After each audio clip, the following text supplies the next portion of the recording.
Hey guys, another week of Redlock. This week will be about player resources. Should be pretty easy. But we are going to add MVVM to the project today. And then I will set up my plan is to set up like a component that holds the stats. We're not going to use gas because I just think our game is way too simple for something like that. And MVVM will read all of that info via listeners and update it, and then we can build the HUD. I don't know how long. I mean, I don't think it'll take more than 2 days. It might not take more than 1 day. It depends if I run into any issues. But this will get us set up for like our hazards and solar flare stuff, so we'll be fully prepared when it comes time to deal with the player's health. Although we need to actually implement a real like death condition and handling, right? We'll need to think about that technologically. Also, that Terraria music. Apparently Terraria, you know, not to get distracted immediately at the start of the stream or anything, the numbers have been insane for this after the new update. I have not seen this many people playing Terraria since like 2020. Cool to see though. Really good to see.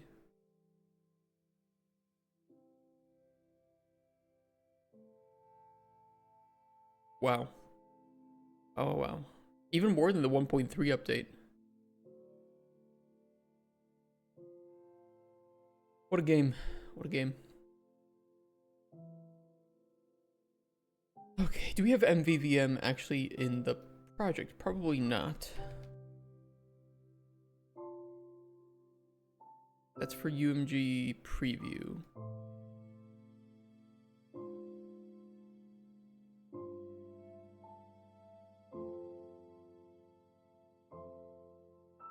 I think it's this one.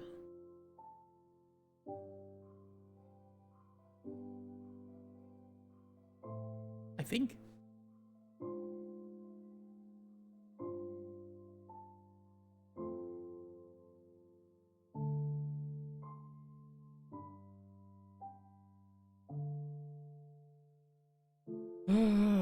How do we know if it's in? We should be able to make a new... You know what I'm going to do? I'm going to open up the Immersive Sim Toolkit because that's where we implemented it first. I've only done this once before, so I will not remember a lot. How you doing, Borkin? Happy Monday. Been away for a week. Well, I'll tell you what, Borkin, and maybe you can agree with this. It is a good day. It is a very, very good day for anybody who is not even on or associated with Jeffrey Epstein's list. Oh boy, I can tell you that. I can just read the drama and be like, whew. I'm glad I never liked any of these people.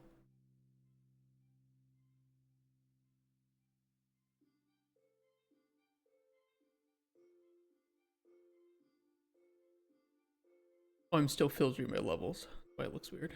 There we go. Where did I put all of it?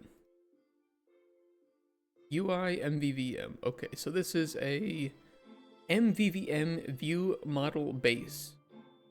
The class.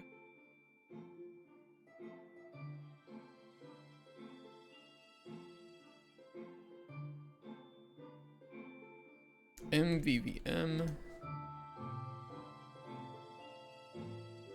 Do we want multiple MVVMs?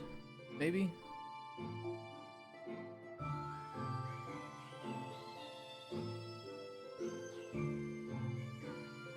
I read that that's like the proper thing to do is use multiple view models for like break them up into different parts. So like we're working on player stats and like resources.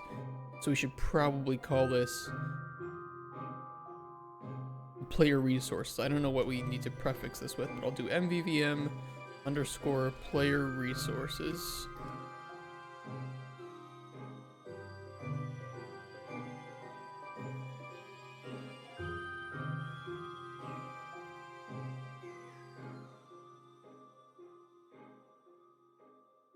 What is funny, you know, it's kind of like one of those, I think, old people things, where you know how as like people get older, they skew more, like politically conservative, and they become more cynical.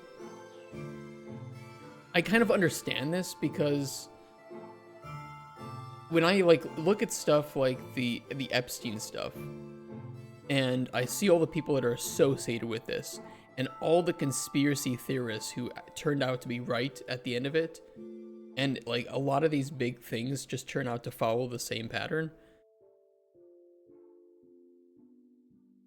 How can you not become cynical? I just be like, just burn it all. Just fuck it. So what if there's one good politician in DC? The rest of them aren't. Just burn it all down.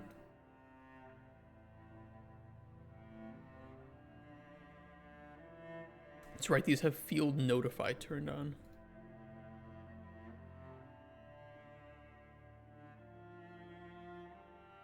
It's interesting too. I don't know if this is new with 5.7. Maybe it is, but you can now do field notify for multiple things.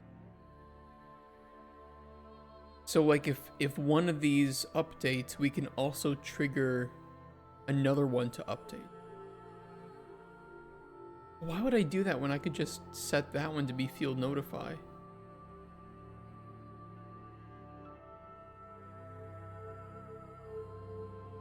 Huh. I don't know.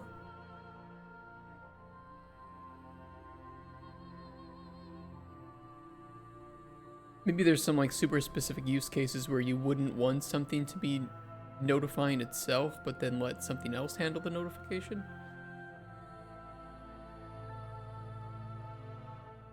I really don't know. What's up, Paxia?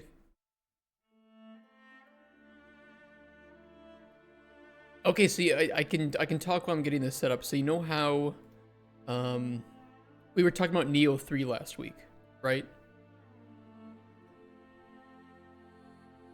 On Sunday, I was like, hey, I'll load it up, you know, I'll play. I'm pretty sure I played this on PS5 already, but I don't remember it. So I'll just load it up to see how the PC, you know, version looks and how it runs. You know, what can it be, like 30 minutes, hour long at most? It's a demo. I spent 5 hours. It is a 5-hour long demo. And holy shit is it good.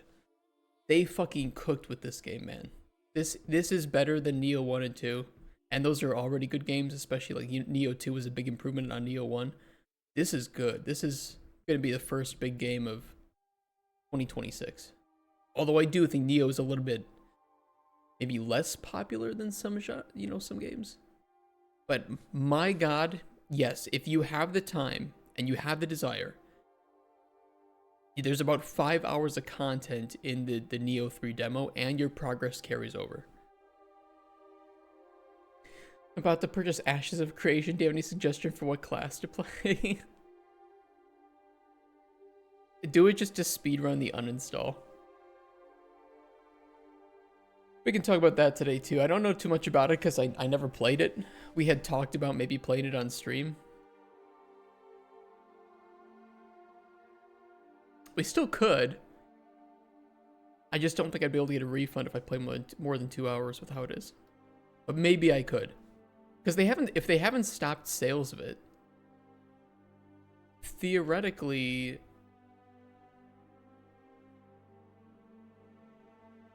is it worth risking $50 though?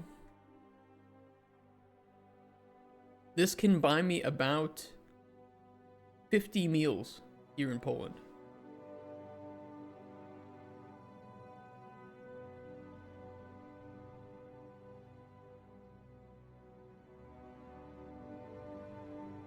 Not 50. 40 more like. I could do 40 cheaper meals for that much.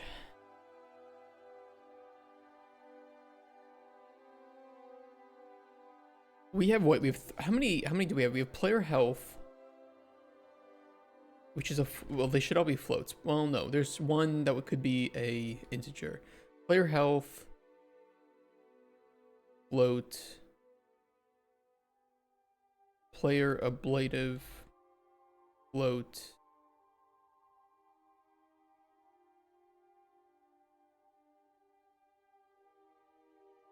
What did we call it? Building components? You know what? I have documentation on this. What am I doing? Why do I have to guess? I spend time writing up a document. Well, look at that. Someone bought an alpha pack for $500.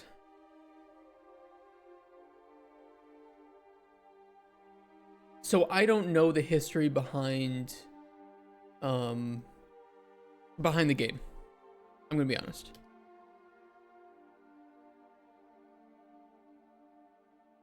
There's one negative thing that really comes from this is that people will again now be less trusting of Kickstarters. Again. This isn't good. But I'm not sure why people still think that MMOs have a chance to succeed when nearly all of them have failed and died at some point. Nearly all of them. Hey, doing, Kent? Finally, game design stream instead of game dev. This is actually going to be more game dev than game design because we've already done the design for this. We'll still invest. I think people are going to just get smart. It wasn't the gamers' fault. It was the studios. Well, I'm not saying that's. I'm not saying it's the gamers' fault. I think that they want a popular MMO. They want it to succeed, but when it comes down to it, many who want a new MMO are people who are not currently in an established MMO. And of the big three, or let's say big four established MMOs out there, almost all of them are decades established and or so simple looking that it's easy to make content for the game, but it also turns off a lot of new players. And I think people want their cake and to eat it too, which is like, let's have a game that looks as good as New World, but comes out with content super fast and is super cheap to develop and doesn't need a whole lot of, pay to win or microtransactions to keep it sustainable. You can't have both. Like, these are just inherently expensive games to make and to maintain.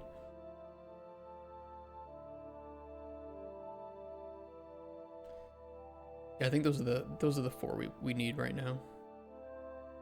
Health, ablative hydrogen, and components.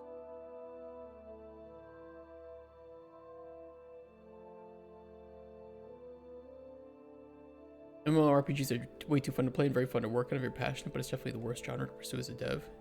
Yeah, I agree. Like, if I were hired to work on an existing one, like one of the big fours, I'd probably be happy for a while.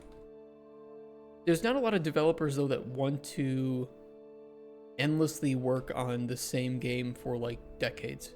And I think they have pretty high turnover at their studios, except for, like, a couple of people in management or running it where that's their dream. There's a lot of turnover in studios like that.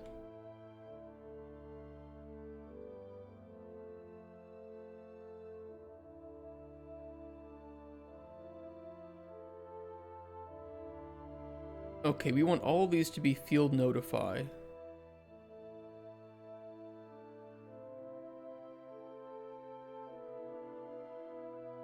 Set up listeners. Is there an event begin play for... I don't think there is.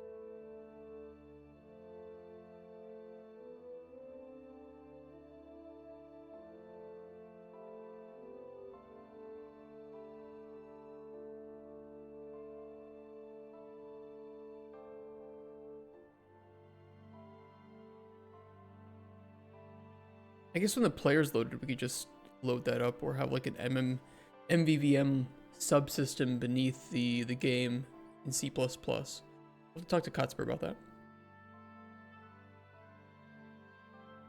Surprised there hasn't been big AAA MMOs in decades. Haven't there been 2 or 3? I mean, there's a lot of Korean ones.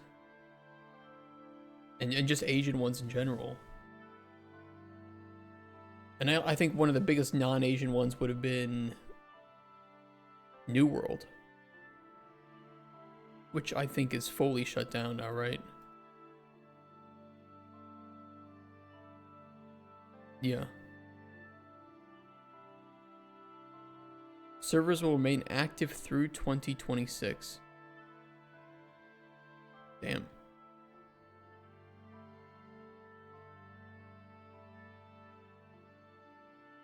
That's kind of crazy. You can still play the game, but you can't buy it. So it's like super exclusive. It almost makes people want to play it more because they can't get it. Is it possible to obtain like a key for New World? I didn't buy it. New World. It is possible. Well, no, it's possible to obtain a Steam account with one. A little fishy. Throne and Liberty, Lost Ark. I think both Throne and Liberty and Lost Ark were Asian MMOs. But yeah, Throne and Liberty is basically dead, and I think Lost Ark is pretty much dead too, although I'm not sure what it looks like from a player-based standpoint.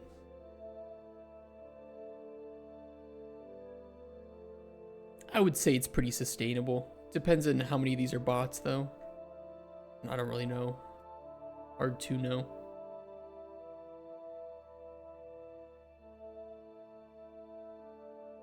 Pretty similar case with Throne of Liberty. They're living off their whales.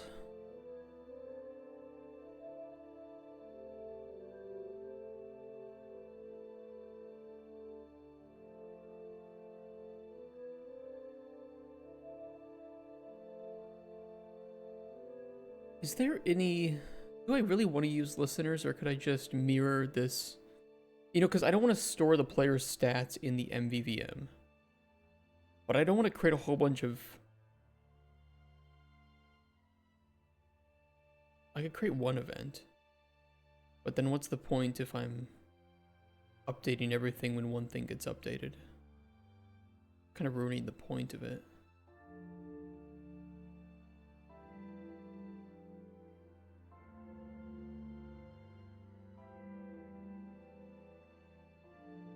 We'll get back to that. We'll get back to that.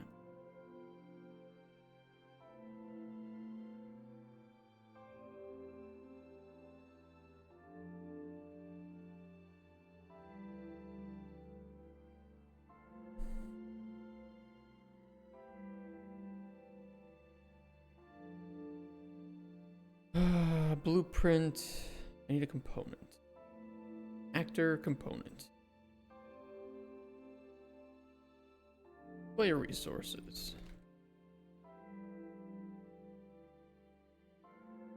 ESO Wildstar New World. ESO. Okay, ESO I think is still doing well. I think you're right. I think ESO is still doing well. That runs off of an external launcher, right? Or is it all team? That's doing pretty well.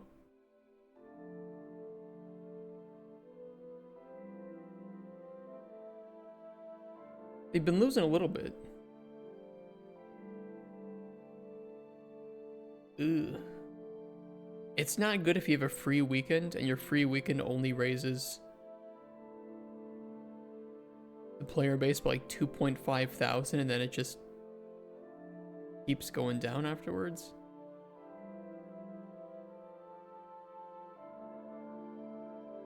And a new expansion barely raises players.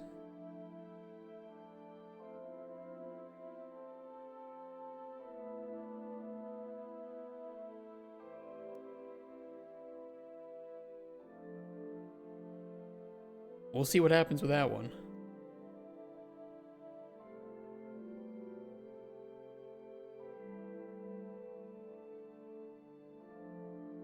Player health.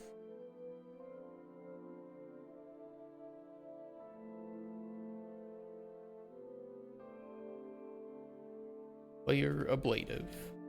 Player hydrogen. Ooh. Player building components.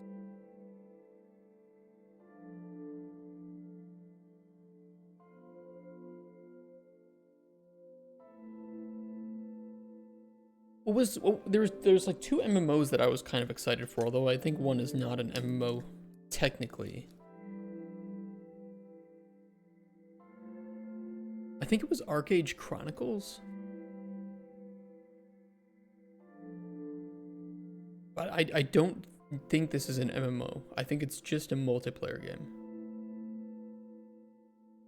I don't really know too much about it, but it looks really interesting, and the fight, you know, the battling system looks pretty nice. Transcends traditional MMO RPG mechanics.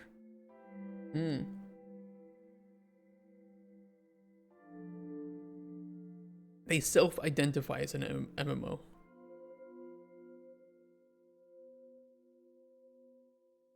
I'll be very curious to see what more gameplay of that looks like.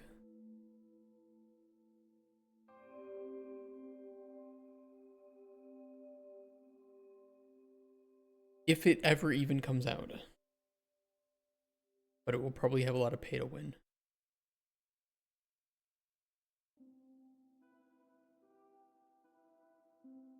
Genre is so confused, people ask for action MMOs, but what they actually want are tab target classic games.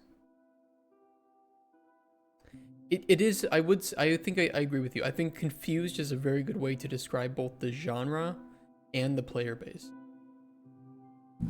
Because people will look at something like Arcade Chronicles and say, oh my god, this looks amazing. And then they don't realize that in order to create like new, you know, one of the things was they won't know that creating new content for the game is extremely expensive. And the only way to maintain that is to milk people. But then they will get like a game that's like old school RuneScape, which is really cheap to make content for. And a lot of the new content is pretty, you know, on point, especially like the new quests and stuff. And they'll say, I don't want to play that because it's old looking, too simple. It's very weird.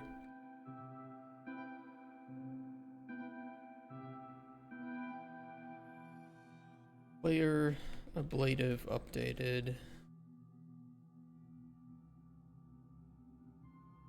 Player hydrogen updated.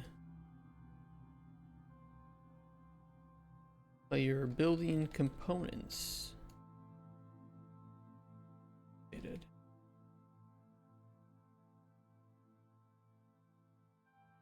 I don't know if I would consider League of Legends, Minecraft, and Roblox. Well, Roblox maybe, but I don't know about the other two.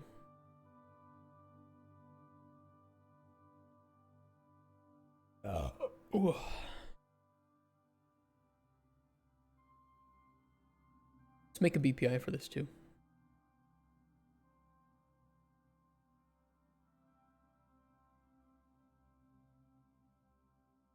Bless you, thanks. Thank you so much.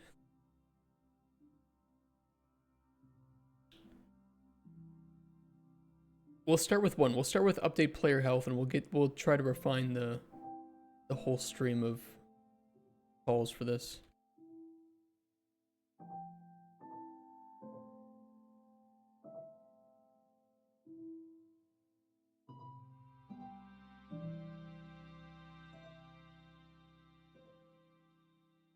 You know, we don't have to make player health a float, actually.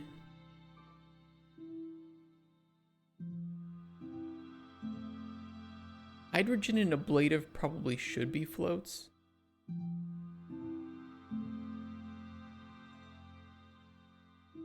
Health could probably be an integer.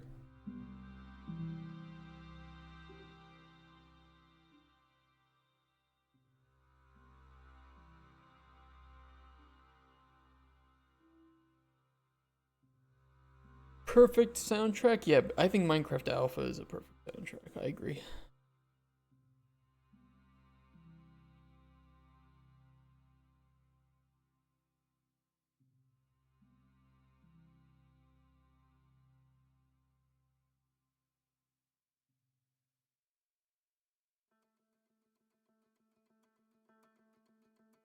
Health update.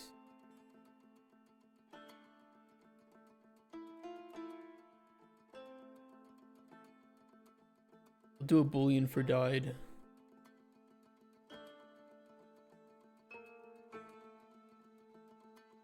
Class settings, implemented interface, player resources.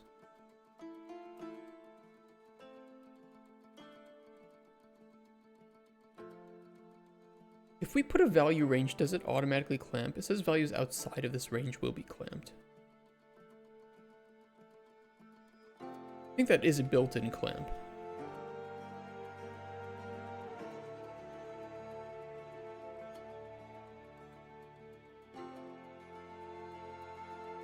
I don't use that enough. I always just default to auto, to manually clamping it.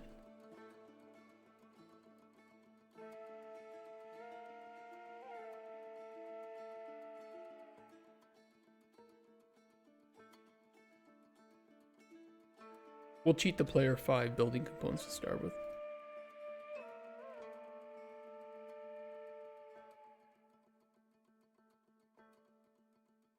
Okay, update player health. Get...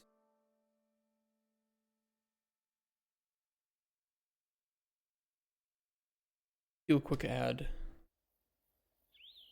Assuming it auto clamps for us.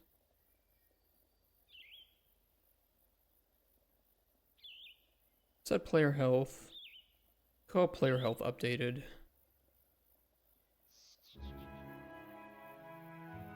And if player health.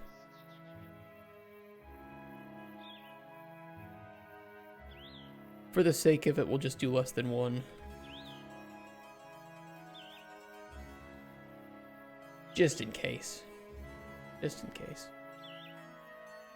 Although maybe we'll do that before the we'll do it before the check. That'll clean up the dispatcher a bit.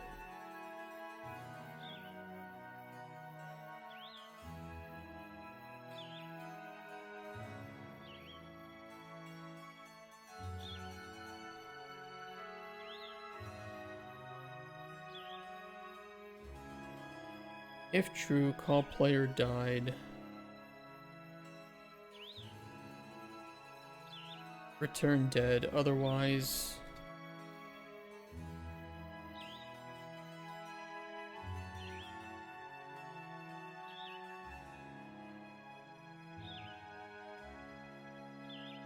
run that.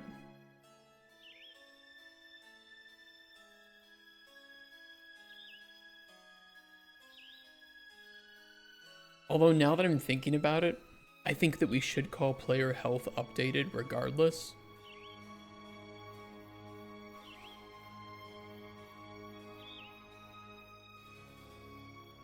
Especially if we have UI elements that are based on that field getting updated. It would be weird to die while on the screen you still see a non-zero number, so I think it should be called regardless.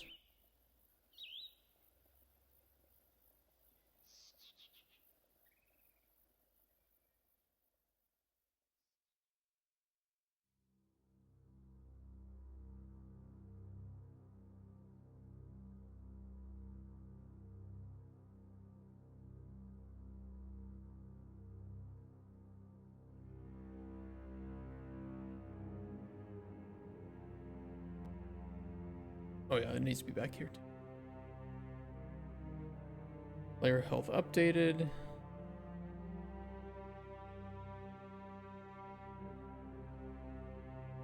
Align those.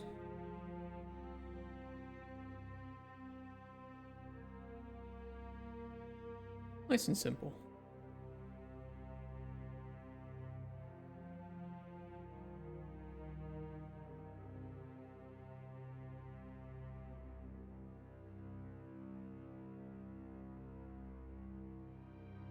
Nice and simple.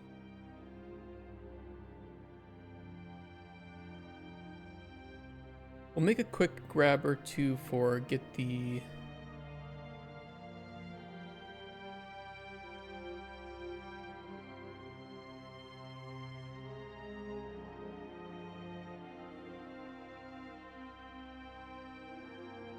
get player resources component, get player character.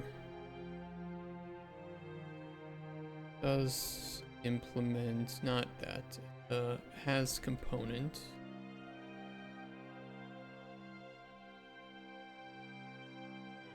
Wait, what is it? I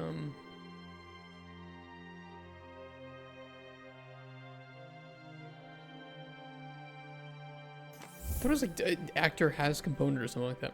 Hey, Vengeful Works, thanks for the follow. Happy Monday. Get component, get component. Still waking up today.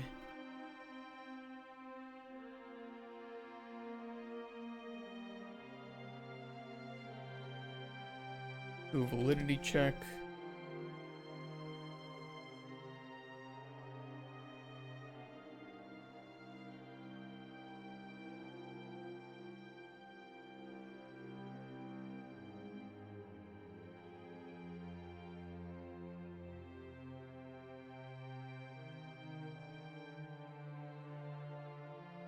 It'll work, a little spaghetti, but it's fine. Make that a peer function.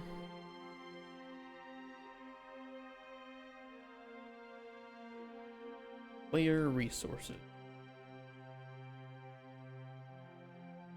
Good enough for me. It'd be nice to have a BPI call for getting all of the player resources too.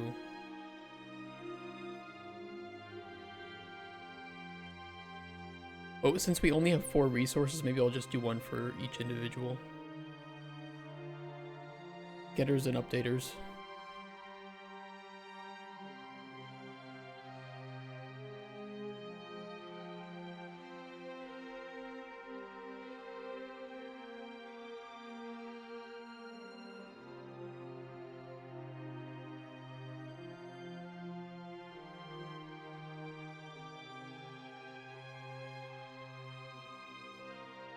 And our goal with MVVM is to set up a player HUD that at no point makes any direct call to any widget, right?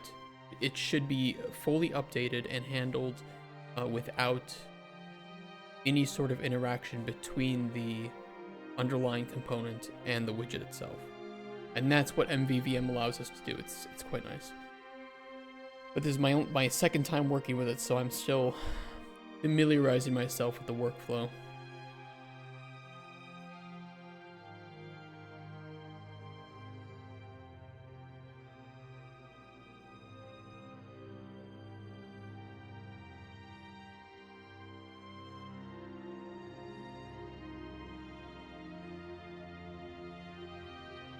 We can bind a function to that, right? Although we do have an event graph, so... yeah, we could do either. Does it matter?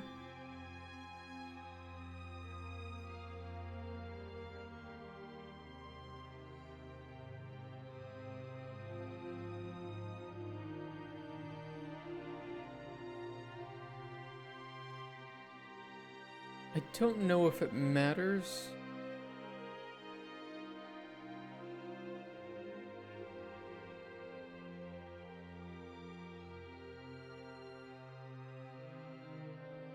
Set with broadcast.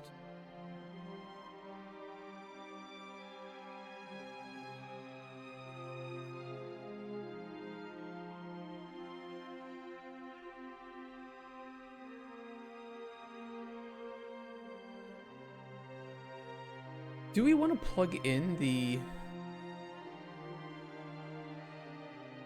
player's health into player health updated?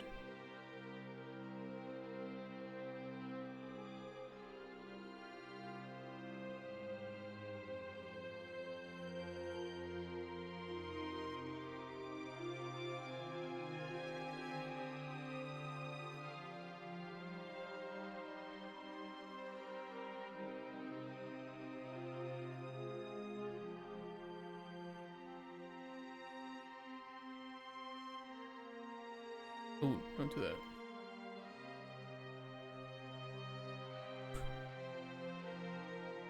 Never mind.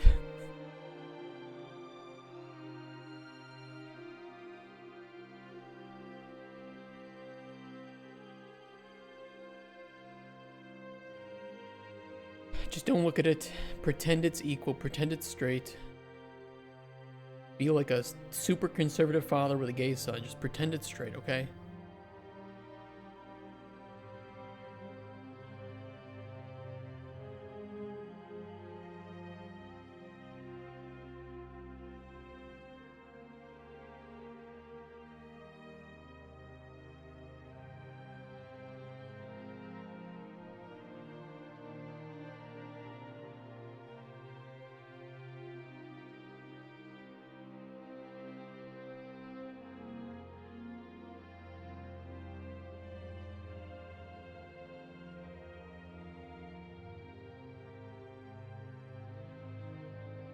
Why does it have a world context?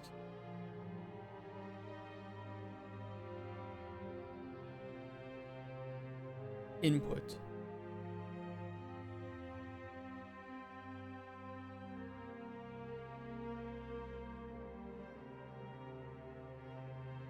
Wait, that's weird.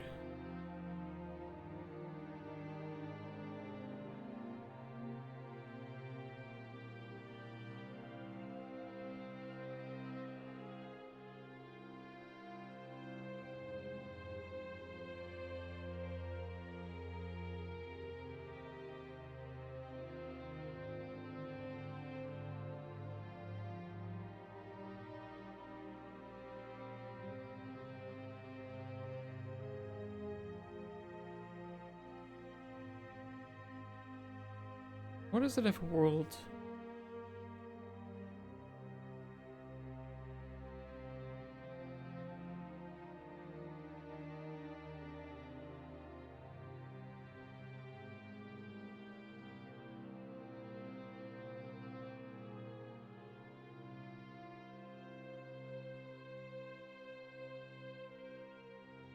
Is there something weird about the MVVMs?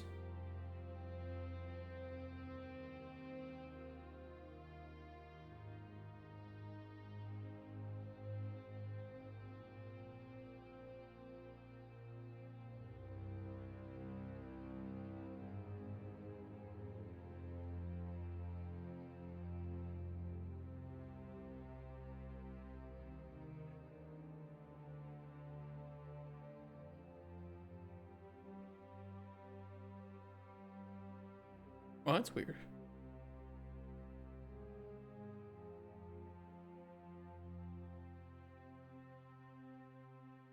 Would it warn that if I did the get player character?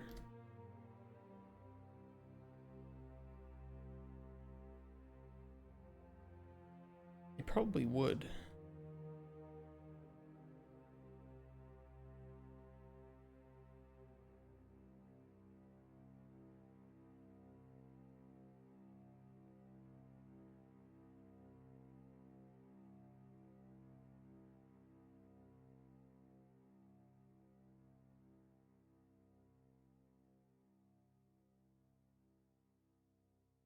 Hmm. That's weird. Okay.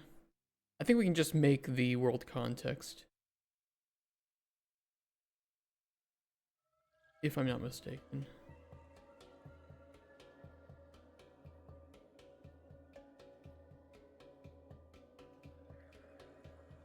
Oh, there's some way to do it.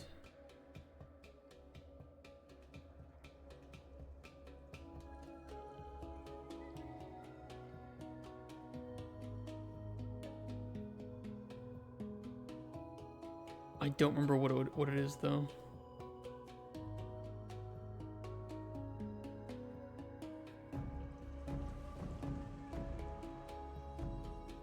Let's look it up. V5 world context.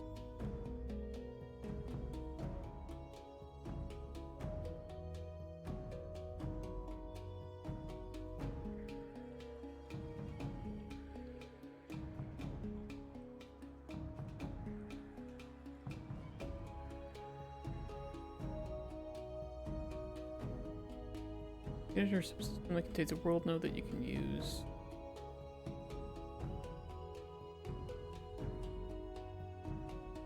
Get world.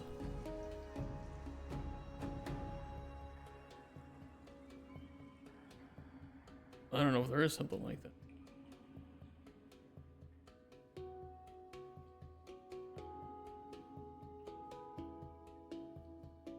editor subsystem.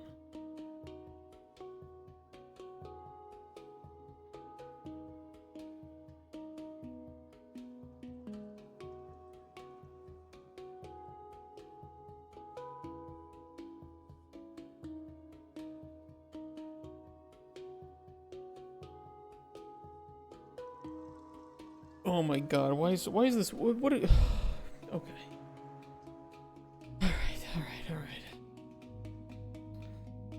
I'm not upset, just disappointed.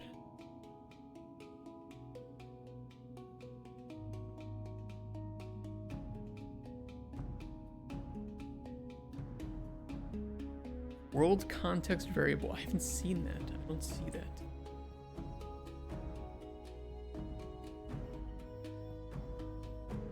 See, no world context. Where are they grabbing this from?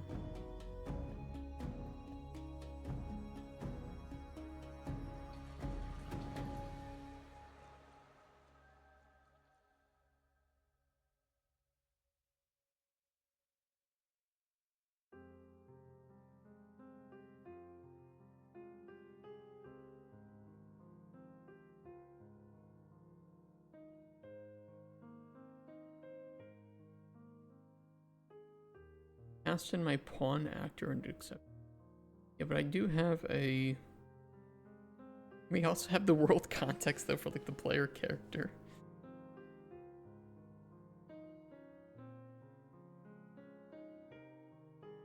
World context object. There's no way I can just make a variable for this, right?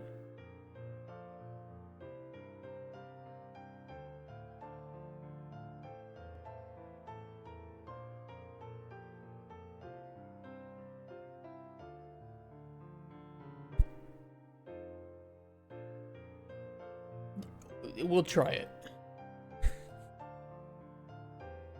Don't think that's gonna do anything, but we'll try it.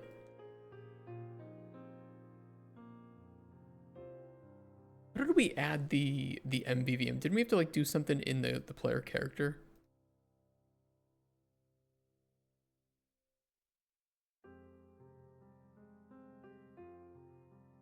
I don't quite remember. I think there was something on like begin play.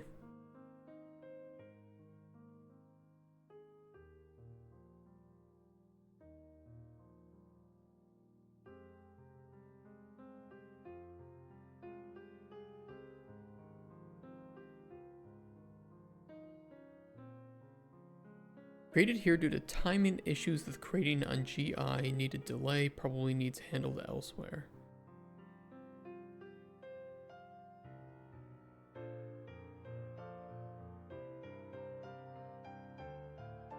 I see.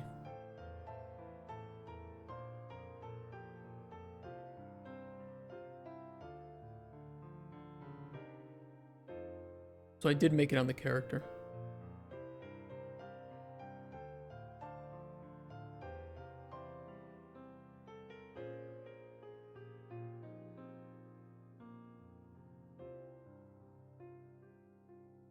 Interesting choice.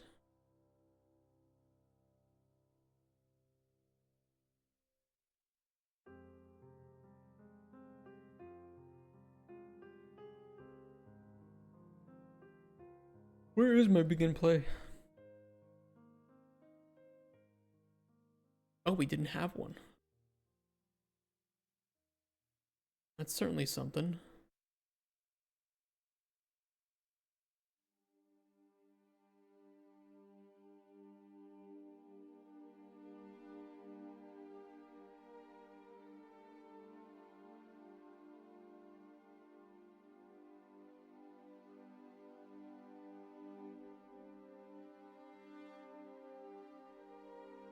I wonder why we were storing a variable for the MVVM though.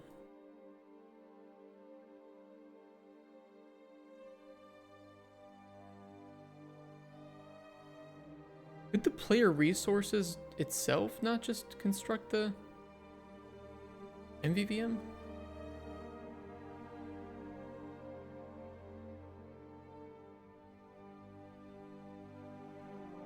I crazy on that?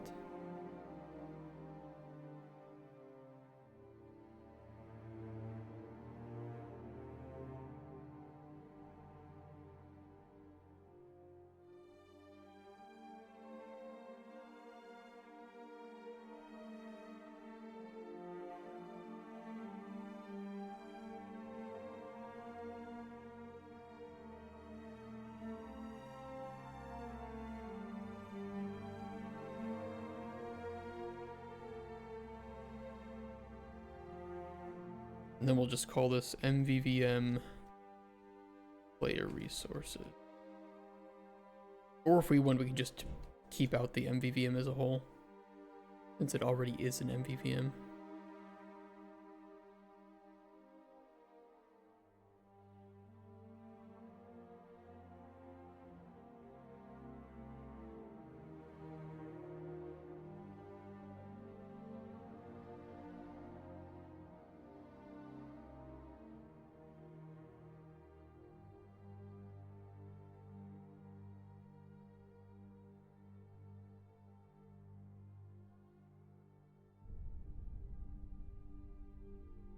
We'll see how that. I think that should be okay. I think that should be okay though.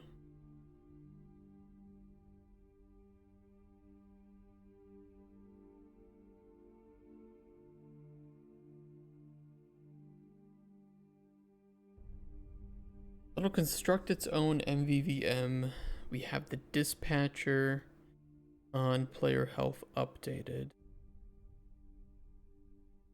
I will make a very simple debug key.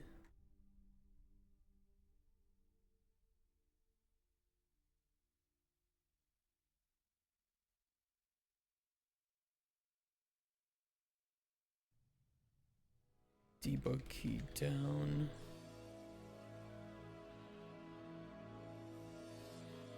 Just for updating the player's health.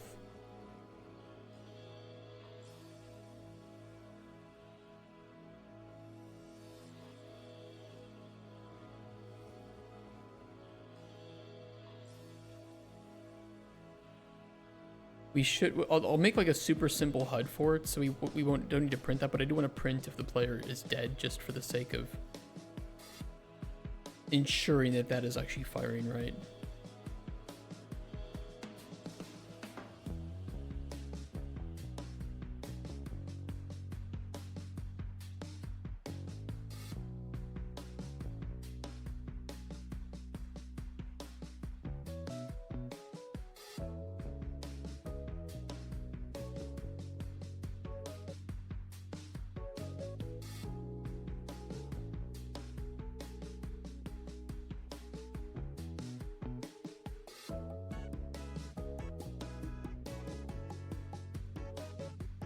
Okay.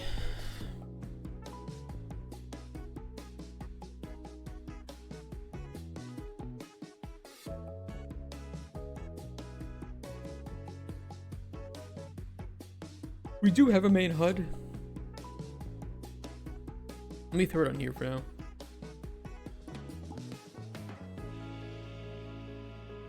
Alright, how do we do this again? Plus view model, player resources.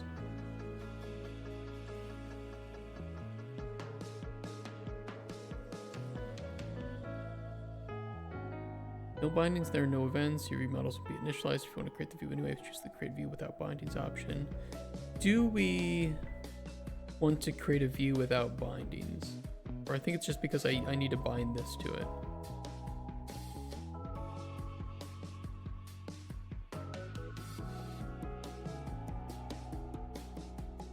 Adds a binding. One way to widget.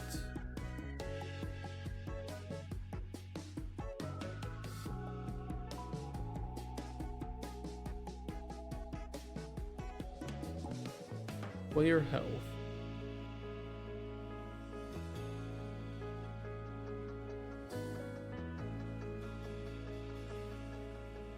Binding couldn't create the destination field path.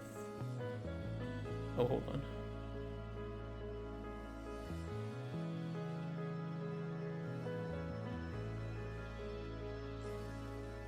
Not writable at runtime.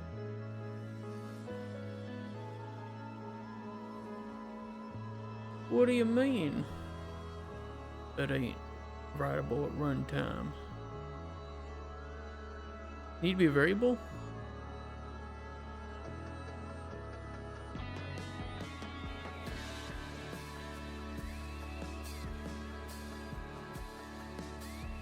Are we not getting the text component?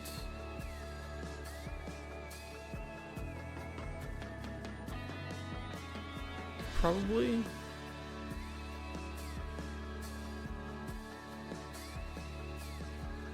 I need the actual like text. Why don't I see it?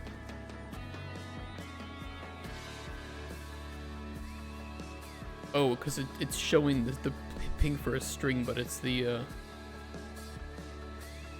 was weird.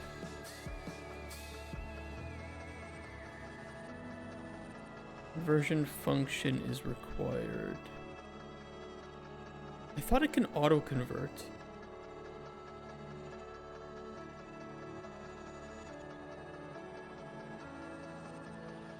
Or am I mistaken about that?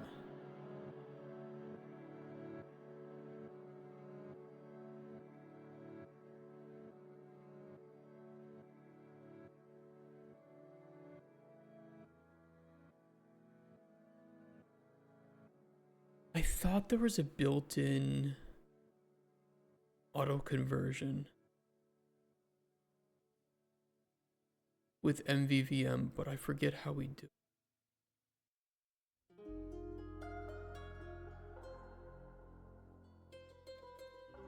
Oh wait, conversion functions. Here we go. Conversion function. Do text integer. Value link. Player health. Uh-huh.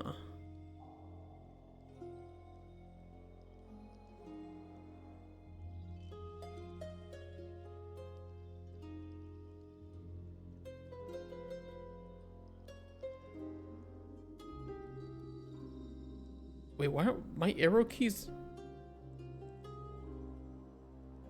Those are probably eating input. I did not know we had arrow keys usable with the player. I don't want that.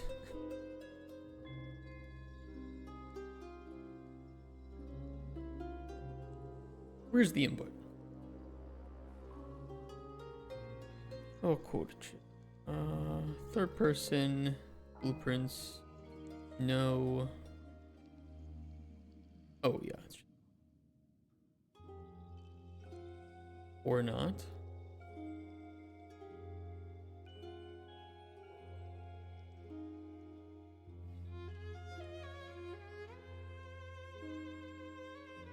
There it is.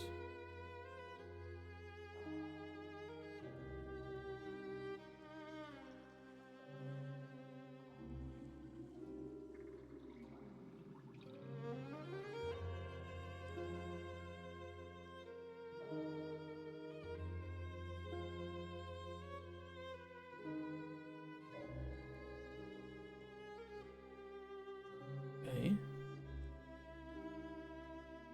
Did I hook up the update player health, sends the notification, MVVM has not bound. We haven't run this, we haven't run the binding yet. That's why it's not working. We could say after it gets loaded by the BPC, we should run it.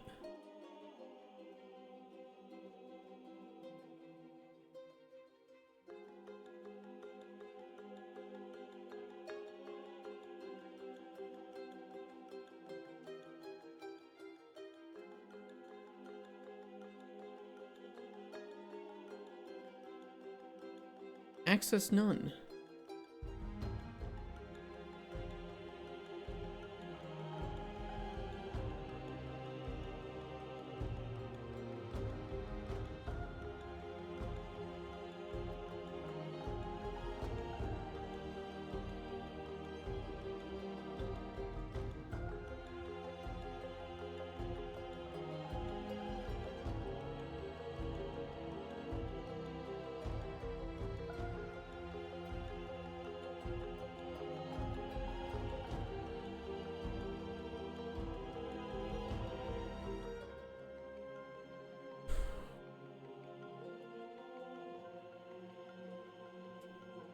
What did we do? What did we do here with this?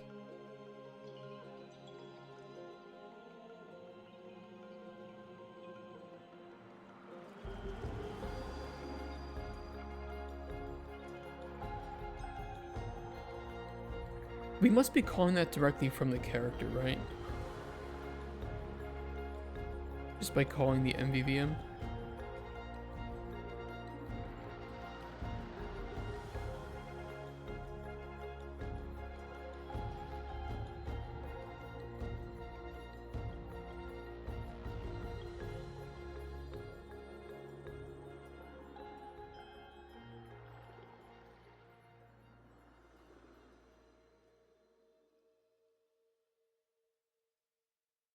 Is this not our toss?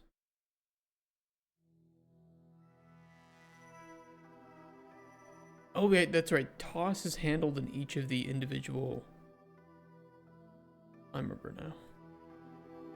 Handled in the component.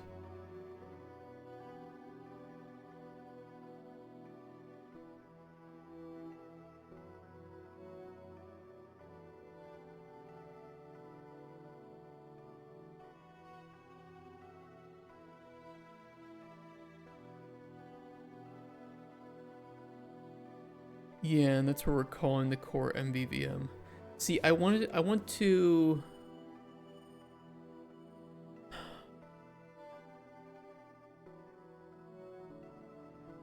I was hoping we could set up listeners.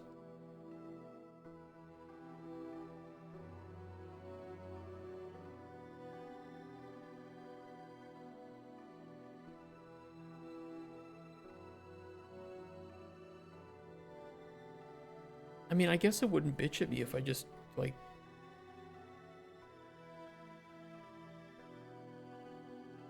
Well, this still has the world context. I don't understand that. I don't understand what the world... Stupid fucking world context is.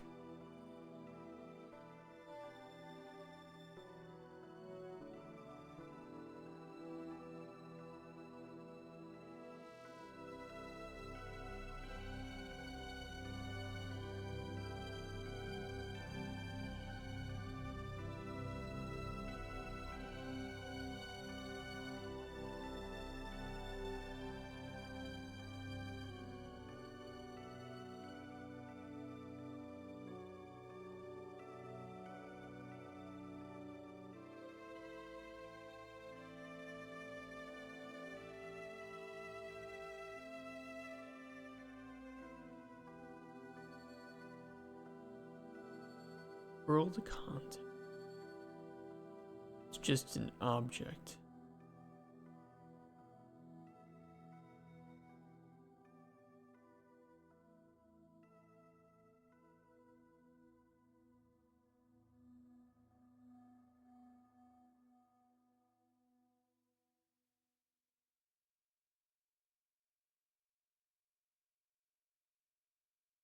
Just wakes up a type metadata called world context that is used to automatically fill the... Yeah, I don't get this though.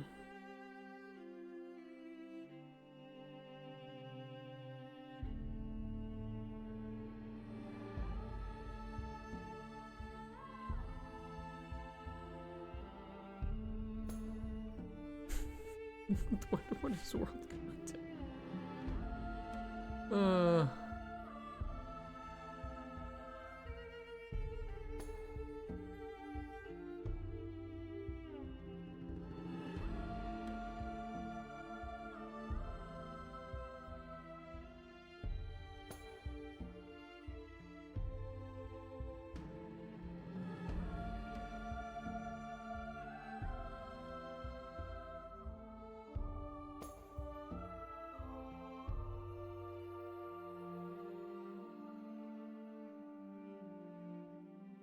Editor utility?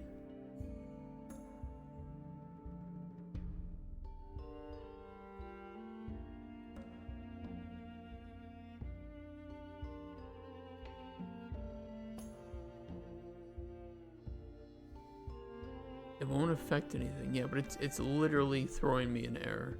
And I don't know if it's a problem with MVVM and it shouldn't throw an error with that. Does it like work regardless if I just play anyway?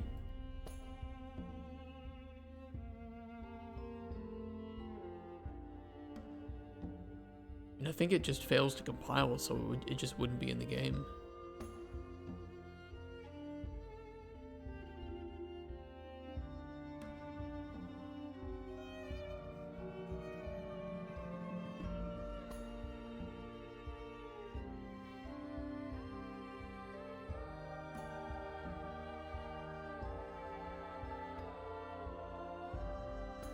Kind of annoying too, it does it with everything. Is it really just meant to be the middleman? Should we not... Is there not really a proper way to use listeners with the MVVM?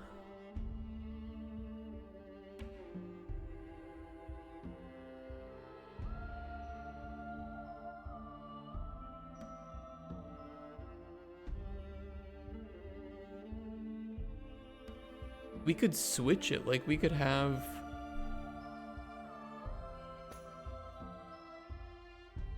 We could have the dispatchers in the MVVM.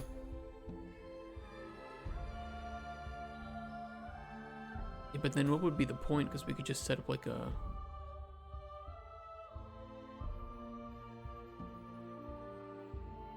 I don't think I'm thinking about this in the wrong chain of events. The BPC has the dispatchers. We call the dispatchers. We let the MVVM listen to it.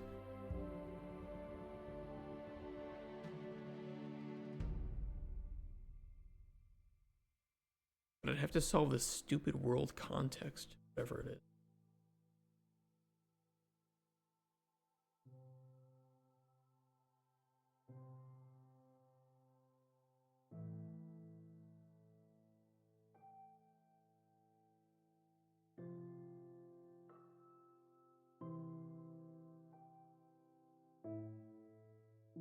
PC, game mode, actors, anything like that. You can use any U object for that.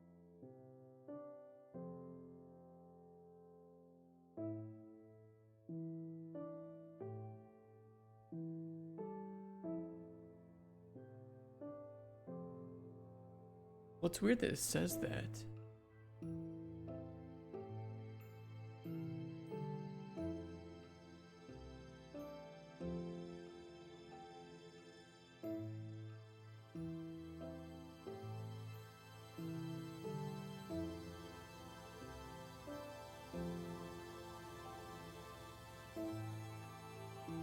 Because they all have world context objects too. We can just like endlessly go back into world context.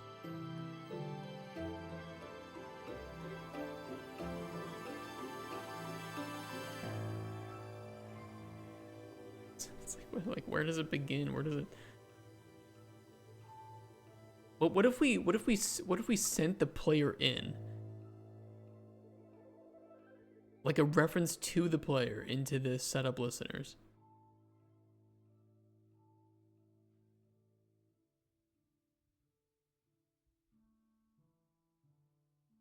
Character object reference.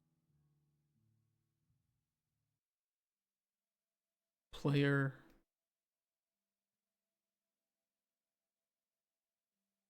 And then we'll just do a self. Oh wait, get owner. Get owner. Although we'd have to cast two characters. Well, you know what, I'll just change it to an actor.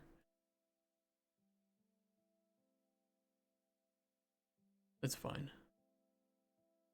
Move up the chain a little bit, right?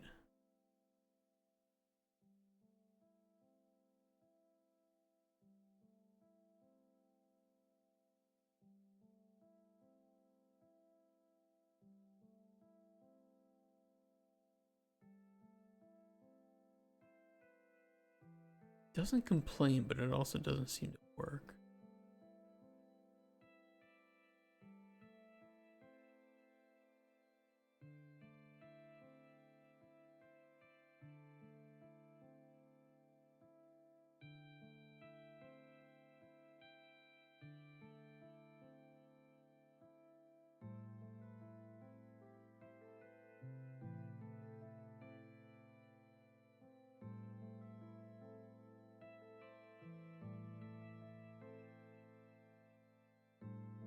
It does hit, so it is setting that correctly.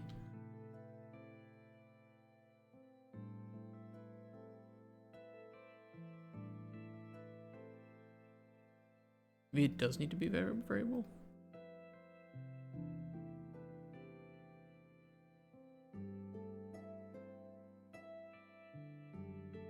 Hmm.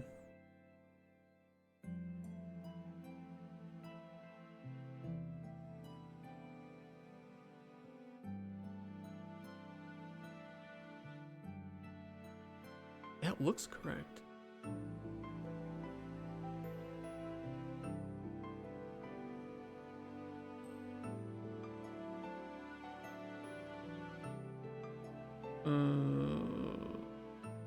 Grab, drop, charge. This was the one that we used.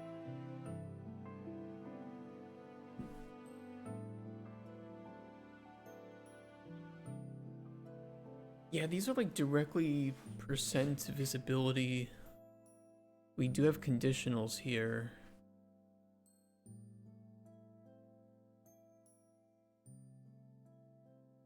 Immediate.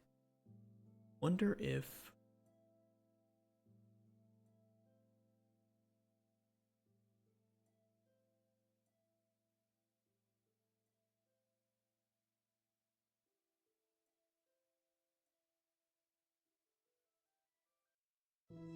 No.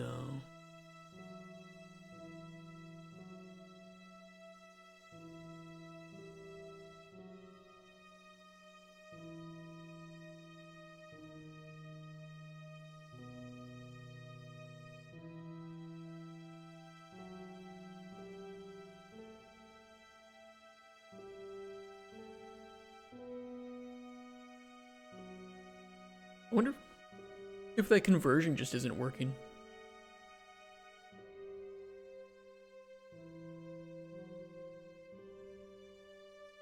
We are updating the player's health, right?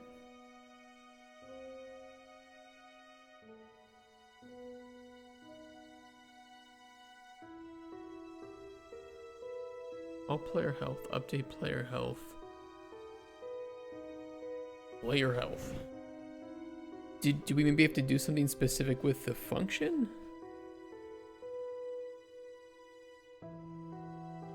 Let's double check what we did here. I don't see anything, it's just field notify.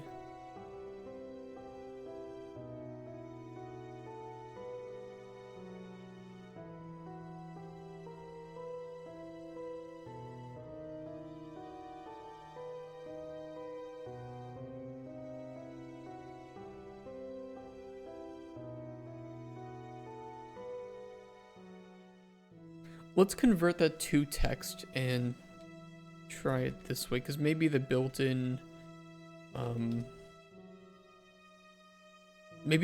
conversion isn't working or something.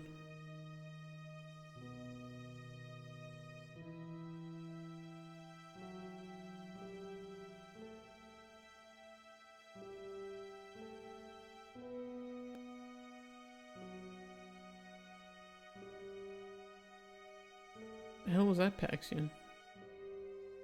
Hi, Steven here letting you know Steam payment processes on the 26th to 29th of January, so buy our games so we can cash out.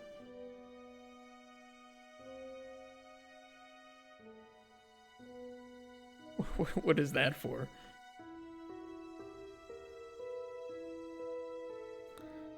Set with broadcast. Instead of doing the to text, we'll just try plugging it into...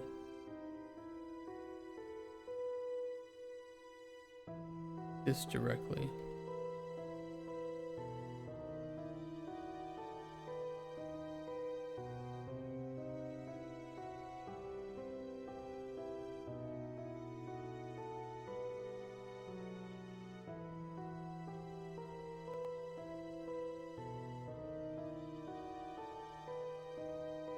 Wasn't there something we had to change in like the settings?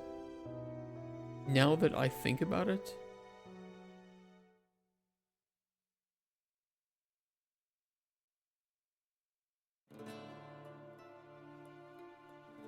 Was there something we had to modify?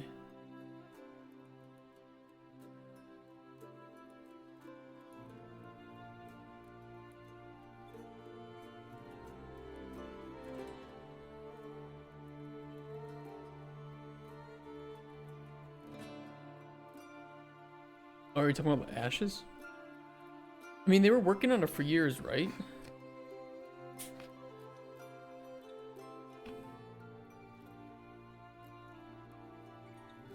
Did we think it was a scam or just that it was really poorly thought out? Because it was one of those, I'm gonna make the greatest MMO ever, and then somebody jumps into it not really knowing what to do about an MMO. So you need to know so many things and get them all working correctly.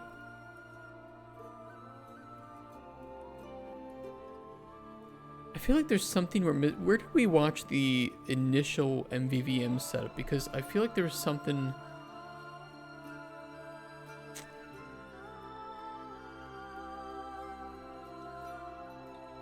that we gotta do. Boss charge progress.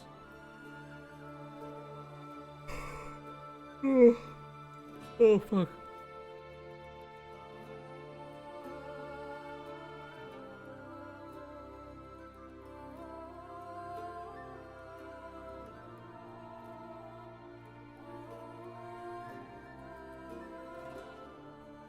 One way to widget.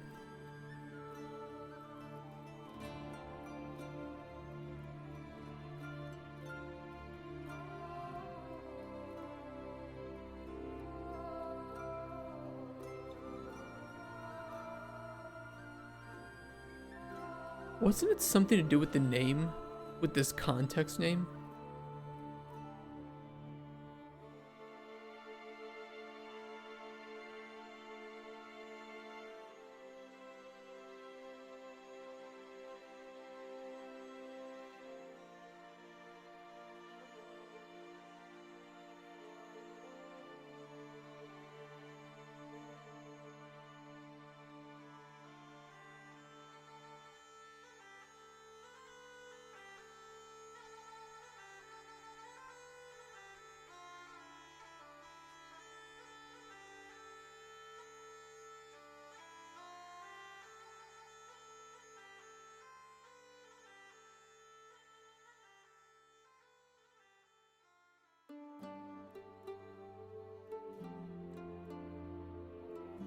It stores the view model here. Does it do that here too? It does.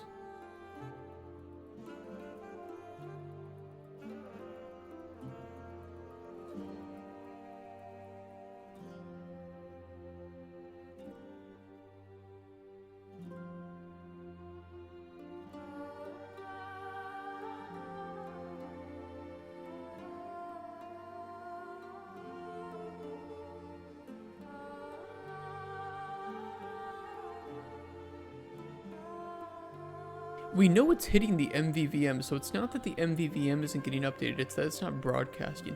And I think I think there was something that we have to do in the widget itself.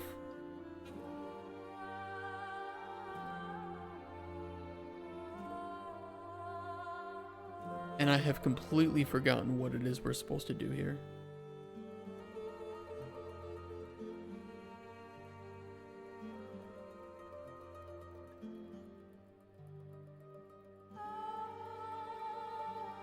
I like doing UI? Yeah, I do. It's really easy to make widgets and stuff.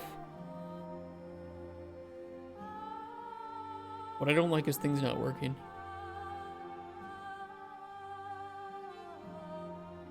It's not like annoying to implement in Unreal. The only thing that's annoying is navigation for controllers. But otherwise, it's really easy to make, you know, basic setups of stuff.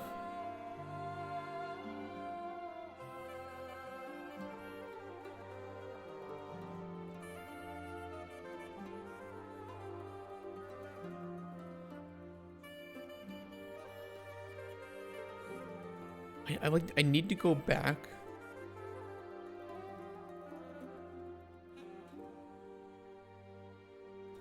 I think I need to rewatch my own video, because I swear we ran into the same problem, or find the video that we watched in order to learn this.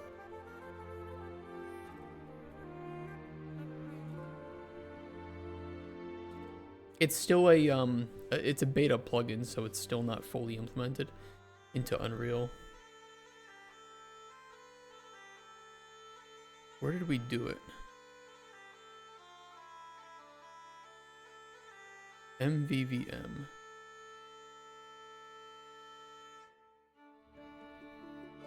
I would have put it in like the comments or something. Fine tuning, quaternions. Oh god, don't click on that one.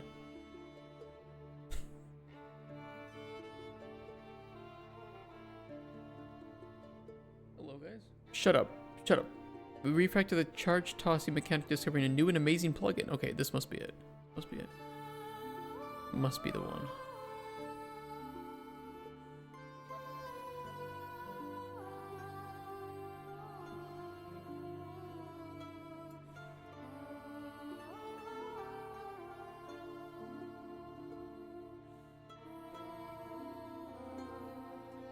Oh, there's an official documentation for it. Forgot about that.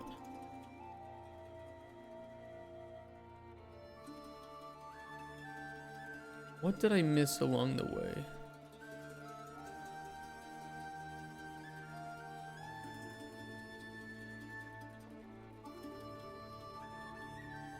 Initialize creation type.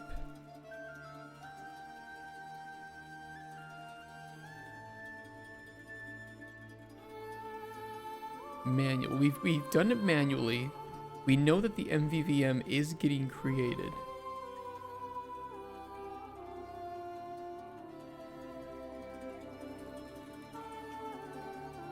We've added it to the global view model collection, right?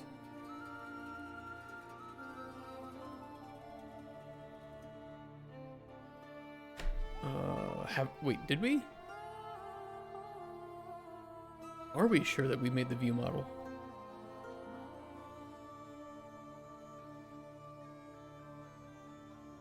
View model game subsystem.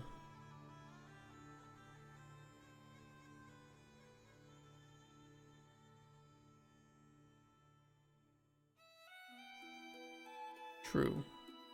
It is being made. Can we see if we have the Get view model collection?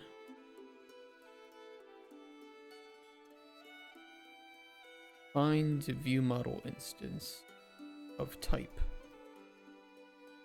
View model class.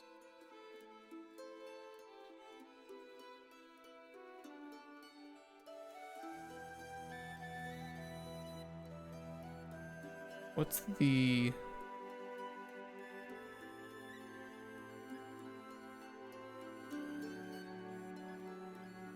Okay, just do it this way.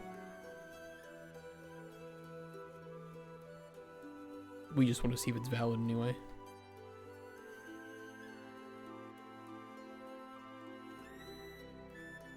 True. Okay, so it is making it. It is there.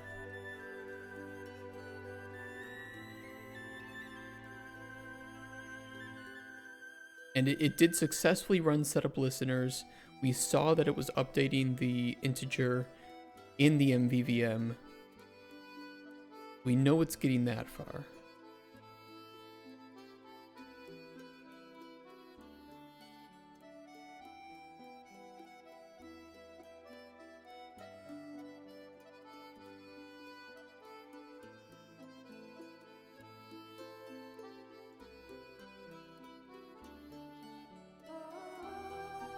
Disable the legacy. Oh, that's right. We need to disable the legacy binding system. That's right. We didn't do that yet. Project settings editor. Project settings.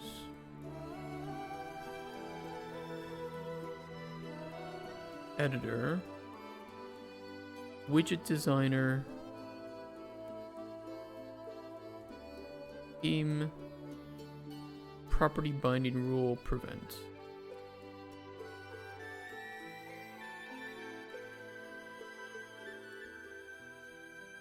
Let's try doing this. Let's remove this.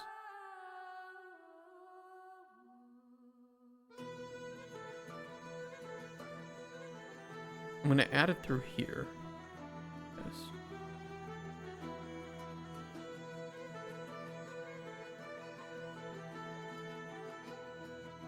Doesn't show up now.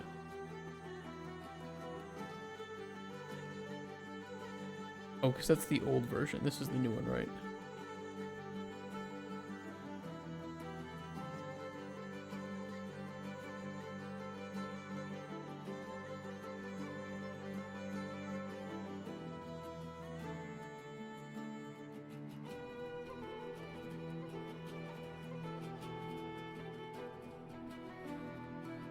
That's where it warns.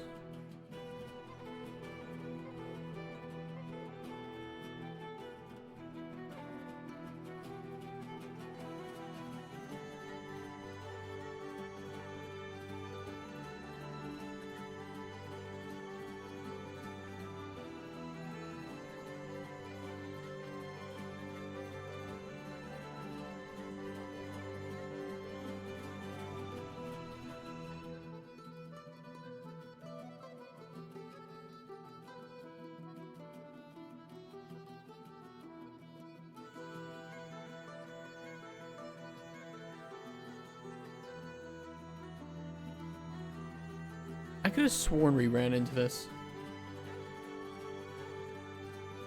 Same problem.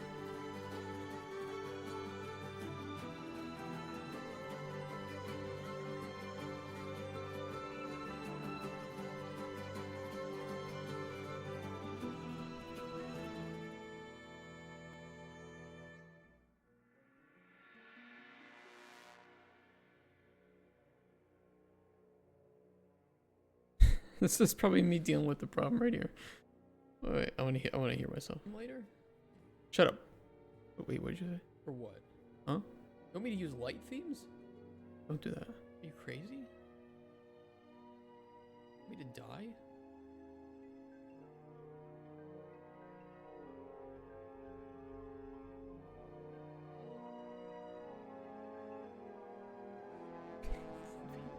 I don't think it's too much pain. Stop yapping and just talk about the problem. What's Jesus. the gain? What gain do I get from using light? Oh my god. What is the difference between these two? Property with instance of the view.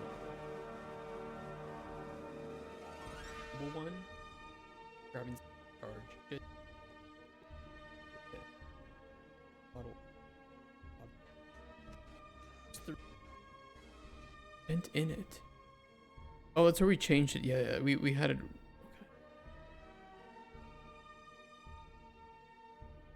Oh, there's this good video that we watched. Yeah. Oh. Yeah. Okay, that's right. That's right. Oh, it's all coming back to me.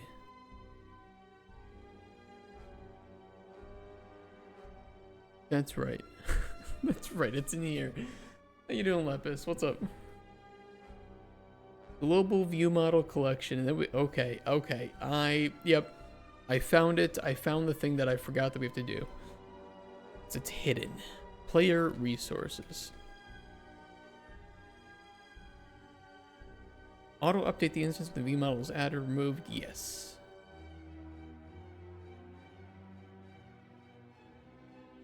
There we go. There we go. They don't tell you that anywhere. Because of course they don't, right? Because classic Unreal documentation doesn't tell you the one step that you need to know to get it working. We do need to clamp this though. We do need to clamp it. Haven't played with view model yet. What's it about? So the view model is a way to... Wait, they did add that step? No. You're a liar. You're probably not.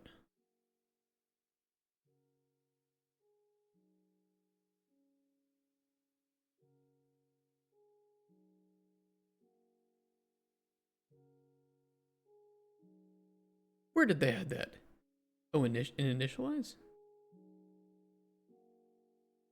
Create instance, we did that. Manual.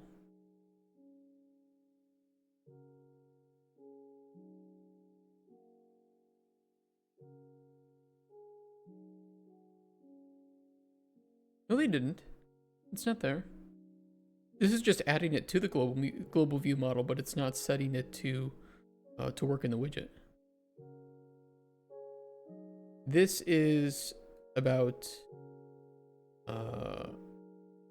doing this. So constructing it and then adding it to the global collection.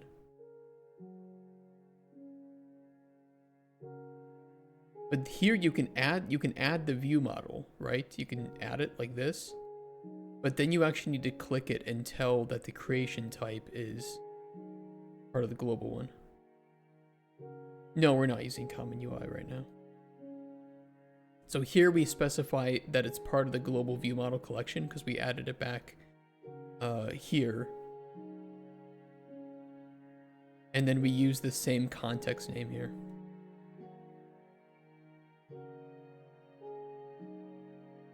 Okay, but yeah, but the model view model is a way of communicating with your HUD by not doing direct widget calls at all, Lepis.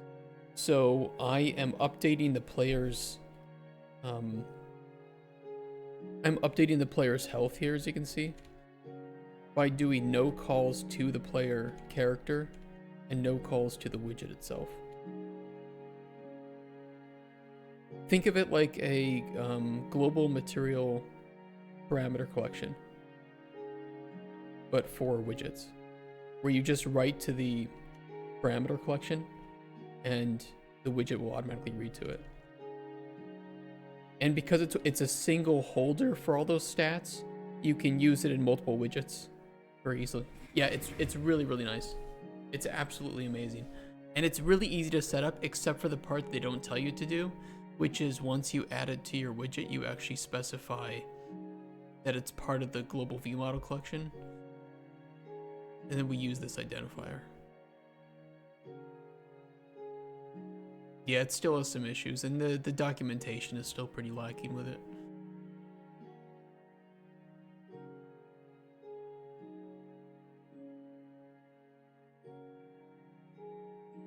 But now I have it working. Now we're all good to go. That one part that I forgot.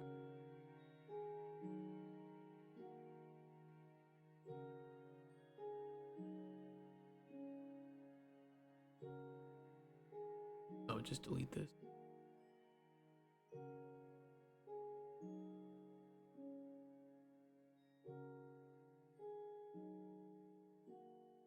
Okay, we will shove that onto the HUD, but first I need to get the proper clamping in here.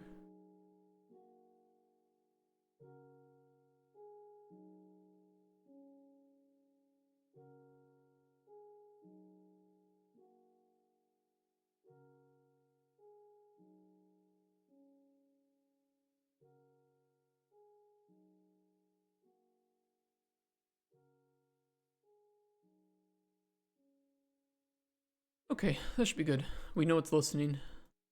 We don't need to do this. That was just for testing.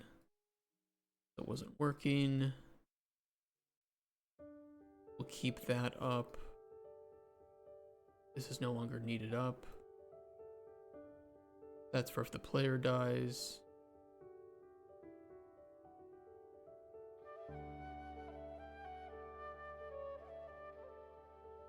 We can make a proper little widget for right now.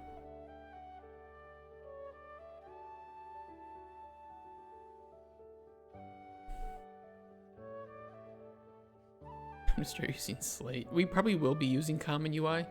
I have a really nice resource for it, but I just don't understand Common UI that well, and I really can't. I have too much PTSD with gamepad input on the UI.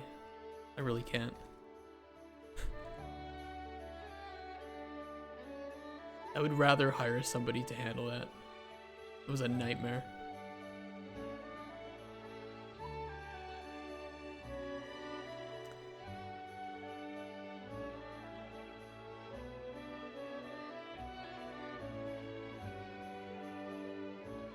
Okay, functional first, pretty later. We just need the individual pieces of the player's resources on the HUD. And, you know, then of course, much later we can make it actually look good. But for right now, we just need the basics.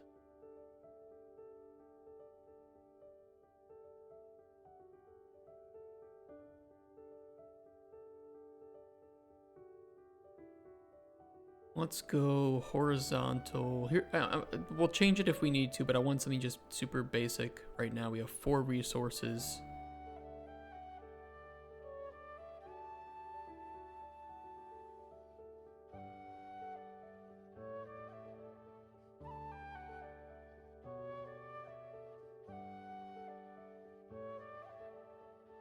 Let's see. Do horizontal.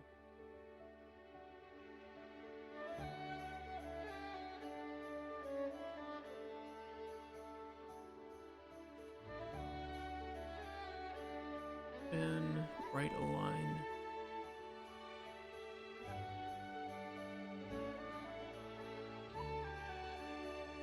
Yeah, we'll do it that way. We'll do vertical, 4 horizontal, and then I can do text, and we should be able to align it. Yeah.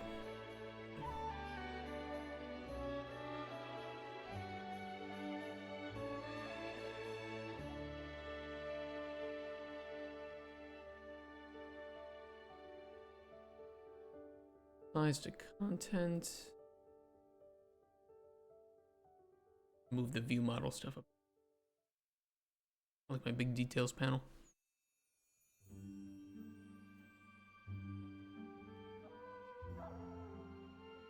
Yeah, do a fill.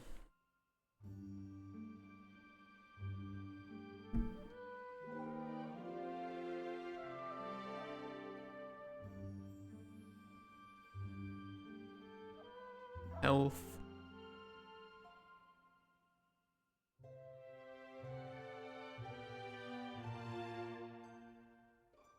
Give me a size box on that.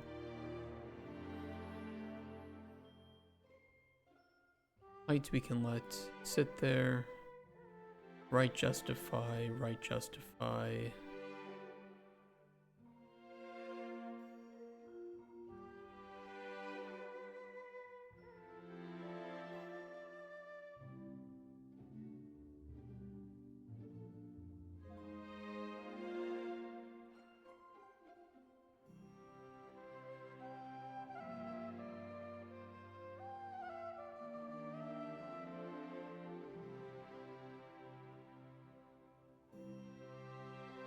Health ablative.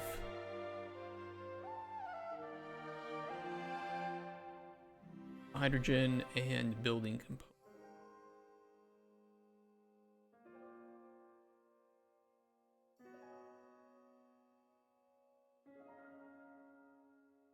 Maybe for the sake of that though, I will.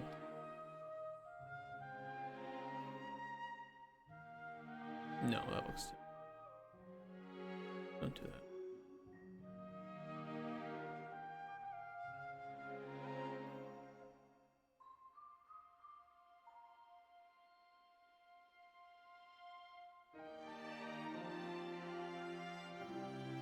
Coming UI is quite easy, but right now it has issues when you use it with the UMG view model. Sometimes your VMs will just disappear from the widgets or fail to automatically initialize them if you're using auto initialize. Really? Oh. That's wonderful. I'm so happy to hear that. The auto initialize. You mean like via this mean? This means? By accessing the global one? USB components, or are there more than just building components? It could be future shit. Future shit. Functional first, pretty later.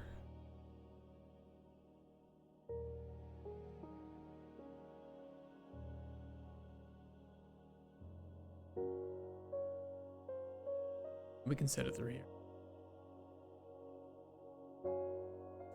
It's gonna bitch at me that these aren't converted, but we'll get that fixed.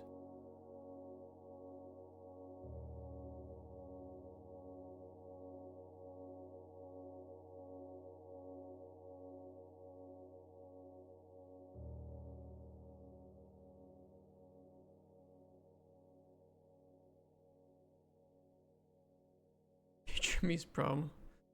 Well, if you spend all your time in pre-production doing the little, time waster stuff, you'll never get out of pre-production. That's the danger.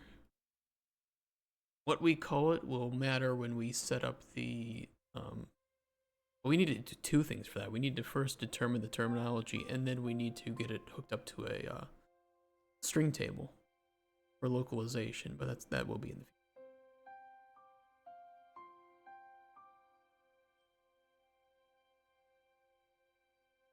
Health should be fine. I hope that the float conversions...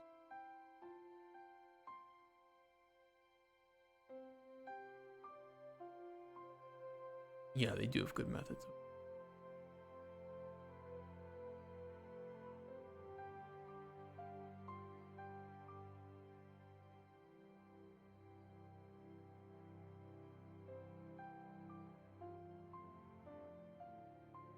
Actually, can we 2% that? As percent.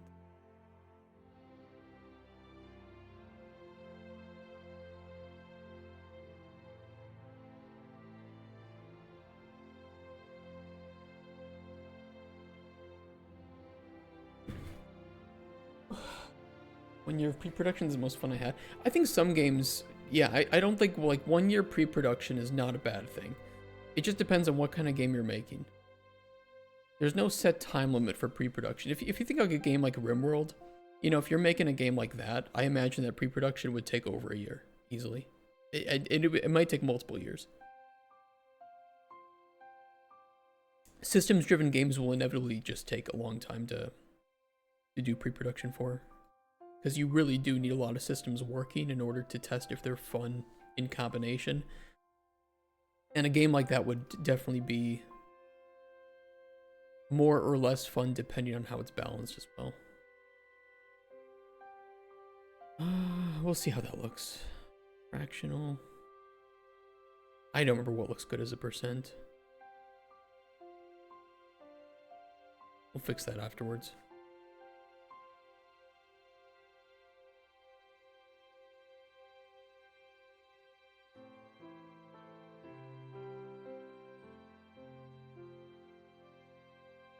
Star Citizen is kind of a good example.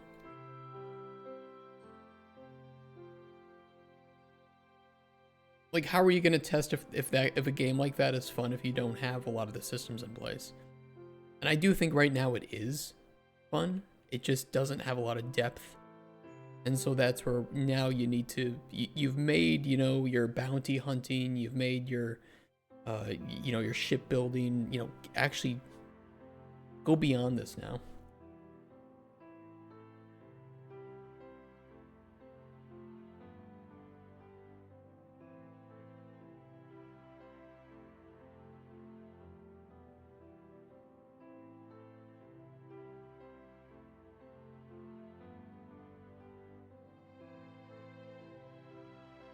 Concept itself for your game made in like 2016, almost finished it because it was so buggy and broken. I mean, that's a very fair reason to, like, make your game again.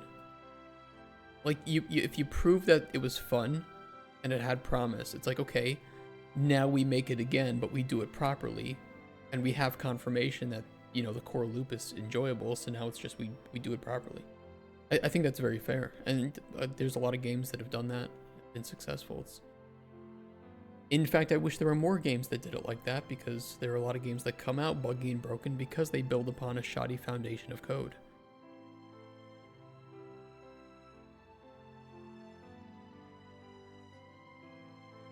An awful lot of games like that. It's a catch-22. You spend too long working on your core code and you never actually make your game. But if you don't spend any time working on the core foundation, then you're not ever going to have a game either.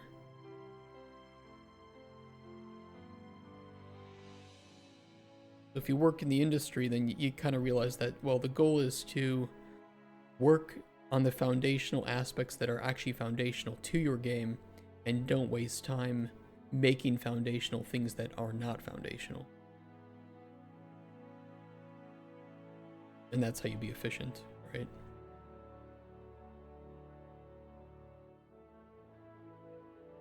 Move it over by...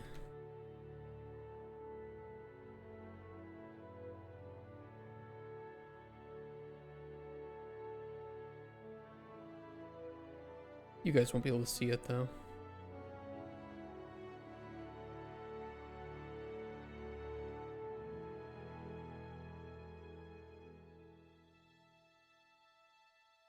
Fine, we can always change that later.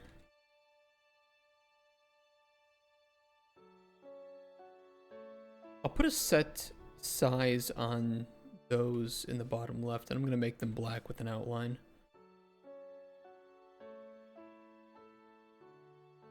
We should probably run a initialization of the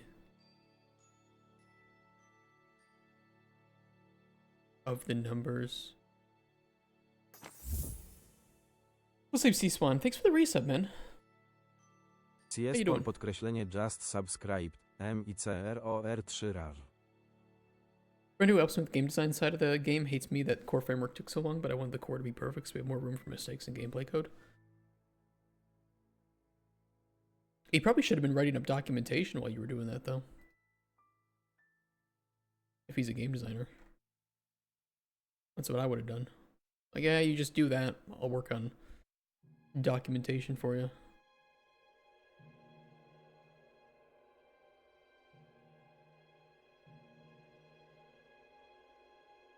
If I put a size box on one of these, it'll work.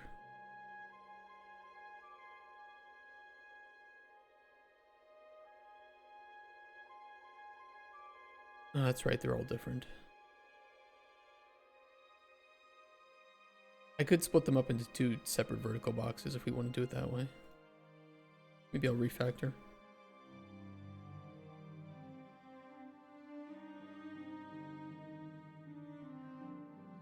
I shouldn't have put the padding on there, that was dumb.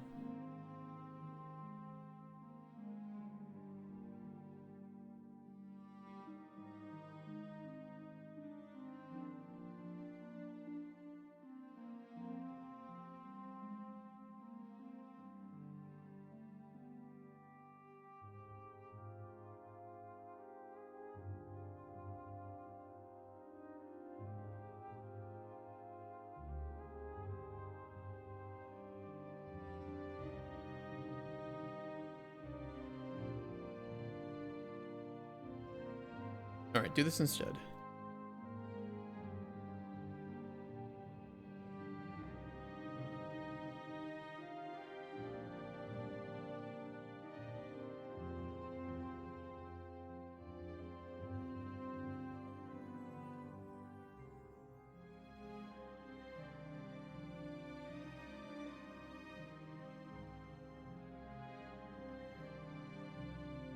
Fill that. Do padding of...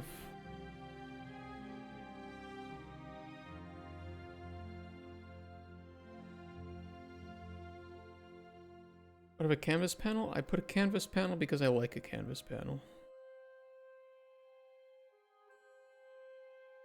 My favorite kind of panel, so I include it in everything so that it's, I feel at home.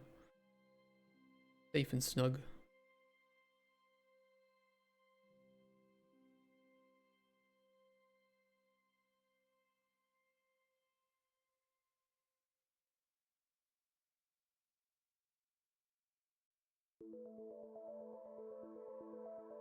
People are very emotionally invested into their MMOs, yeah.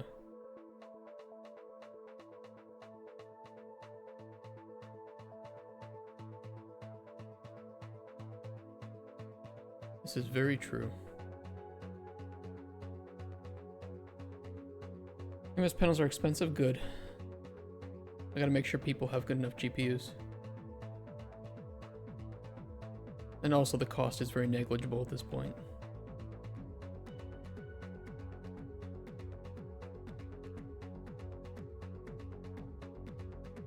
One shadow from a VSM is going to cost more than the entire slate pass. We don't need to worry about it.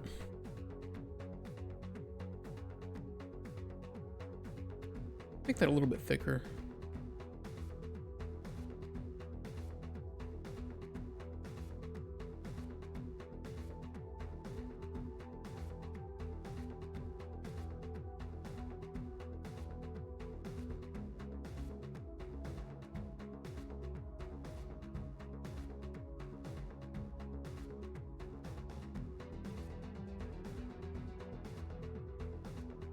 You need to think we are about 1 month into the creation of this entire project. Daddy. We are going to be in early access, to be ready for early access in less than a year. And the way we do that is by being very efficient. Oh, a CPU's not gonna have a problem. Don't worry about it. Don't worry about it.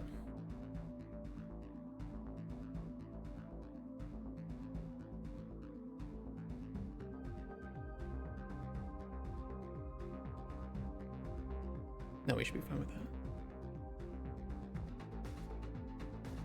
It is big progress, yeah. Because we're being very, very, very efficient. We ran out of funding, see ya. What funding? We never had funding.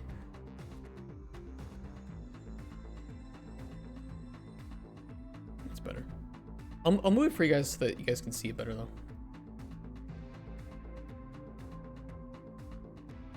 Oop. Wrong axis.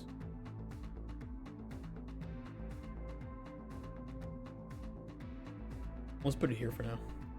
A little off center. But who cares?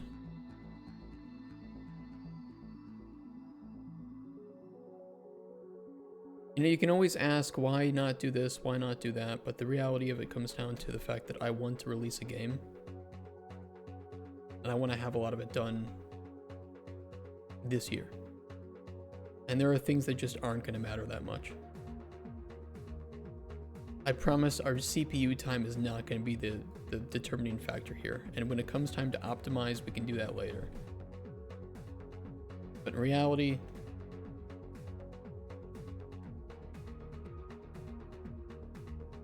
this is going to be the challenge and when to optimize.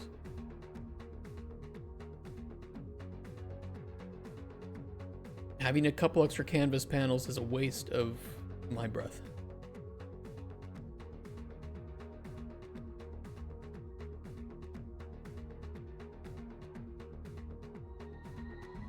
Let's have those initialized. We can do that on...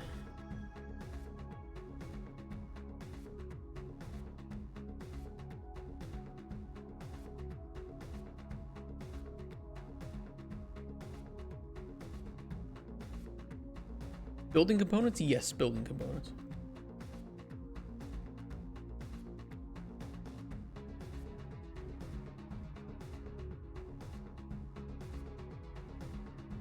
I could just run like a quick set of everything. I wonder if there's a way to force and notify on start.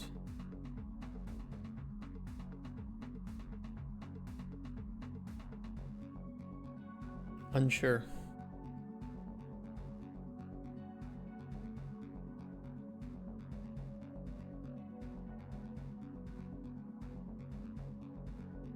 Will there be crafting? There will be, but it's probably not in the way you're thinking.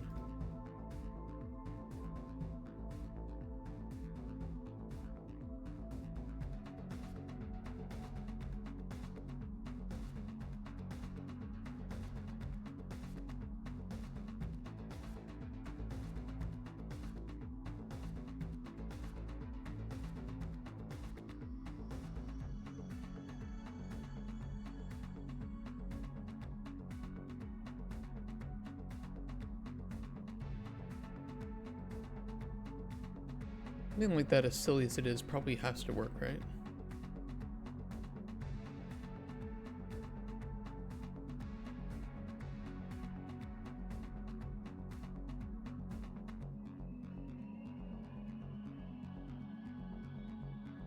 What are we cooking? We're setting up the player resources and MVVM today. I need them. We need them in the game for the next milestone. Or we plan to... Well, actually, we're kind of working on the next milestone already. We're a little bit early to it, which is not a bad thing. But we'll need them with hazards, and then for our first playable 3 with the solar flare stuff. Nothing to show yet. If you do get anything to show, Blusterdy, the earlier we show you show it, the better. Even if it's still in progress. You know, we're not... Like, I'm not going to judge you for something that looks too early. It's just we can see if we need to pivot earlier rather than later. But you're doing fine. It's not like we need the player character right now or anytime soon.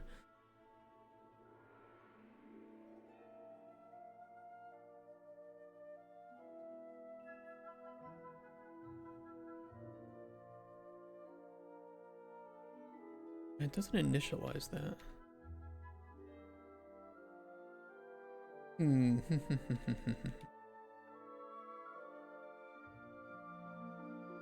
Does our death work? I should just print screen dead.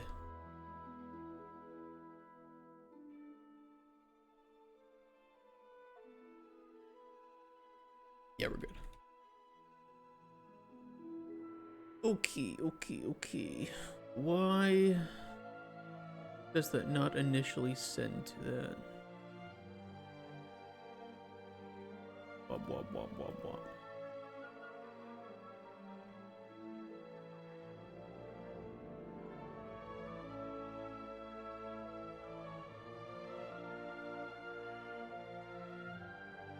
Yeah, we don't want an instanced view model, of course.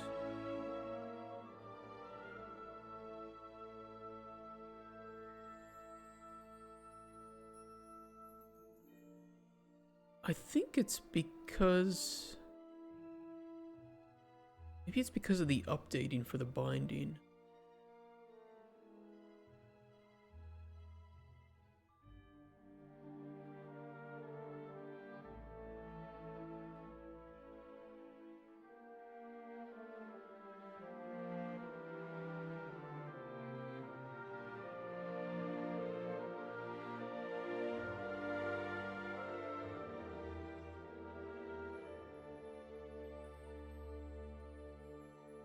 It's got to be a timing issue in this case. That I think that the resource initialization is being run before the widget is getting drawn, which would make sense. You would need to wait until it's fully initialized before doing that. We could either do a callback on initialization.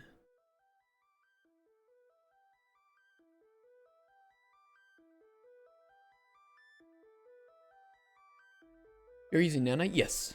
Yeah, we're using nanite. So don't worry, we have nanite skeletal meshes, which will be totally fine. We only have one hero character in the game anyway, so we can go crazy with him.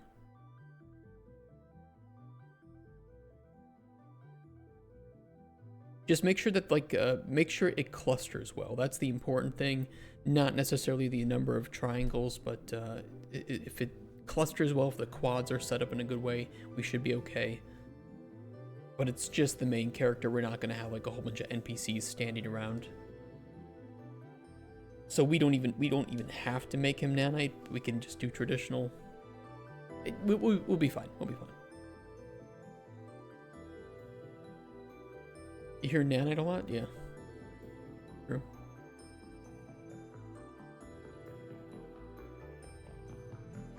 Nanite good. Nanite good.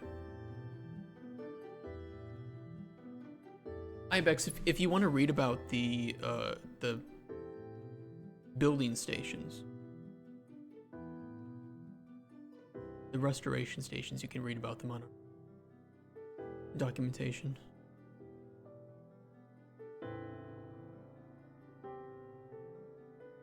I do need to write out some lore about building components, though. Well, there'll probably just be like, you know, standardized packages of materials. Nothing too crazy.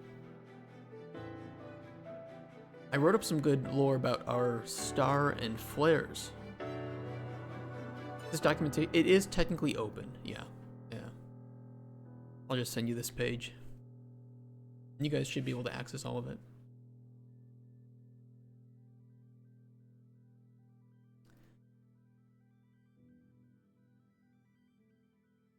The binding can be triggered for multiple fields. Delay. Else use it. Delayed. We probably wouldn't want delayed on any of these. You probably would want immediate. This doesn't solve our problem, but this is probably what we want.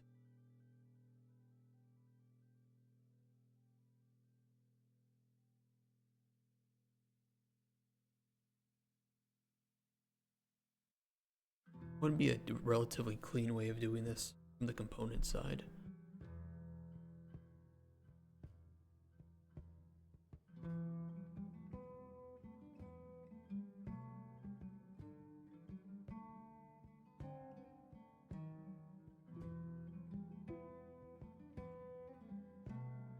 Don't really want to put anything regarding the widget in the component.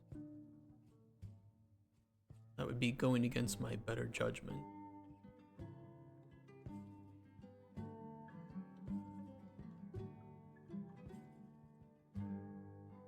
We could hard code it a little bit and just run back the resource initialization once the player actually clicks into the game, but I prefer not to.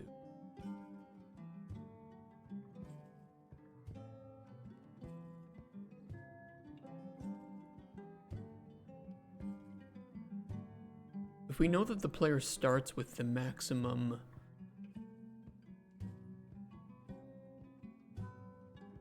I could hard code it into the widget. And the moment it changes, it should be updated. But again, this is not the most future-proof. We could assume that game modes might affect it. And we might want to run different, you know, like start the player with 1 health or something, right? As like a special game mode, or, you know, who knows? Who knows?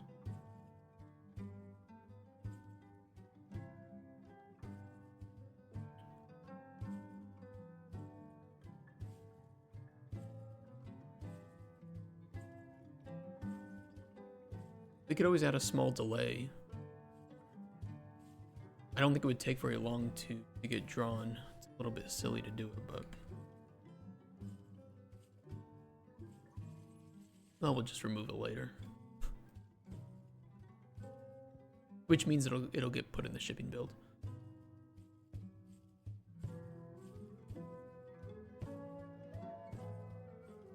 That didn't even do it. I wonder if it's because it isn't changing, so therefore it isn't broadcasting. Ooh, that could be it. That would actually be kind of cool if it did.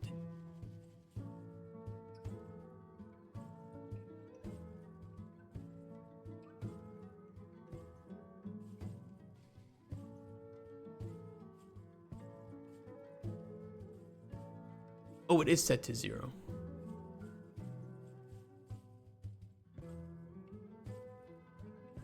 We probably should have a function in the BBC for initializing them. Just to trigger the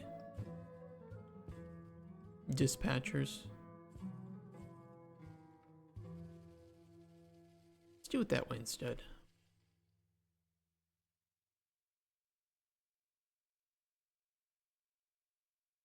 Enough control and script execution order?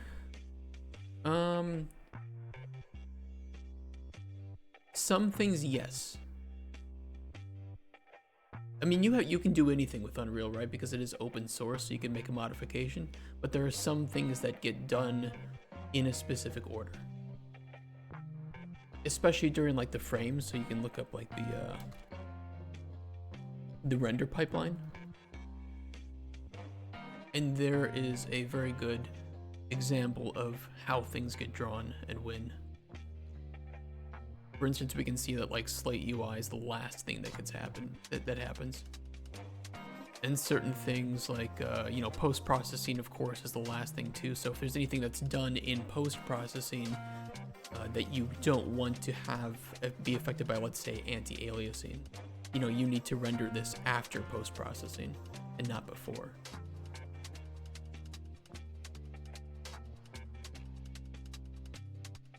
And there's similar stuff too with the way that all your actors and like code is initialized as well.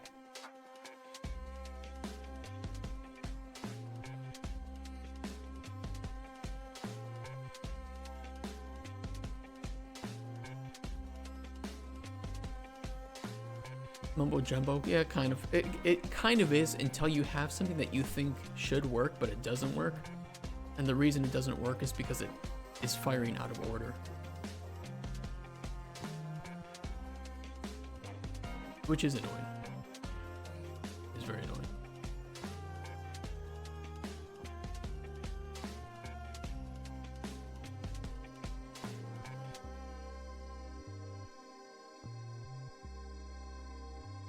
There we go.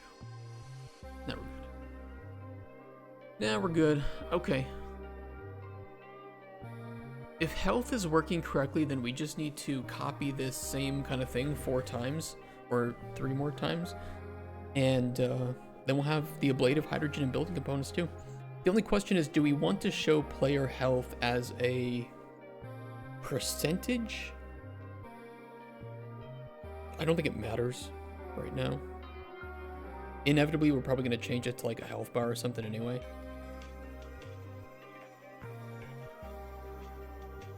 So I don't really think it matters.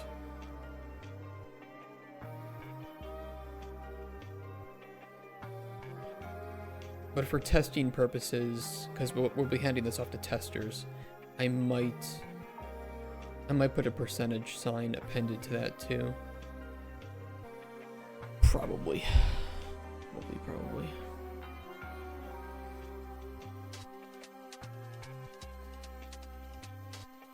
I don't think I can do that through the bindings though, can I?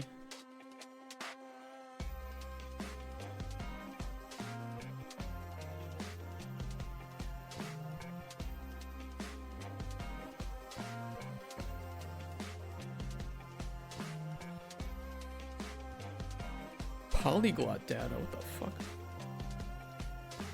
You can die in the game? Yes. Yes, you can.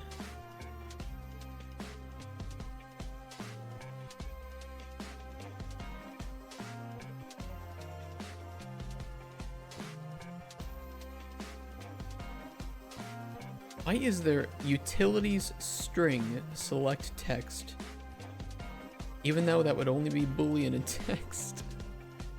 That's weird. Okay. Something to think about.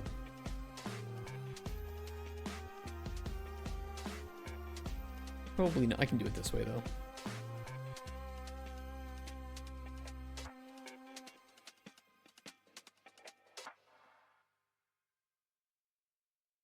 I'll put another canvas panel there, just for people to get upset about.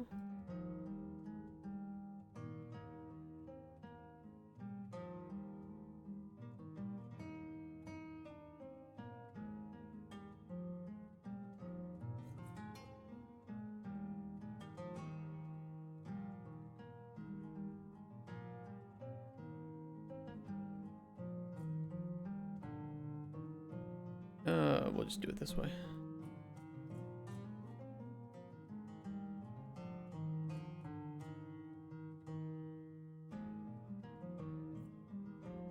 With a lot of backtracking before, felt like run through one place once in most cases. There will only be backtracking if you want to backtrack.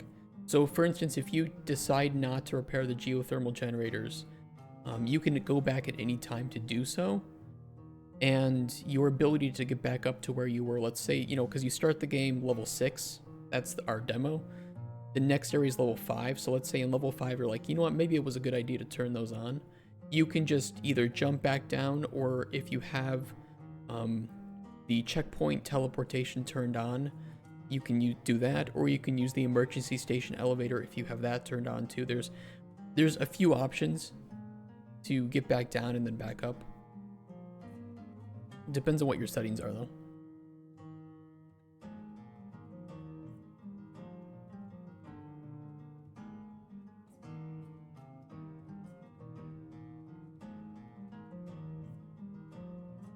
Oh, player need to build stations? Well, in case you you die and go back to a checkpoint.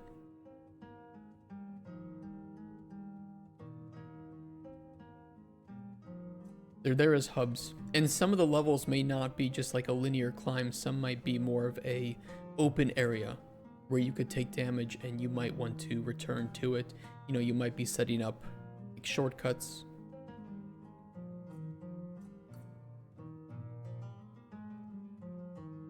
You shall see. It's a pretty good size for that. If we want, we could scale the coloring of that based on how much health you have.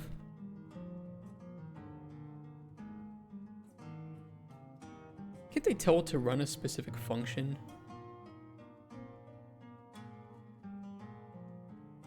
Instead of binding the text to it?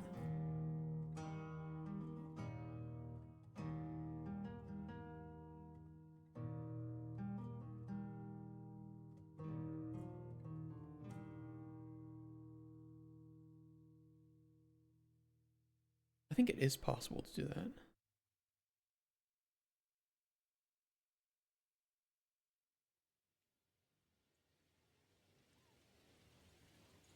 This is more out of curiosity than anything.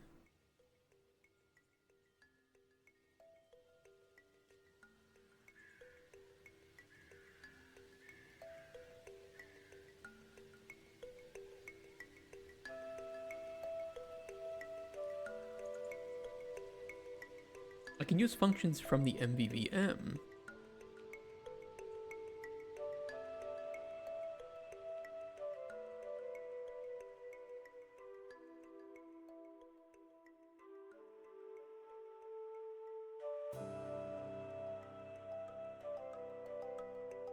Hmm.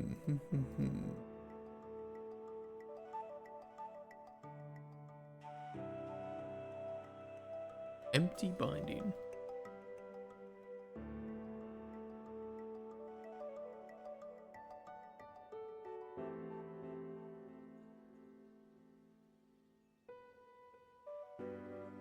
No, it could only be that way.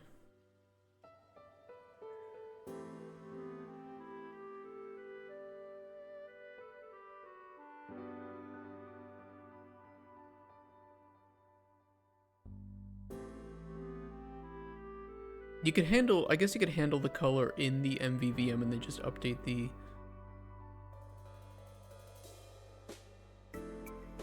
You could just run the notify here. Yeah, I mean, I would say like for people who are just trying to, like speedrunners are probably not going to build a single station, right? But it is meant for casuals who may want to backtrack, may want to explore, and it's nice that they can come back to these hubs where they can restore their health, restore their ablative, and give it another shot, right? I need to make sure the game does allow, or does, you know, cater certain options and abilities to different types of players. But there might be some players that are like, what's the point of these? I never use these. And it's like, well, that's because you're a speedrunner. Obviously, you're not going to do this thing that takes extra time, and you know, your goal is to never fail, to never fall down. So you don't need all these casual friendly things.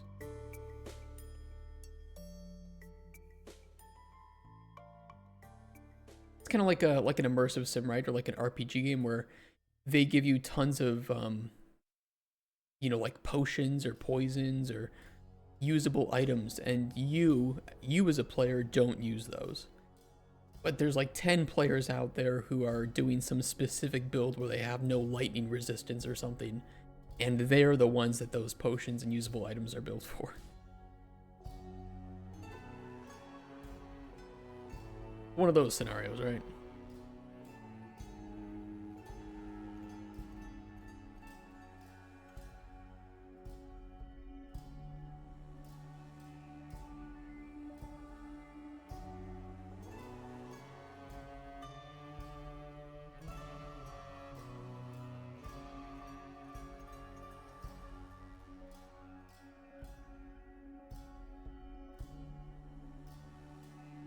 What did you guys do over the weekend? What did you guys play?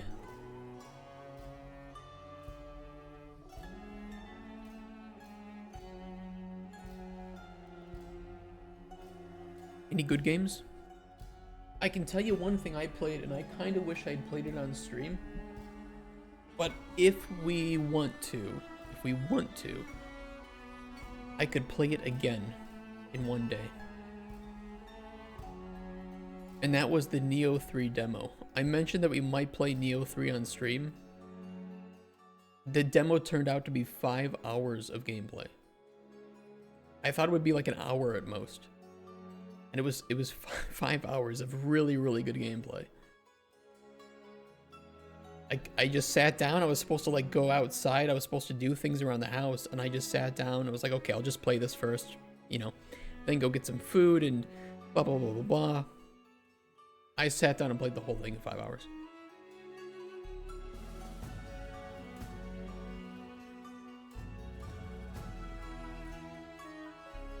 Minecraft, you're trying to defeat the Ender Dragon?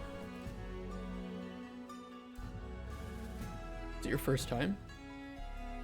Or are you on like some new run? First time, really? It's complicated.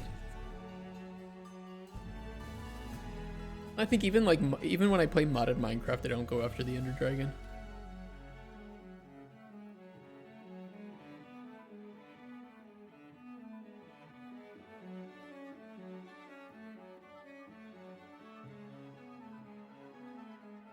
How much time on wikis?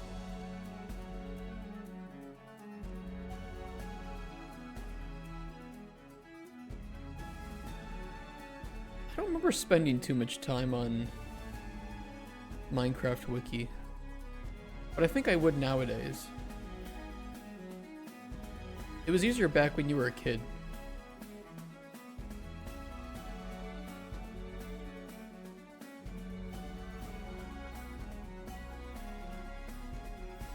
Went to the mountains planning to start Neo 1. Hey, I hope you like Neo 1. To me, Neo 1 is a really good game.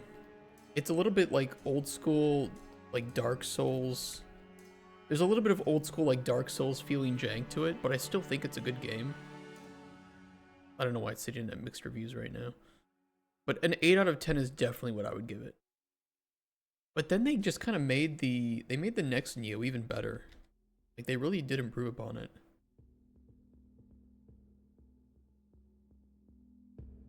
But I never played this one all the way through. And now playing Neo 3, I think it's fantastic. I would say Neo 3 to me is like, from a gameplay standpoint, is like 9.5, 9 to 9.5 out of 10.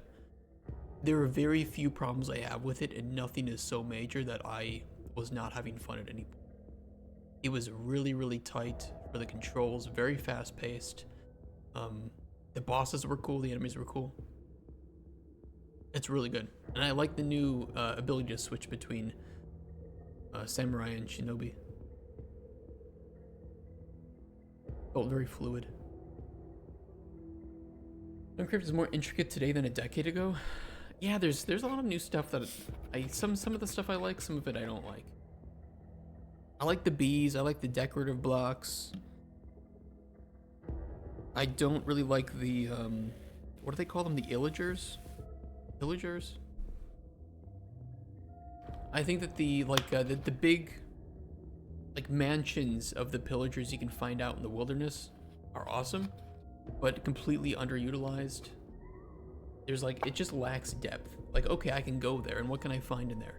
Oh, some apples and iron axes and dark wooden blocks. Oh, wow, can't get those anywhere else.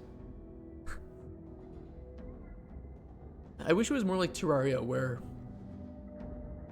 when you go to a biome, you're like stepping into a completely different world with its own resources, its own upgrade paths, and you're often going there like, I go to the jungle early on. What do I go there for?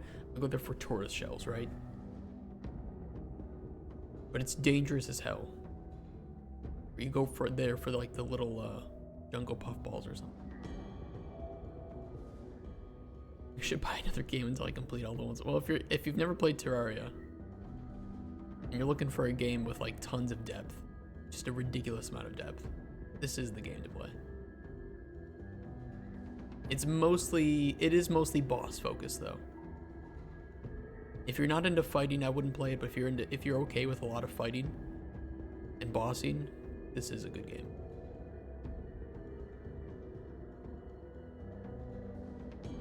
If not one of the best.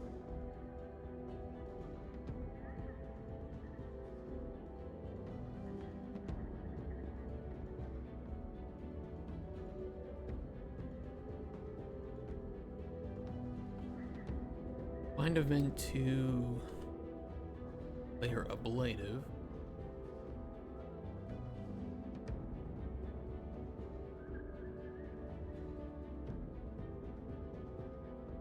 Find event to player hydrogen.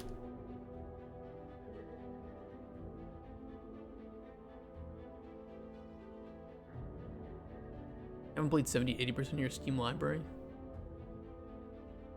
Yeah, neither have I. I mean, I used to buy like the humble bundles back in the day, right?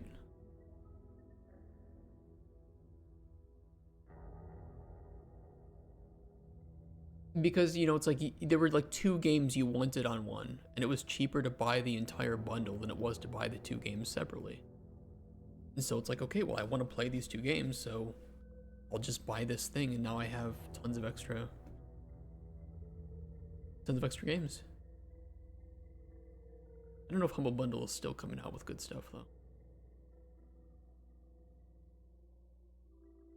Great on handheld.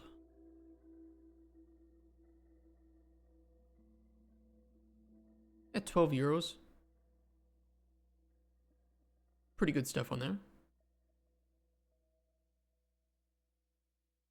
Sid Meier collection, you can pay 15 euros for Civ, Railroads, Pirates. Pretty good too. Roller Coaster Tycoon, 10 euros for some of the best games ever made, and still probably the best theme park games ever made. That's a nice one.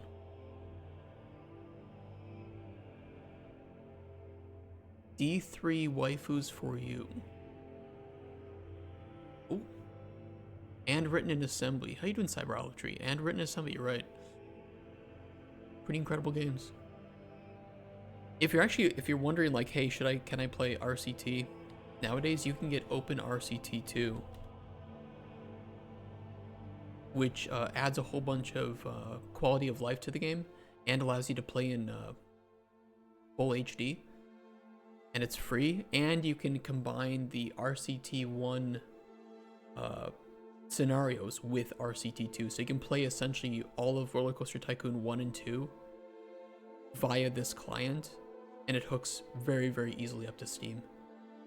Very easy to set up. And then you get your full 1920 by 1080 Roller Coaster Tycoon. It's great.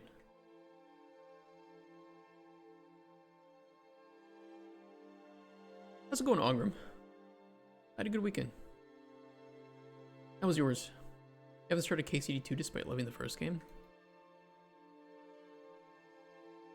You absolutely should.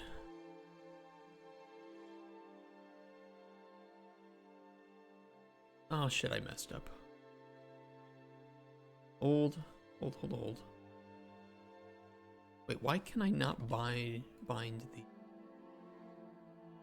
Oh, because I didn't put an input on the player ablative hydrogen and building component updates. 1 second, I'll do that.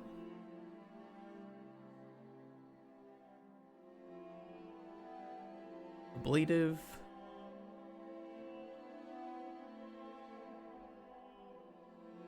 New ablative.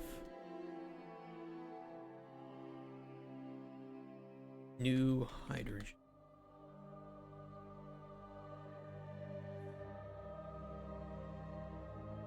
Played 8 hours of War Tales in one sitting with my friend, felt like a kid again. Hey, I'm really glad you liked it. I'm glad that the co-op was not frustrating for you. As the game is, I think, really, really good.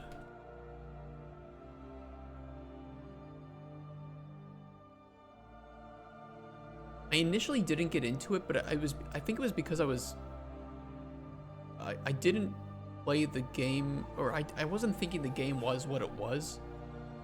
But then I jumped back in like a couple months later and I played it for what it was, and I'm like, okay, I get it. I love it.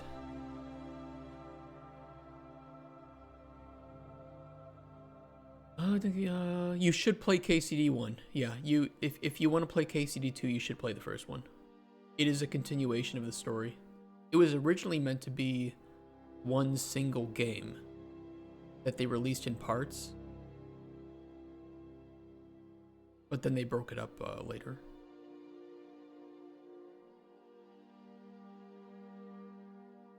Hydrogen and building.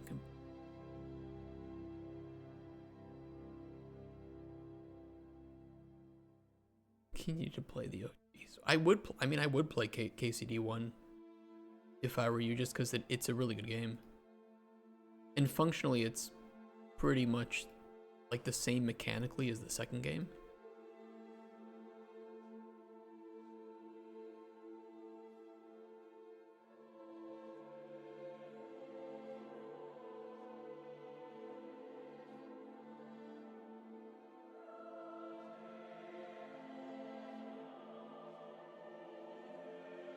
Okay, that should be good.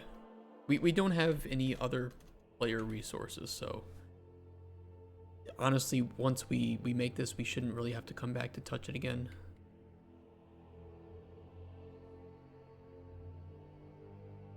Our listeners are in, our updates are in, our field notifies are there. Our MVVM should be okay. We just need to update the BPC. Update player health.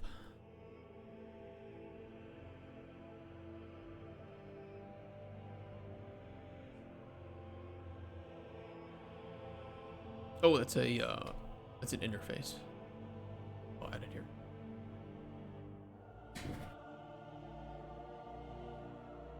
Update player ablative. Get player ablative.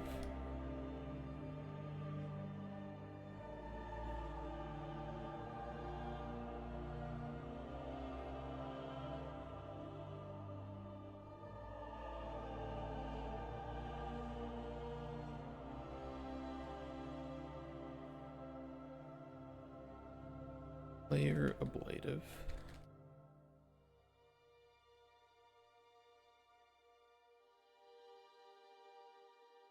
They force that to be a function.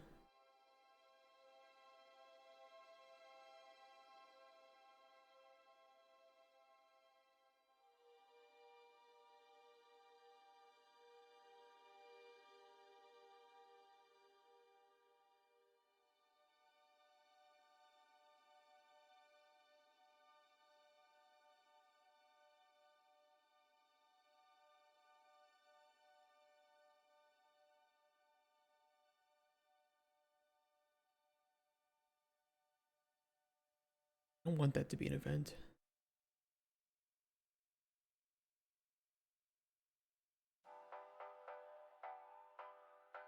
Is there a way to force this as a function?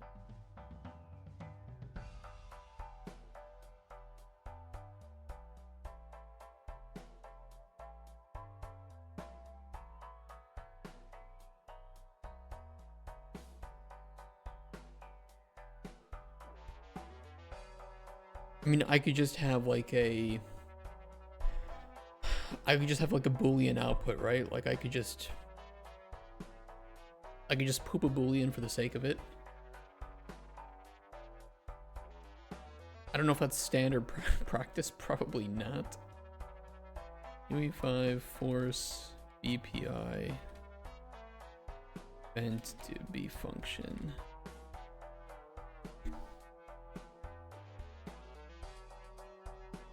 I doubt anybody else is worrying about doing that, but for me it's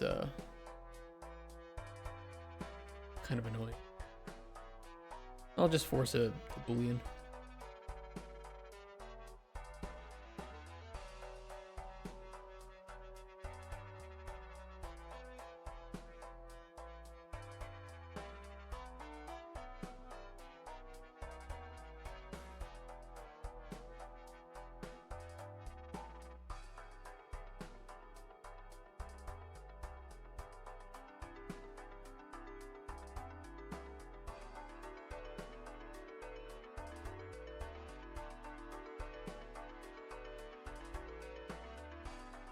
many games don't have order numbers because of that? I mean, I think that there's some games where it's okay. Like, you know, playing 2016 God of War, do you need to have played the first 3 games? No. Does it help to understand Kratos' backstory? Yes. But I think that they did a pretty good job of bringing in new people to it. Or it's like, you know, Mass Effect Andromeda, right? Looking aside its quality, it was a completely new, you know, universe, so you didn't really need to know anything about, like, the races and everything, or about what happened in the Milky Way.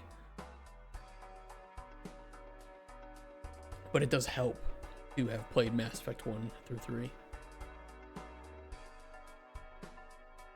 Which also, if you're gonna pick up, you know, Mass Effect Andromeda as your first Mass Effect game,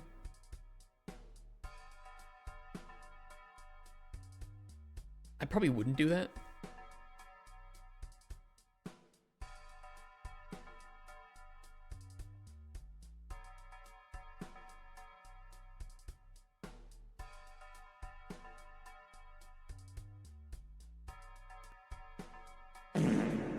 Mass Effect.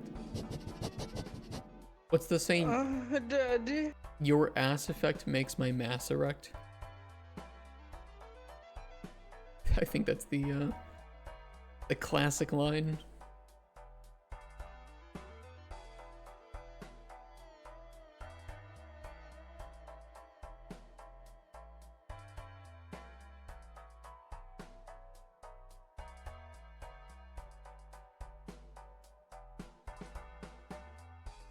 Player ablative. It would be nice to implement some global functions though for like grabbing these.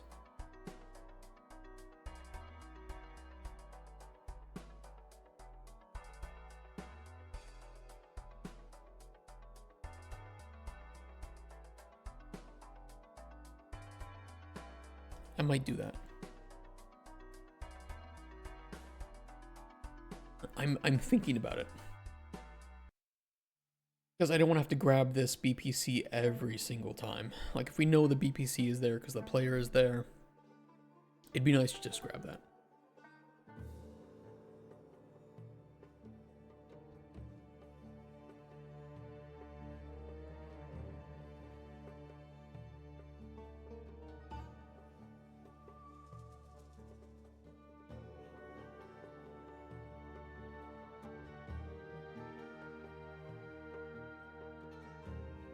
I don't think we need to do anything too snazzy here.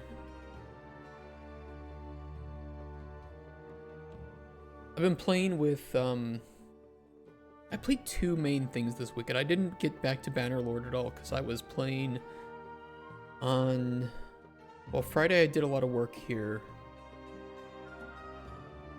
I've been playing a new Skyrim mod pack called Hymns of Hersine, I think is what it's called.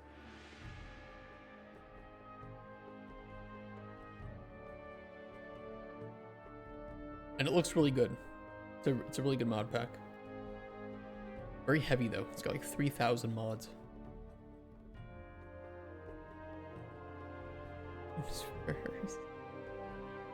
It's a not safe for work mod pack, and my god, some of the things that they've added.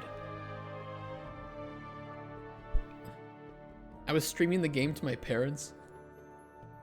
So I called them, and my dad was playing Hightail. And I'm like, hey, dude, I gotta show you this this mod pack because it's really cool, and I can get you set up with a similar mod pack. And I was walking around in the Markarth area, and we came across a building I had never seen before, so it was something that was modded. I don't remember the name of it, but it ended up being a brothel.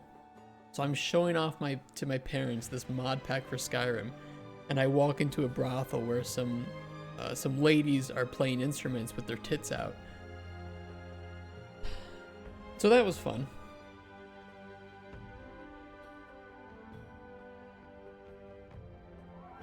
But they're pretty chill, so it's not like it was like embarrassing or anything. It was just like,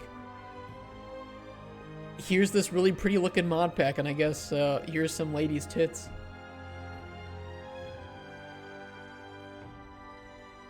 Now let's go somewhere else for the time being. Oh, it was good. It was funny.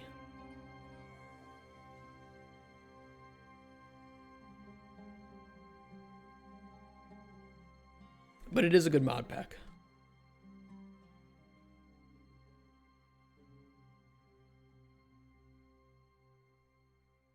Update player hydrogen. Alright, today's kind of like a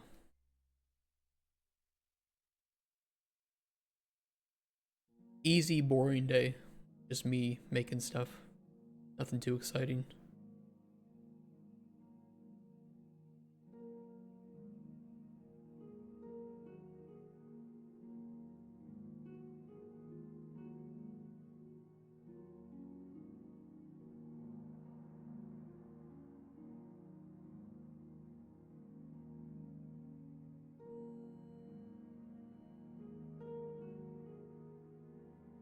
But yeah, if you're ever looking to like mod Skyrim or something, there's a really nice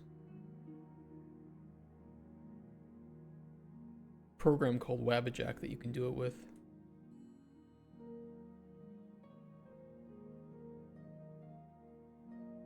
And it provides you pretty much just like it's essentially one-click mod list installing, but it's not one click, you know, it's a few more than that. But you kind of sign in through your Nexus account and you choose the mod list you want to install, and you basically just select install location, download location, and it's good to go. Most mod lists do have like some pre-installation instructions that you have to do, which is just like deleting your all your old Skyrim data and starting clean. But it's not too bad. Much faster than it used to be to mod Skyrim.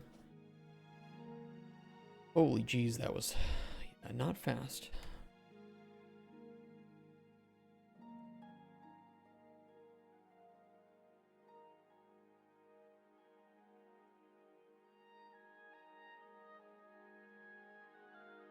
Okay, call player hydrogen updated.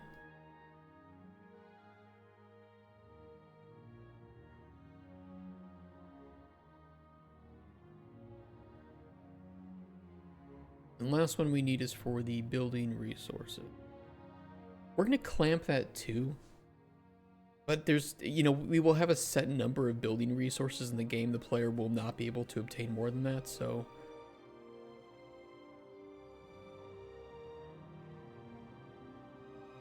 shouldn't be an issue.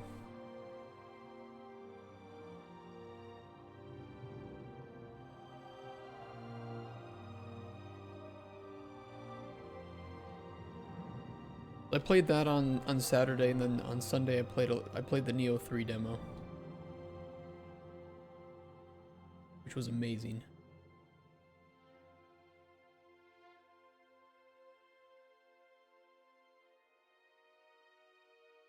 How's it going, Animosity?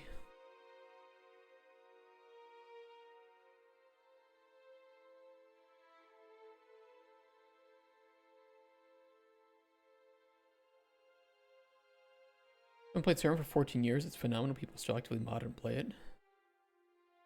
What kind of player are you, Ibex?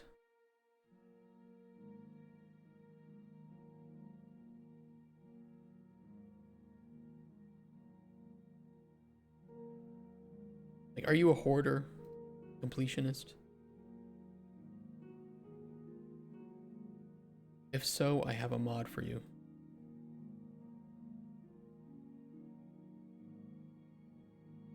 I called it player building resources.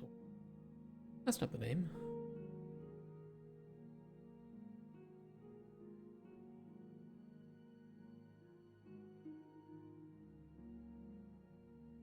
You're doing good. What are you working on today? We are working on player resources and MVVM. Haven't played since 2012. It's worth getting into again, although I don't really play vanilla. I don't think I could ever go back to vanilla Skyrim.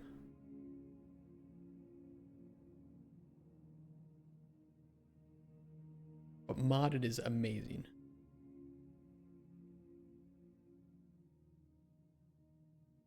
Like, they've added some, at this point they've added super incredible combat mods, complete reworks and overhauls of certain systems, including like perks and stuff. There's entire new regions and quest lines that people have added with full voice acting. It's absolutely wild what the game can be with mods. And then of course, you know, everything with HD textures and new meshes.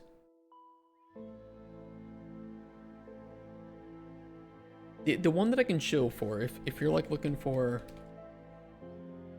one mod that I think changes everything regarding the way that I play Skyrim, it's Legacy of the Dragonborn. An entire museum that you can become curator of, with displays for every single unique item in the game, with its own quest line and new NPCs, with voice acting. And it actually just ends up making the entire game worth playing, because you can have like you have a location to show off your Dark Brotherhood accomplishments,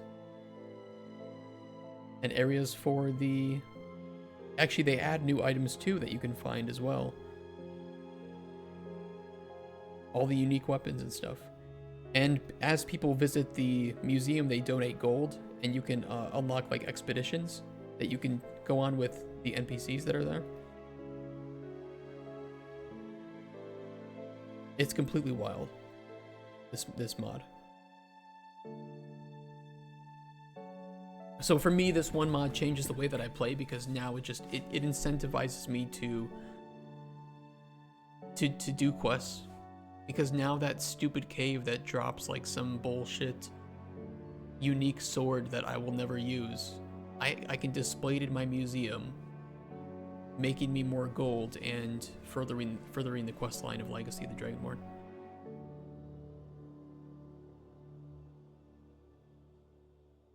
There's even unique cheese that you can find. And it adds shells all around the game's water sources that you can find to display in the museum too. And coins, unique coins. And gemstones, that's the other one. And it has patches for the DLCs in addition.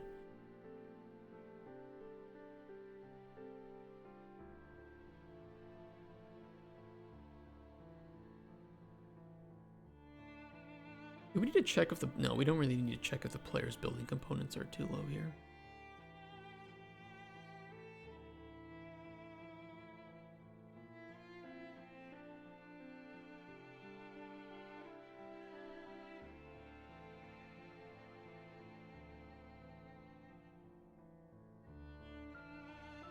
We'll clamp that to $9.99 just for the sake of the widget, but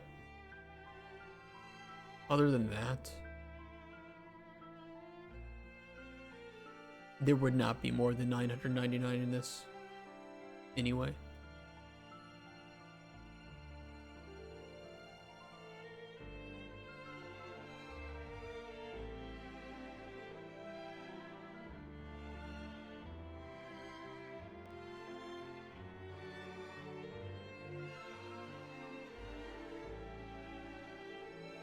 Okay, that looks pretty good.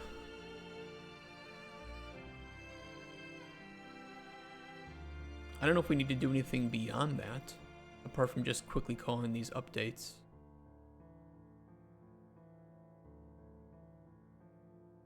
That's for initialization.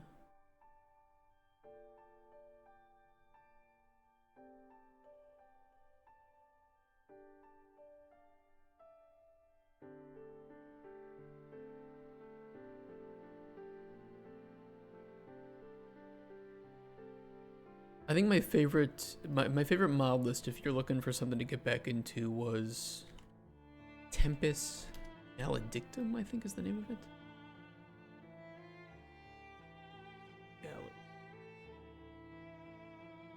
Nice search here.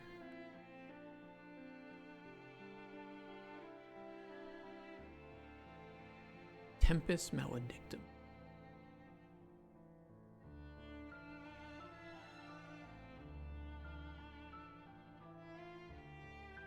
I've used this one too, this CSVO. This one's pretty cool because this one only updates the game visually. It doesn't add any other like gameplay mods, so it like provides you with a clean base to work from. I've used this one before, but this one is really heavy.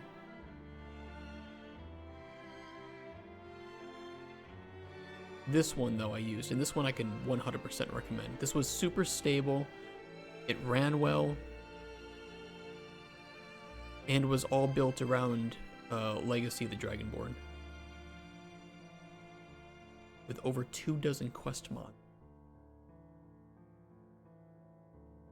Did I mention Sword Hero in the stream yet? No, Madi.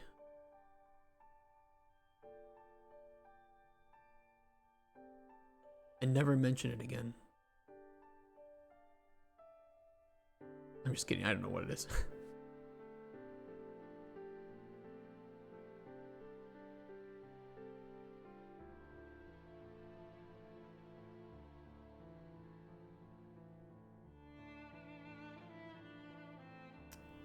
Oh, that's weird.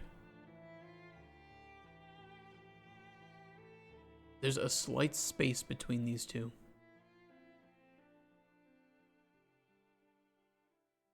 Oh, okay.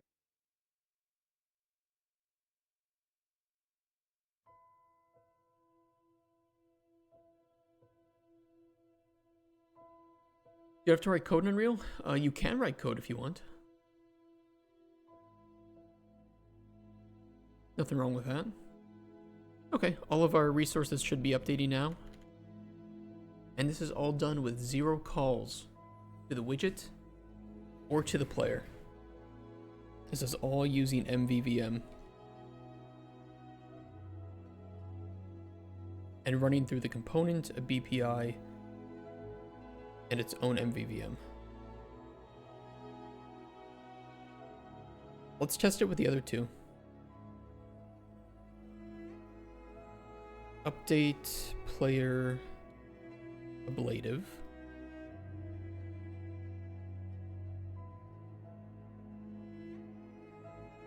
Let's try a 1% update and a negative 1% update.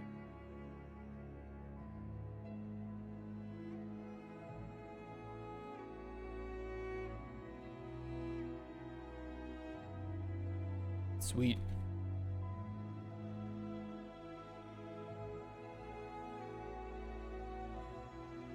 Just making sure everything works. Same with hydrogen.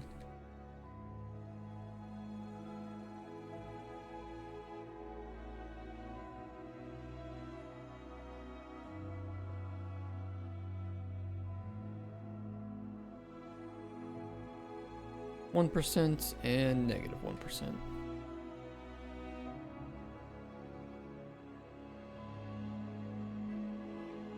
Looks good there. Clamping well. Last but not least is our building components.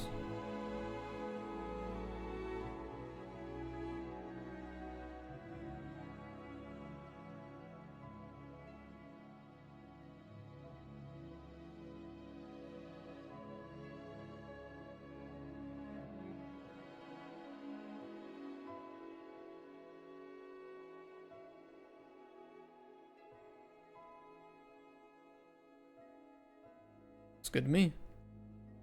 Okay, so those are all ready. The MVVM is ready. We can simply, very easily, all we have to do is redesign this widget at any point and hook up the bindings like this, which should take about like 5 seconds to do. Once we're ready for a full UI design pass, which is not going to be for a while, we're good. In English here, what does ablative mean? That's a good question. How do I define ablative? Ablative is the protectant either against well, I know for sure heat or radiation that you'll see on like spacecraft. And you'll mainly see it in reference to when the spacecraft is re-entering and that part that heats up because it's the friction with the atmosphere. And you'll see like parts of it flake off. That's the ablative flaking off, so it's protecting that. I've never had to describe ablative before, so that's a very good task. Hopefully that made sense. Hopefully you know what I'm talking about. I don't know what language you speak.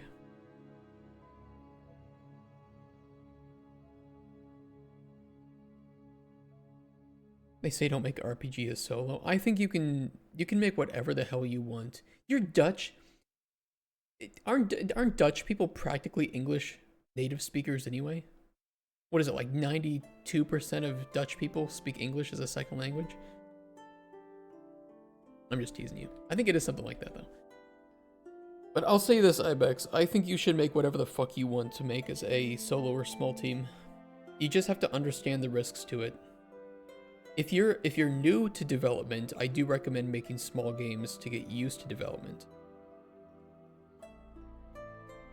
But I don't agree with people who say don't make your dream game as a solo dev. I don't agree with that. I think we would be missing some of the most incredible games in the world if indie developers didn't choose to follow their passion and make complex games from scratch. I'll put it that way. For me, the recommendation to make smaller games to work up to your big one is only if you don't know what you're doing. Have you seen the drop in gaming company stock? I did see that. People were saying it was because of Genie 3. I don't think it would be, though. And if anything, it would just mean that those stocks were overvalued in the first place. Do I need this open? What am I doing right now? What do I need to do? I want to make global calls for grabbing resources.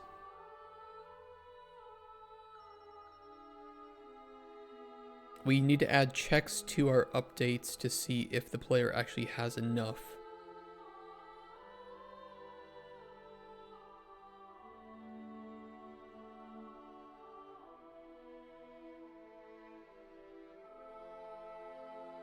Make your dream game if your dream game is some game that requires 10 to hundreds of people to create. Yeah, I mean... Am I a bag holder? What do you mean? Do I hold any... I don't have any stocks. You need money to have stocks. I don't have that. That's also how we got Death Stranding. I think if Sony weren't so supportive of Kojima, we wouldn't have gotten Death Stranding. And I don't think it... I think it was a very good thing that we got Death Stranding. Because Death Stranding is an amazing game. 1 and 2. God, those games are so much fun.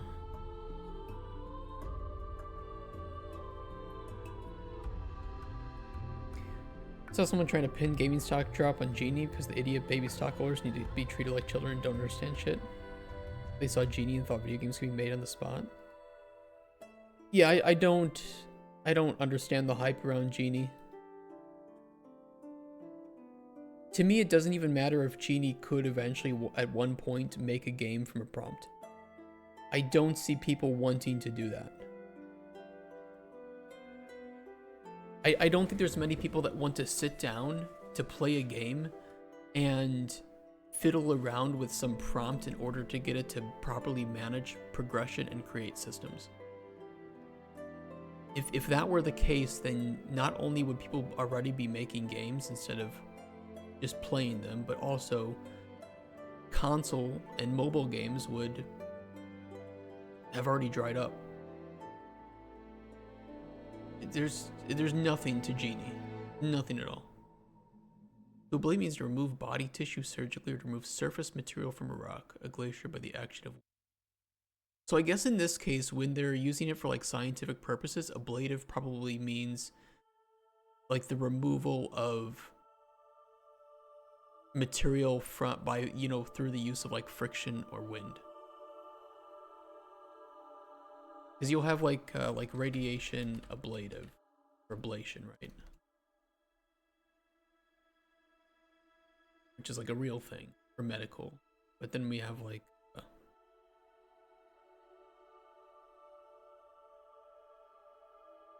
ablation through like an aerospace. That's mainly for thermal.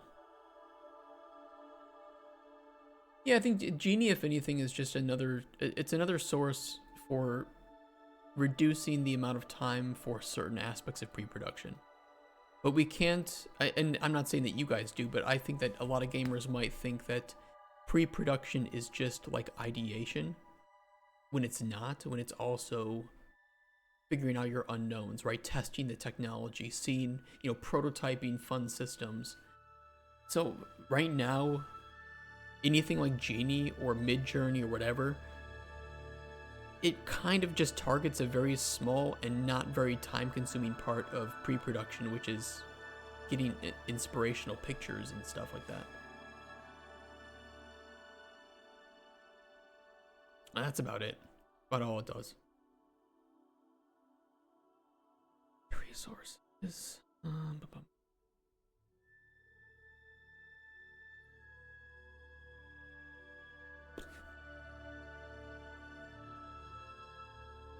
Let's start with health.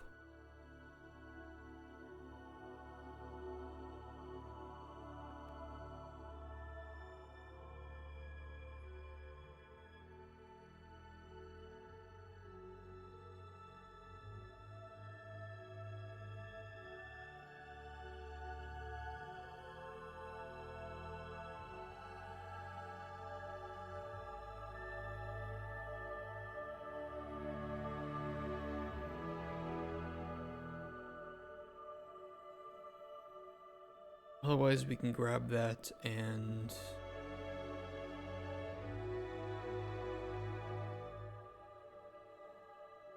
we have the function directly. We'll go through the BPI.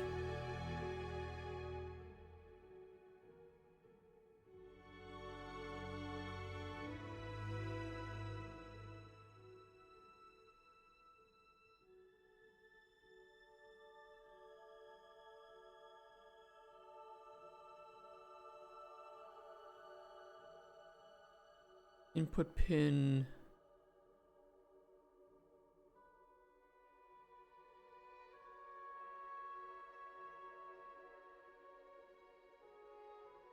Okay, it was weird. We're fine.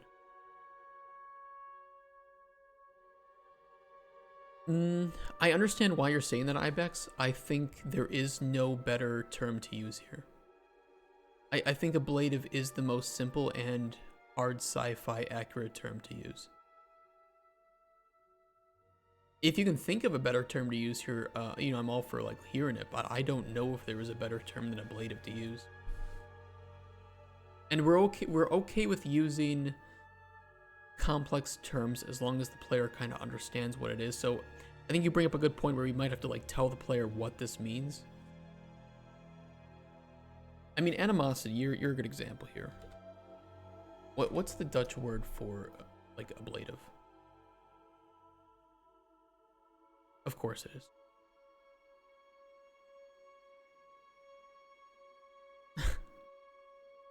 Like, is this well known to people who understand like space terms?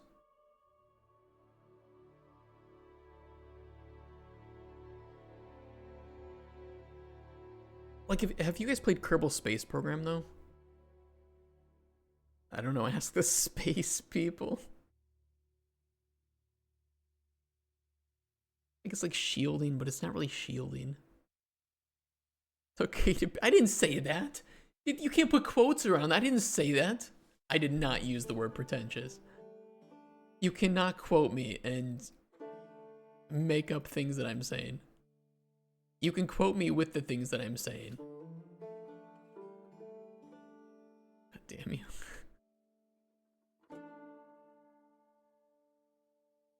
Should I make a macro for this? Yeah.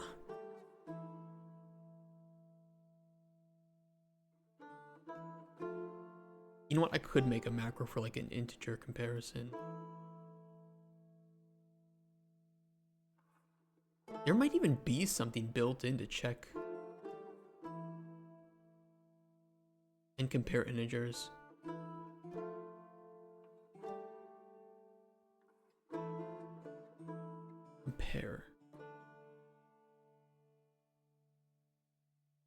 That should work.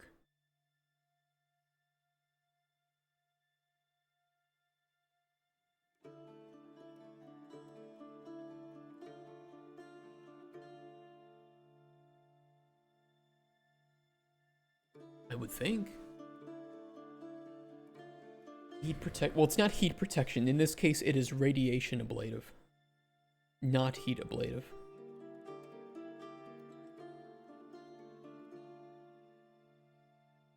But it's also, it's not shielding. It is specifically a well, I can show you exactly what it is. It is lithium borohydride, an emergency backup broad spectrum radiation ablative specialized in protecting against neutron radiation while mining. While specialized for neutron radiation, the LB4 cartridges also provide limited protection against solar radiation, enough for you to see cover while the LB4 rapidly vaporizes.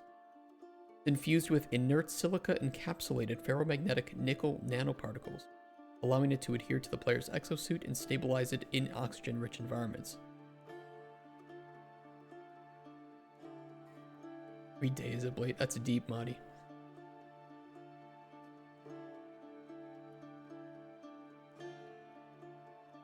So I don't know what a term to use here other than radiation ablative is. And I think I'd rather players use their brain than not use their brain. I think in the games that I make.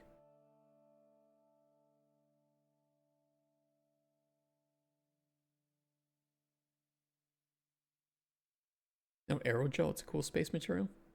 I mean, maybe there's a use case for aerogel. It just depends. Just depends. Like we are hard sci-fi, right? So we are trying to be on a scale of like 1 to 10, 1 being, well, I guess 1 is over here for you guys, right? 1 being completely shit and non-scientific, and 10 being completely scientific and realistic. We're aiming for like a 8 to 10. Some things closer to 8, some things closer to 10. And for LB4, for this lithium borohydride, this is like a 9 out of 10. This is real. It is really used for this. Encapsulating ferromagnetic nickel nanoparticles could use to solve 2 problems: the stabilization of it in an oxygen-rich environment, and for the localized magnetic field spread. An in-game wiki? I don't know. Afraid you and your quotes. But no, this is going to be a game that I want to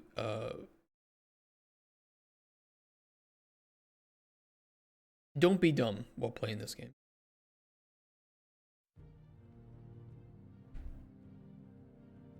Sometimes you have to learn something new.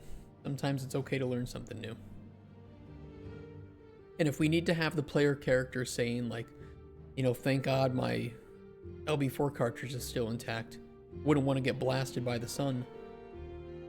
Just, you know, there's a million ways that we can hint to the player at what this is before, you know, without directly going crazy with it. We can even have them stand in the sunlight and they see the LB4 going down and their suit can say, you know, LB4 cartridge depleting.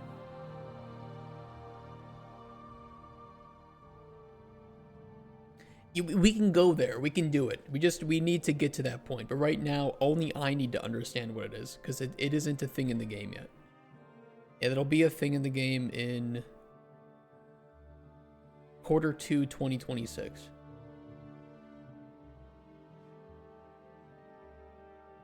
What are we doing insight? Are we talking science? Tell me more. There's plenty of science here. There's plenty of science. We even made our own stellar plasma ejection scale that will be used in-game to rate solar flares. Yes, exactly, Processor Chaos. The stellar plasma ejaculator. Romance option? Shut up.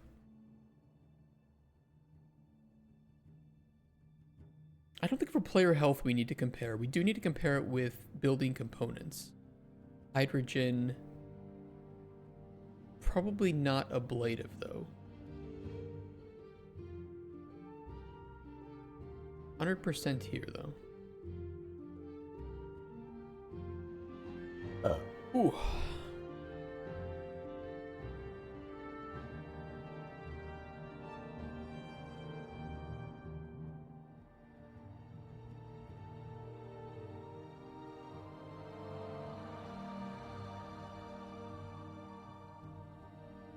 We need to compare the current with our intended update amount. Maybe we'll do that before we go crazy with it here.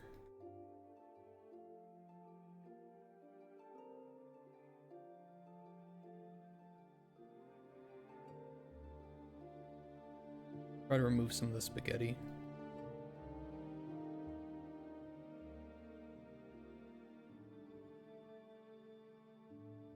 Okay, if the desired change is, this only really matters when it's negative though, so let's do that.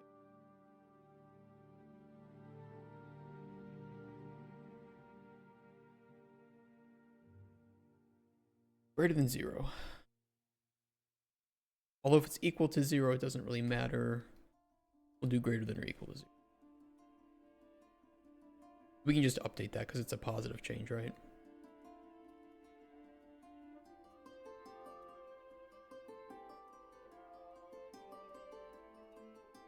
You just finished your own fictional substance? Well, now it's time to get to work, isn't it?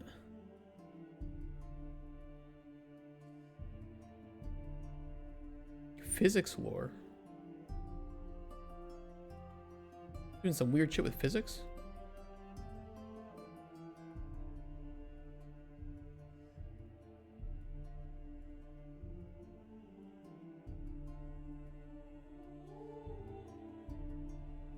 Lightsaber copyrighted wear by Disney? I don't know if it is. I have no clue.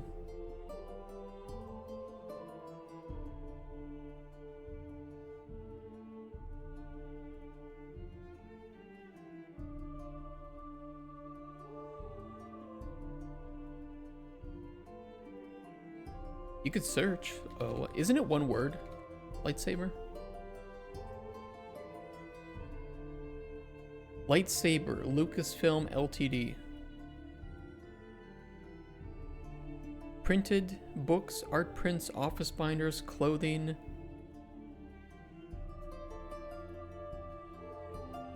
Toy sword.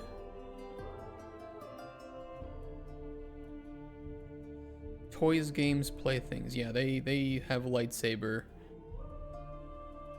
they got lightsaber. They have it not just in one international class, but multiple international classes. Ain't no way you're getting away with lightsaber.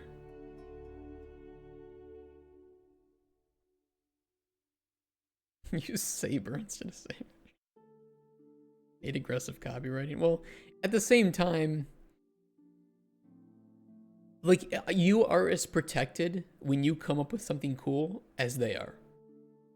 And some big company can't steal that away from you, right? So if you come up with something cool and you trademark it, Disney, you know, for instance, Disney wouldn't be able to do shit. And if they came up with the same concept as you could sue them and ask for damages or do a, you know, send a cease and desist. Can you imagine sending a cease and desist to Disney?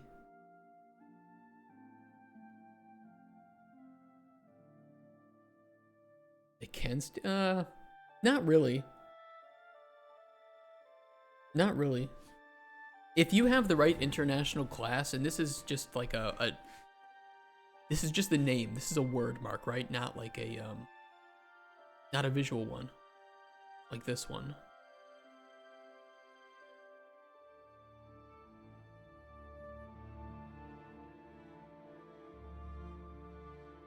There's not really anything that they can do against you.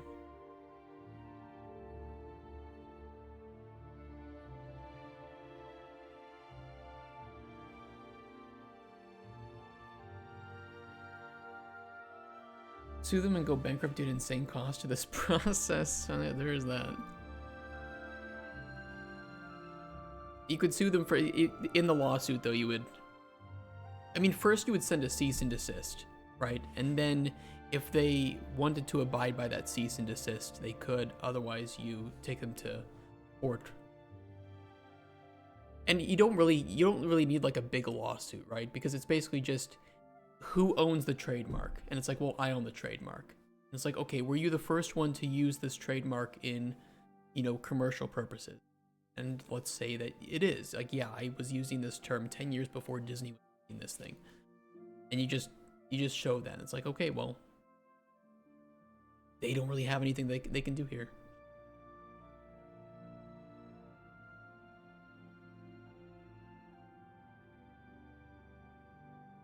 What was I doing? If we're going negative, we need to check, do we have enough negative? So the reason I kind of wanted a macro or function here was to call this elsewhere. So while the compare int does work, I kind of wanted one that would actually tell us if we have, right? Because like imagine that the player goes to build a resource station. It would be nice to have a function there that could just be like, does the player actually have enough building resources? But I suppose we could have a Boolean output for whether this was successful or not, which we do have.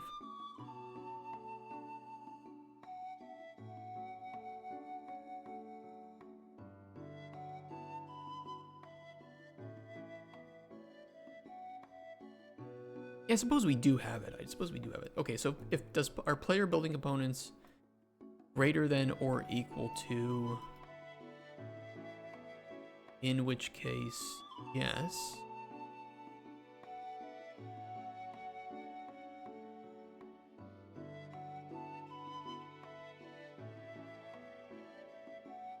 Otherwise, no bueno.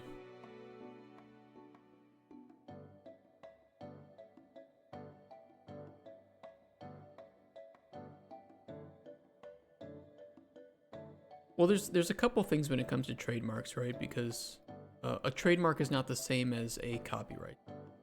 Like, you don't copyright the word lightsaber, you trademark the word lightsaber. But the trademark for lightsaber applies only to those. What really matters is like international classes. I can pull it up again. Not there. So when you look at this, Lucasfilms owns multiple of these trademarks because they have to. But they own this in different classes.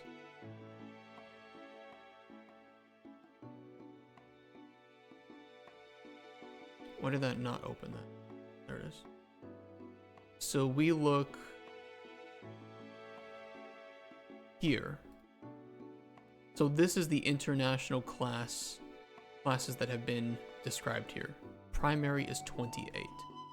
This class refers to toys, games and playthings, archery equipment, blah, blah, blah, blah, blah. Like actual physical toys. This one applies to specifically a toy sword. So it's even more specific. Like, you are not going to get away with making something that looks like a lightsaber if you call it a lightsaber. Looks, yes, but if you call it a lightsaber, you're in trouble. Now, if they patented a lightsaber, then you would have an issue with how you made it. But you're allowed to make something that looks like a lightsaber as long as you don't call it a lightsaber. This one is for clothing, so like a lightsaber word on an actual like t-shirt or something, right? Better safe than sorry. It is a standard character mark too, and note that there is no primary part of that. So you could include light, you could include saber in a similar toy, but you cannot use the two combined. And this one is for printed books, art prints, things like that, where they might put the word lightsaber on it, but it's only the word lightsaber. So because they do not have a trademark for, let's say, International Class 9, which I think is the one for video games, you could make a game called Lightsaber. It doesn't have to have lightsabers in it, but you could make a game called Lightsaber, and you know, they might not be happy with that. I don't think it's 9. Where's the one for video games? What's a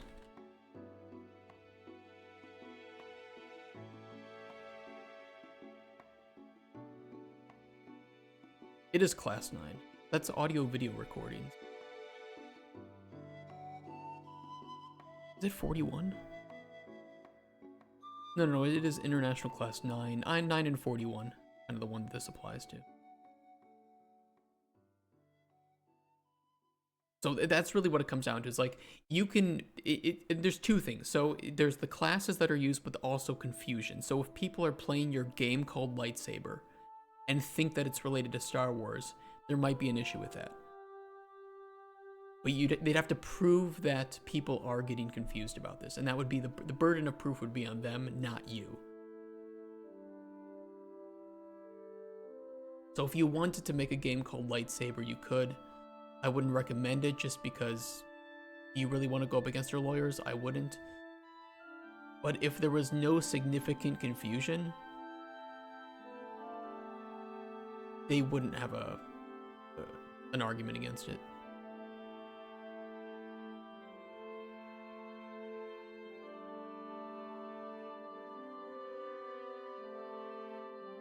Zombie was trademarked? I don't think zombie was trademarked. I know that was a rumor going around, but I don't know if it was actually true.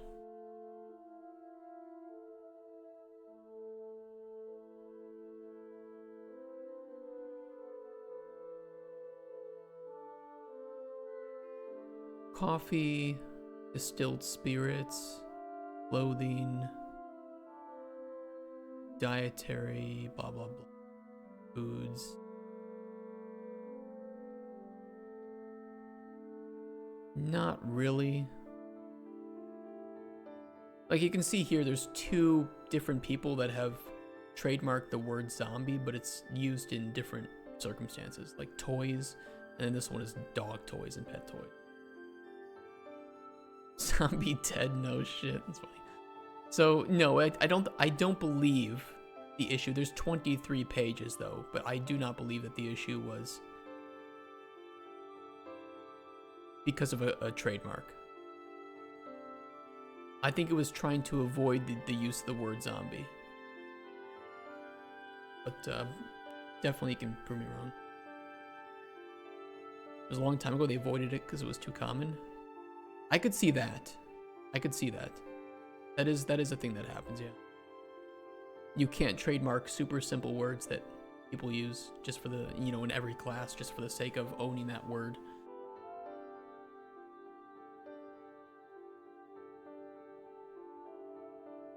They tried to trademark elf, dwarf, gnome. I could see that, yeah.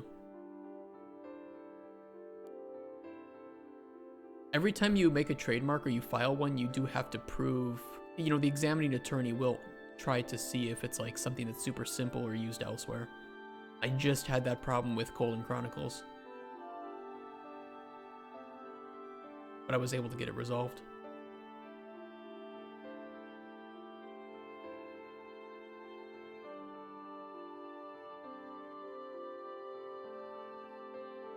Yeah, I think this is good, but I still want to make a separate function for checking if the player has enough building components. And we could use it here too.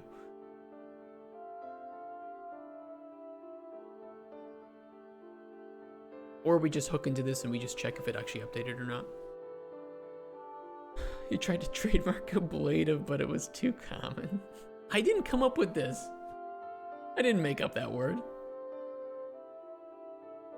I should trademark the word react. I could see Thread Interactive doing that.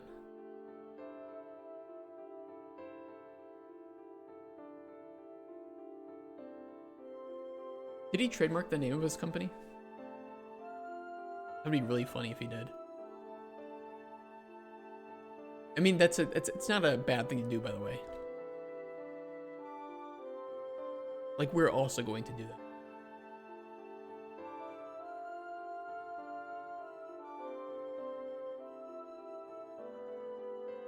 No, he hasn't.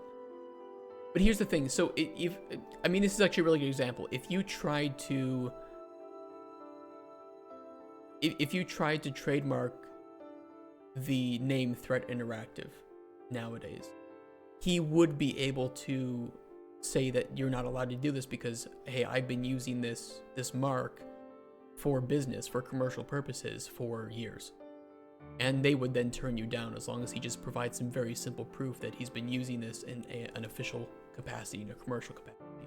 So it's not like you can trademark something that somebody else has been using or doing for a long time and then say, haha, I got you, now you owe me money or something. You do have to, whoever was first to use it, there is some amount of like due diligence that you have to like reach out to them and ask if it's okay. If the status has been like abandoned or dead, then you have a higher likelihood of getting yours accepted here. It's just, there's so many complexities to trademarking. But the reason why you would want to own like multiple trademarks for like the term lightsaber is to protect yourself and multiple different fronts. And that's why they own the word, you know, the mark lightsaber in multiple different classes. So that somebody can't do something weird with this, confuse people with it, and then, you know, make like lightsaber.com or something, and then, you know, it could get really messy with that. So yeah, you can invent new words. I mean, that's a good way to do it. Invent new words, and then, you know, you can make your game that. That's pretty common. Okay, so building components and hydrogen need to be the ones that we definitely return if the player does or doesn't have enough of those. So we'll set up the same thing here.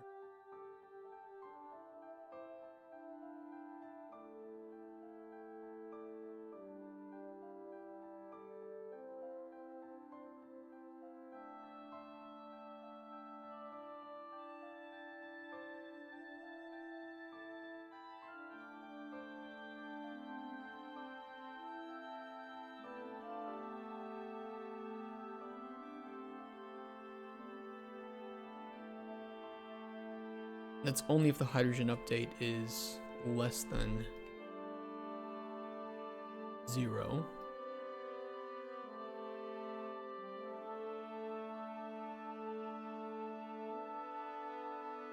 Using this graph better than handwriting code?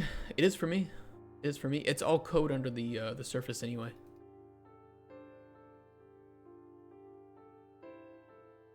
What's a good example for that? Well, if you look on like the UE5 like source code, like, I don't know, line traced by channel or something, right?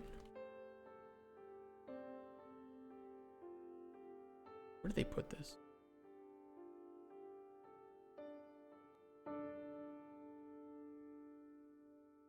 Actually, don't know where they put that, but it's all code behind the scenes. There's a, what's a good example of one?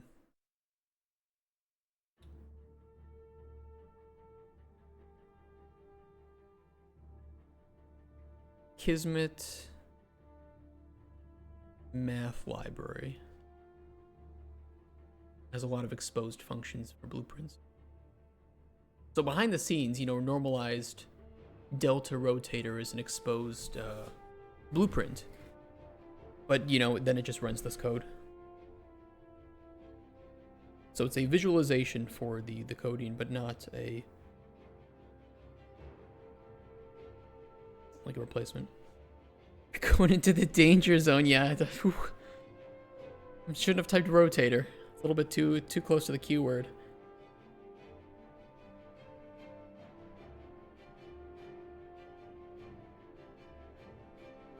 I'm backing out, don't worry.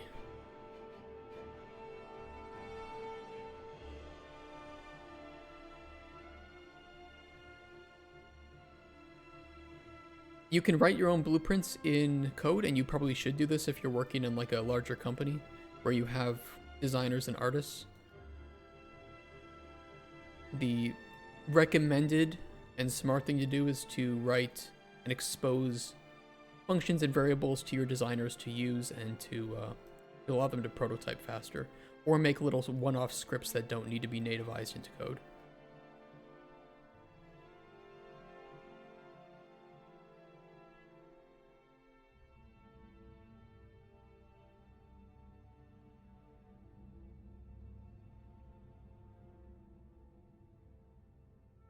Okay, we need to compare the player hydrogen with the modifier.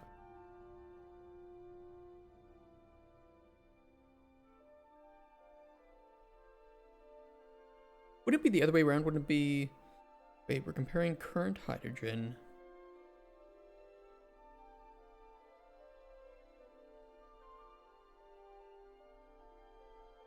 I feel like those should be switched. What did I do? What did I do for health? Yeah, why do I feel like that should be switched?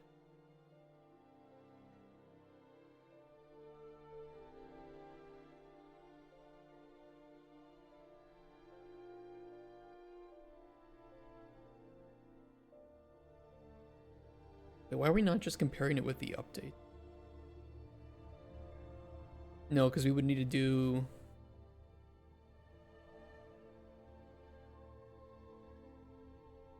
Well, it's only negative. Why am I doing a compare int when I could just do a check if this will result in less than 0? Why go to that complexity?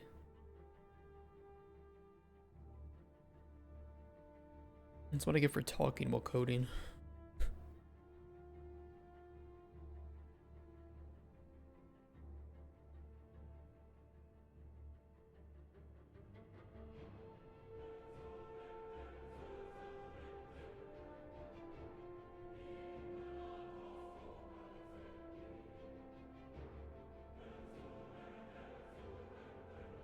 Talking about writing code, I've been making an automatic server scaling system. Spins up and destroys servers based on the overall load. Can you run it against live service provider this week? Jesus. Here we could try to spin up thousands of servers, but of course there are safeguards in place.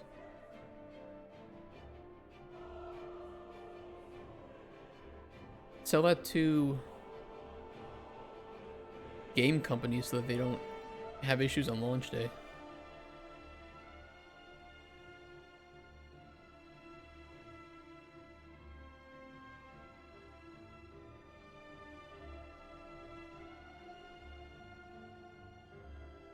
I could see it being used for like websites that see a lot of traffic during certain periods of like, you know, unknown periods of the day, right?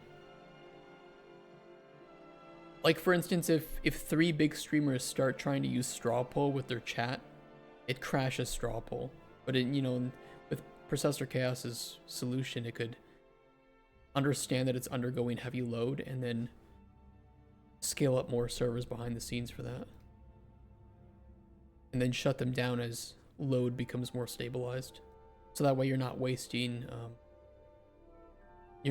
processing time or upload. For games it's nice too, yeah.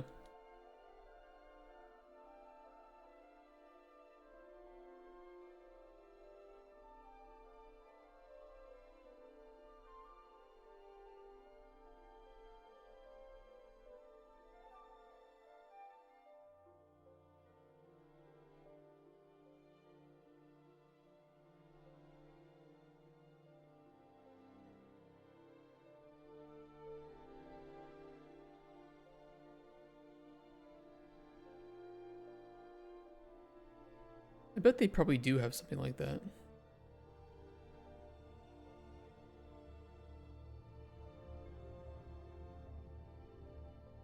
Funnily enough, there's actually a Ubisoft company that you should use instead of AWS.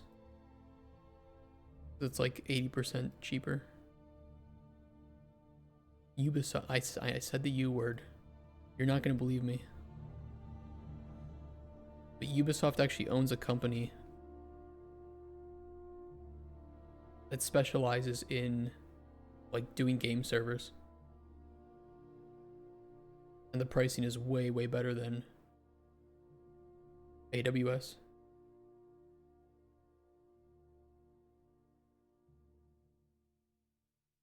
Horrible name though. Horrible name, i3D.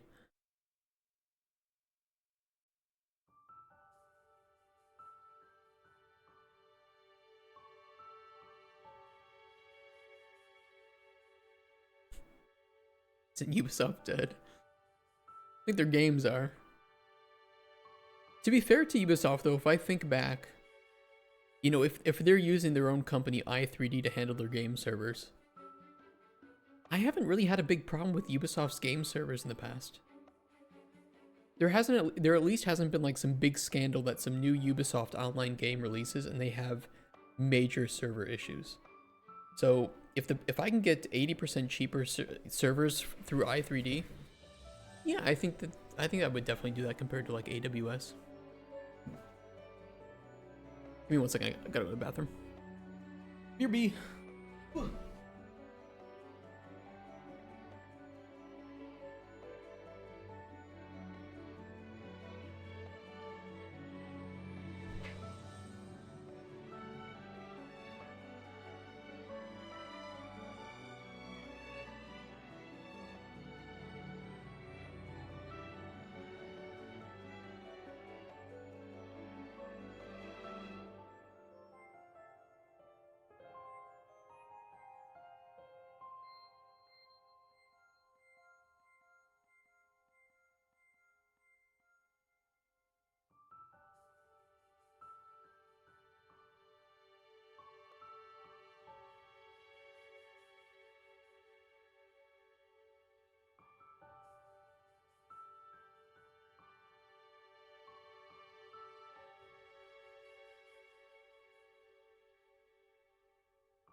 Ubisoft server issues are the least of their concerns.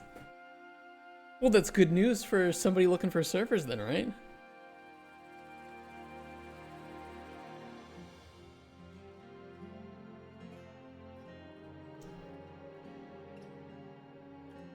Okay, if this works, we should be able to try and modify like player building components, and then we can return that. We can print the updated. Oh, don't print text. Brain fart.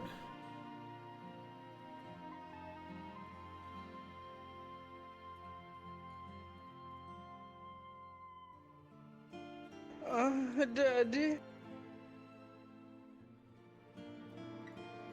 Hey, that's working. Feel good. Just for the sake of it, we'll do it with the ablative too, or hydrogen.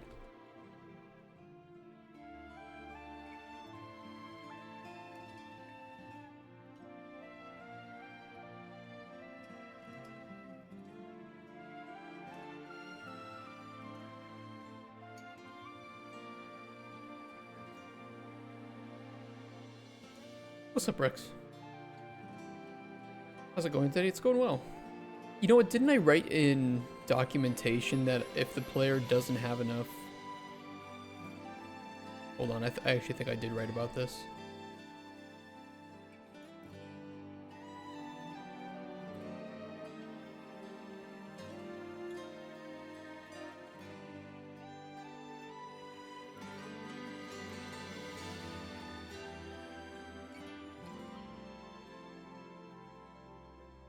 Yeah, I think what we did for hydrogen, I think the only resource that we don't allow the player to utilize if they don't have enough would be the building components.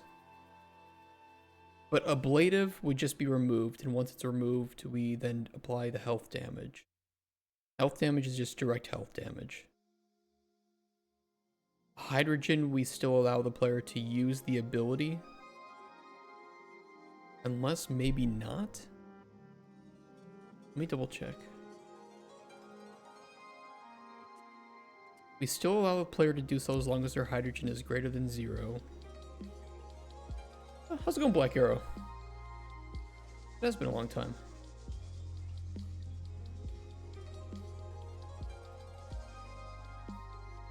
Sprint does not consume hydrogen. Well, those are upgrades. Hold on.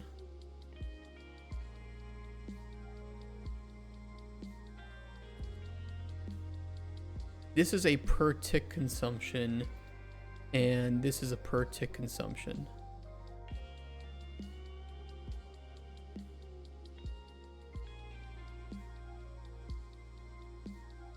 So yeah, I don't think with hydrogen or ablative we actually need to check.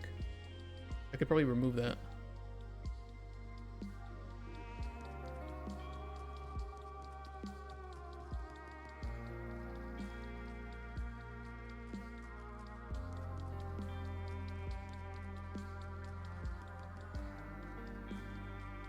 So we'll do that.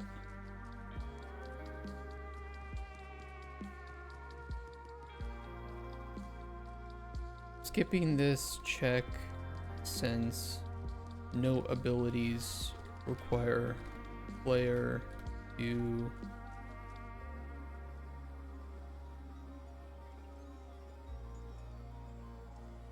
a certain amount of hydrogen to perform an ability.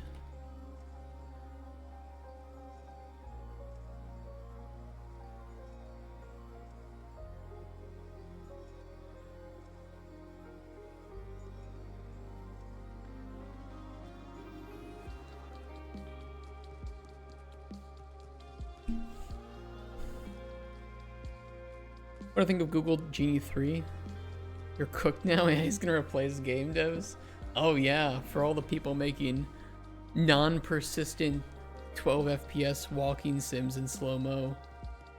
I'm so cooked. You know, the only people that are cooked are the people making that game Mike Goes on Hike. Although I think they actually are gonna release that game nowadays. Mike Goes on Hike. Is this out? It's still not out yet. It's gonna come out in May though. These might be the only developers that are cooked with Genie 3.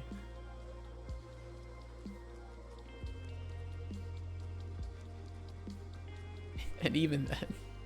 And then now we'll wait in the next few months, it'll be 30, then 60, someone's gonna slap DLSS. Well, FPS doesn't matter. Stranding 3. Have you guys seen Death Stranding 2 gameplay? That is the opposite of a walking sim. People say that, but oh my god, that game is Metal Gear Solid.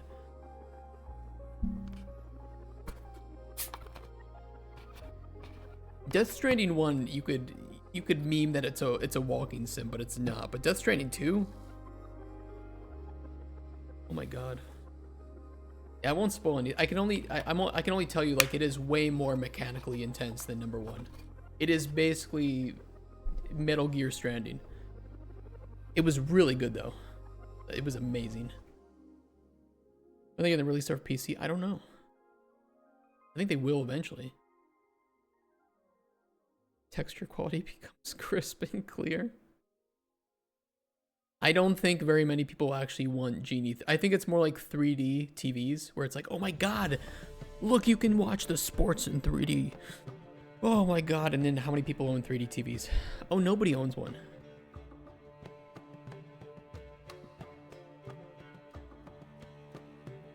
It assumes that everybody wants to create their own game and nobody just wants to like load up their game and play it.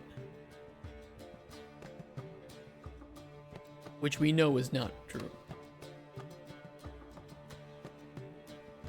Do you have a 3D TV? Do they even still do? The only thing I liked watching in 3D was sports. I actually liked watching sports in 3D. It was pretty cool. Like American football in 3D was actually pretty fun to watch.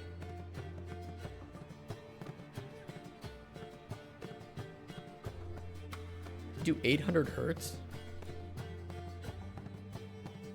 Nothing's even coming out and that's close to that. They don't even film in that. Be used for 3D level designers to create levels. Well, now they can use augmented reality for 3D. I completely forgot what I was doing. Hold on. I really like chatting, but sometimes I forget what I'm doing when I do it. I need to make functions.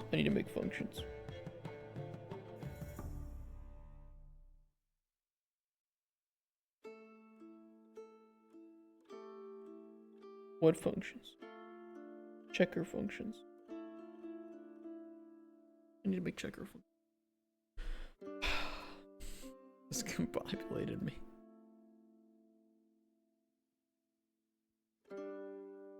Yeah, it was like global functions for player resources.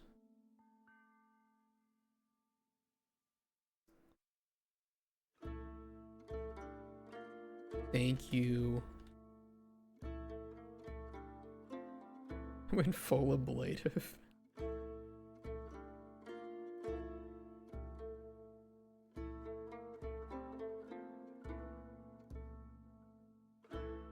Killzone 2, dude, that's a game. That's a franchise that needs a remaster.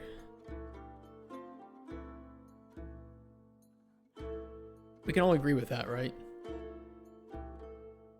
Same with Resistance. SOCOM. So many good franchises destroyed. Resistance and SOCOM was the same studio. That was Zipper Interactive.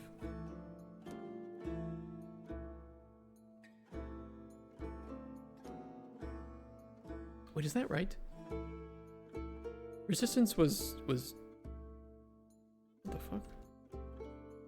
What the fuck was that?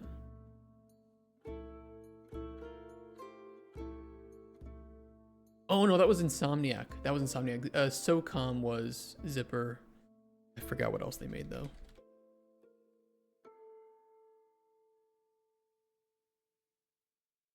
Oh yeah, they made MechWarrior 3.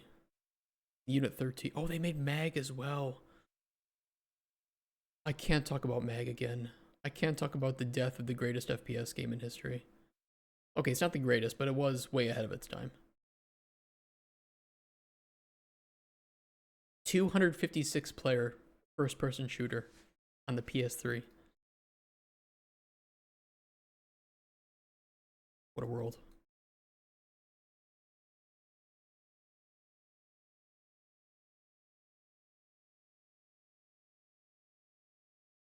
Oh, Planocide? Oh, Planocide wasn't on... I do think Planocide was ahead of its time too, but I don't think Planocide was on any other consoles, right? It was just on PC.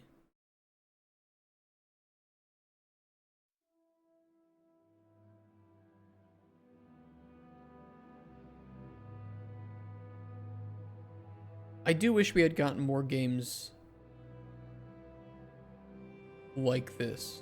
I'm not really a big fan of like the 3v3 hero shooters and 5v5 hero shooters.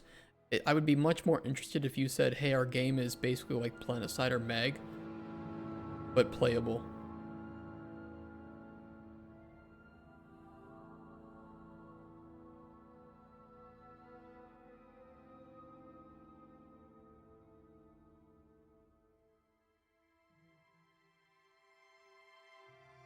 And it's because those games aren't around anymore.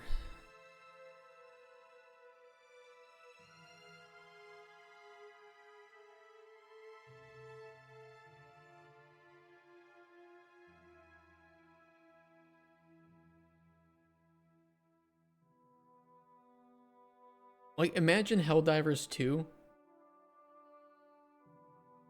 but it's 32 versus 32, where one team plays as the bugs and one team plays as the Helldivers. You know, these are the types of games that if you said, hey, we're going to have to make a new multiplayer game, this is the pitch, I'm all for that. I'm all for something like that. Not so much, here's our 5v5 hero shooter where you play as, this is Willy, they, them, quirky, millennial. Haha, they can't cook food, order DoorDash jokes, haha.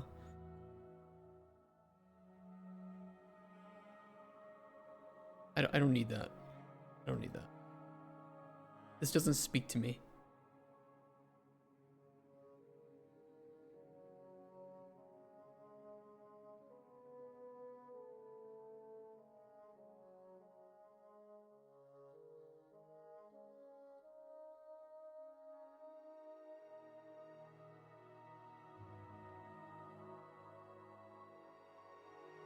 The golden age of video games is gone. I don't know. I mean, last year we had some amazing games. I think maybe the... Okay. How about this? How about this for the topic? I think the golden age of multiplayer games has gone. We're still getting good multiplayer games, but it has... They either hyper-focus on their tiny niche and never change anything because then that niche wouldn't like the game that it's becoming, or they are just trying to ride the wave of whatever trend is popular and therefore never innovate either. And it's we just either get co-op slop or like hyper-focused niche strategy game. Like, that's it. Or somebody tries to make an MMO and fails because they cost too much money and the player base doesn't actually want anything crazy innovative there either. That's it. That's all that's there.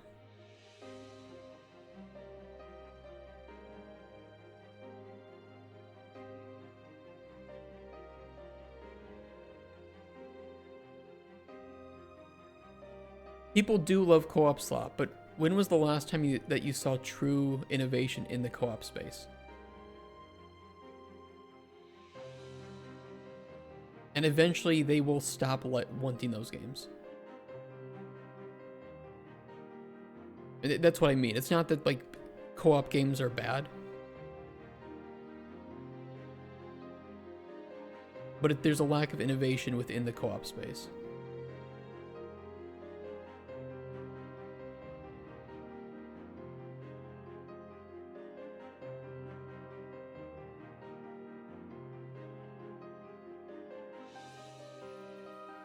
What do you think about asymmetric co-op puzzle games, though? I feel like they're getting more popular and they're my favorite genre.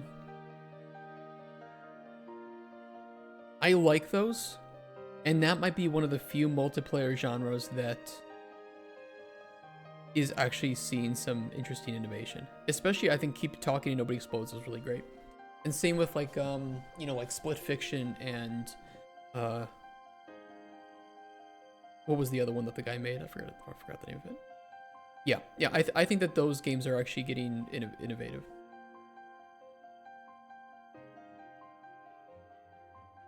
But it doesn't feel like we're pushing the boundaries of, for instance, like multiplayer PvP games at all.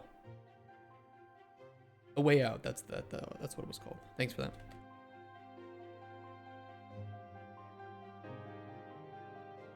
Thanks too. All of those. That guy makes fantastic cooperative games. They found their niche, and they are selling like hotcakes in that niche.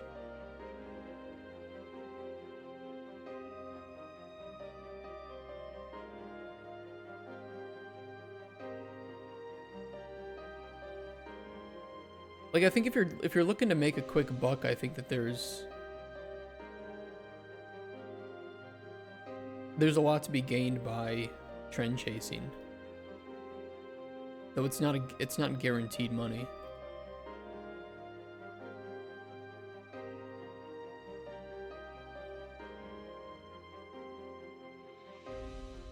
The bad thing about me is that I've never had any interest in trend chasing.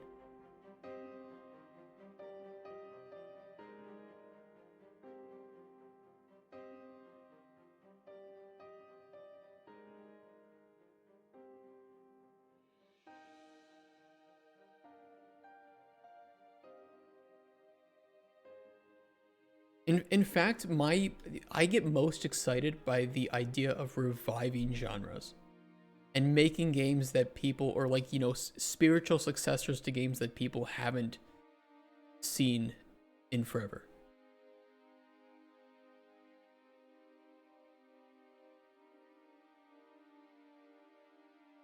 So I'm more of a niche targeter than a trend chaser, which comes with its own problems.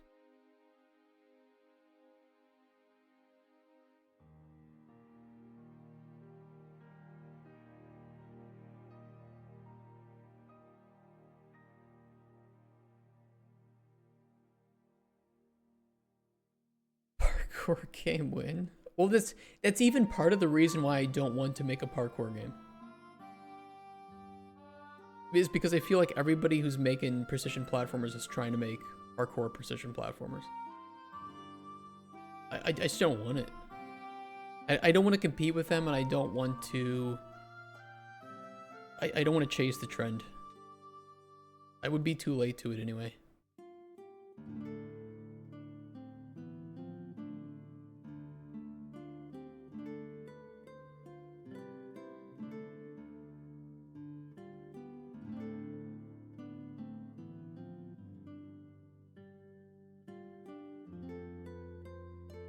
Never take old EA games and remakes them. Helicopter game was his last. Helicopter game?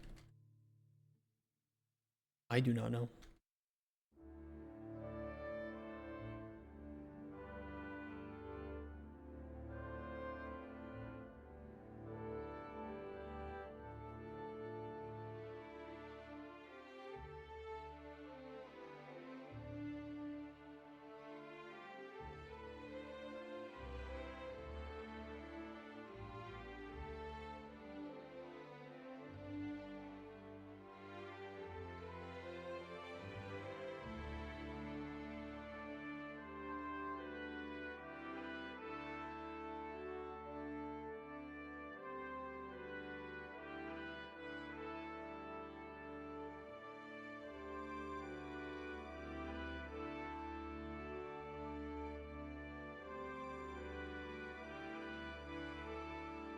Get player building components.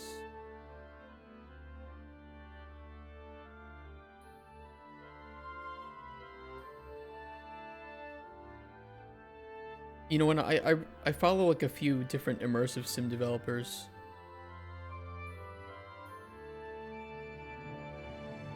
It's an interesting genre. And I don't think there are enough developers making immersive sims. So for me, the idea of making an immersive sim, because it is one of my favorite genres too, is like infinitely more interesting than making some co-op game where you, I don't know, you control a dildo as it rolls down a hill or something. I understand that that could sell and it's way easier to make.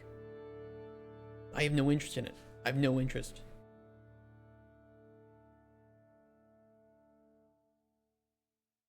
I don't know what it is. Okay, throw this in the player resources.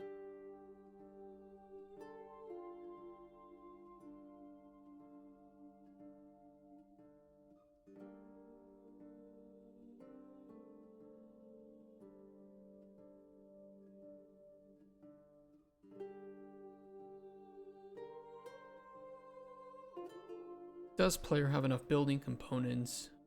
We'll make this a simple pure function: input integer, output boolean. The only system of lightsabers I talked about, of course, means I'm making a PvP, but yeah, humbly doing the groundwork task by task, like thousands of other devs. Very tough for indies though. Yeah, PvP is, I think it's because PvP is no longer about having fun for most players. It's about competition. And the moment that you have that, you now have cheaters, you have toxicity, and I can't imagine controlling that. I wouldn't mind making, you know, working on something like, you know, a new generation Mag or Planet side. I do not want to deal with that, though. I do not want to deal with that. No, thank you.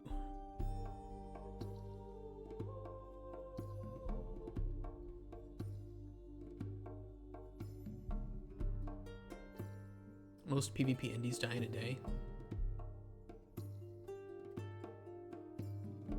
It's very competitive. It's very competitive, and I think a bit niche. And a lot of the indie PvP games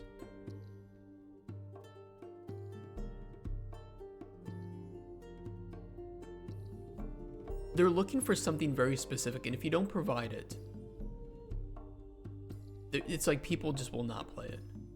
If it does not cater to the competitive individuals, they often don't like it. And the only game that I think that did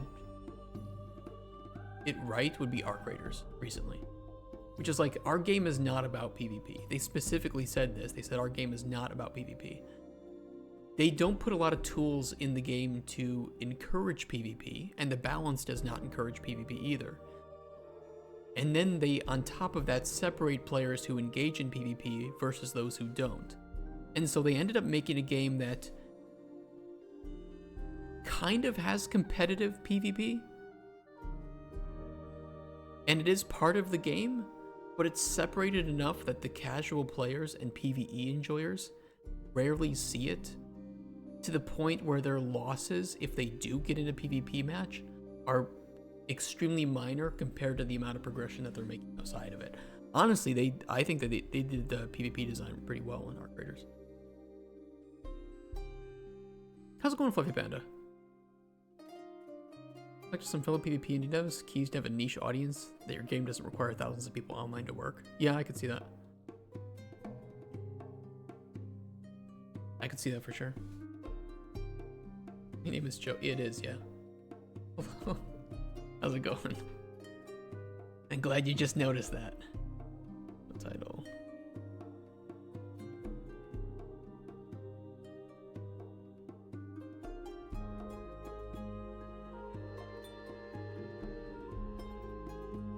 What should I call the compact node title for this?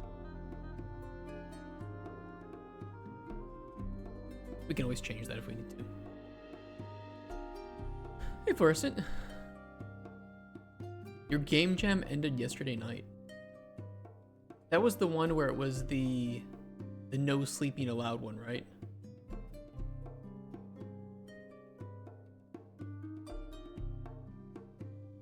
There was one here in Poland that ended yesterday too. Well, Crack Jam. Or Kraków. But it's kind of just a whole Polish one. Oh my god, and they were sending out so many alerts on Discord, it was kind of pissing me off. How did it go though? How was your GGJ masks? Which one was it? GGJ. This one? No.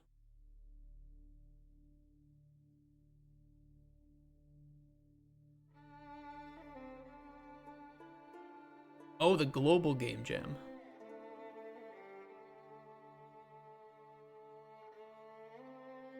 This one?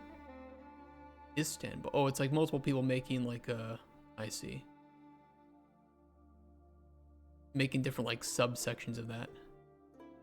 Interesting.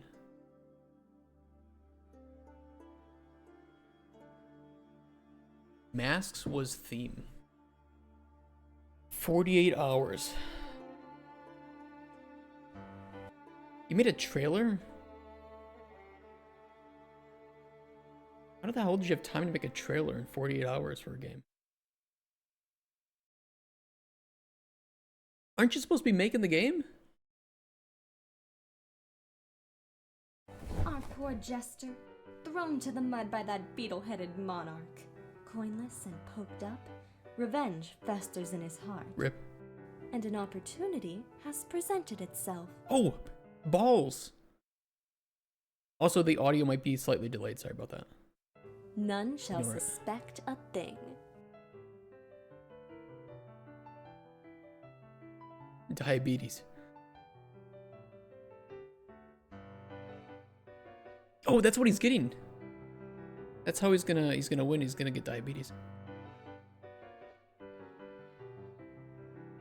Ooh.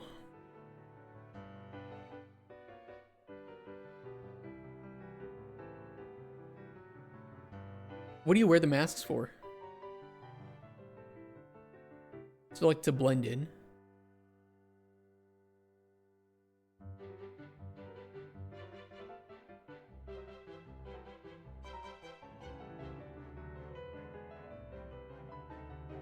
Is that a dance off? That's pretty funny. Ah, you get people's masks to go up in ranks. I see. That bejeweled church bell rings ever so brazenly. They shan't dare laugh at him now. Damn, you guys did all that in 48 hours? Holy dongers. That's really cool, though. That's a lot to do in 40 hours. How are you still awake? If it ended yesterday, how are you still awake right now?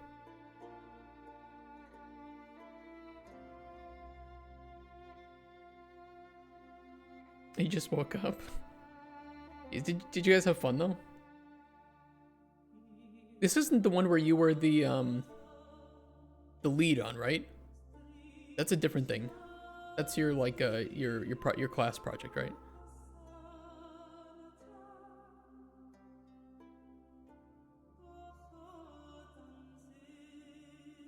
Yeah, that's cool.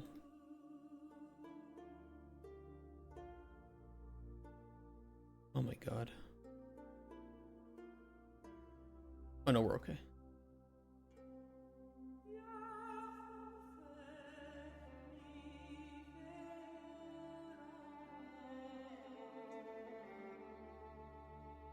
Well, realistically, we could just branch out here if we want.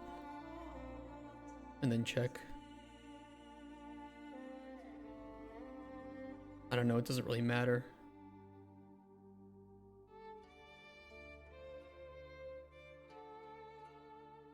I'll do both checks.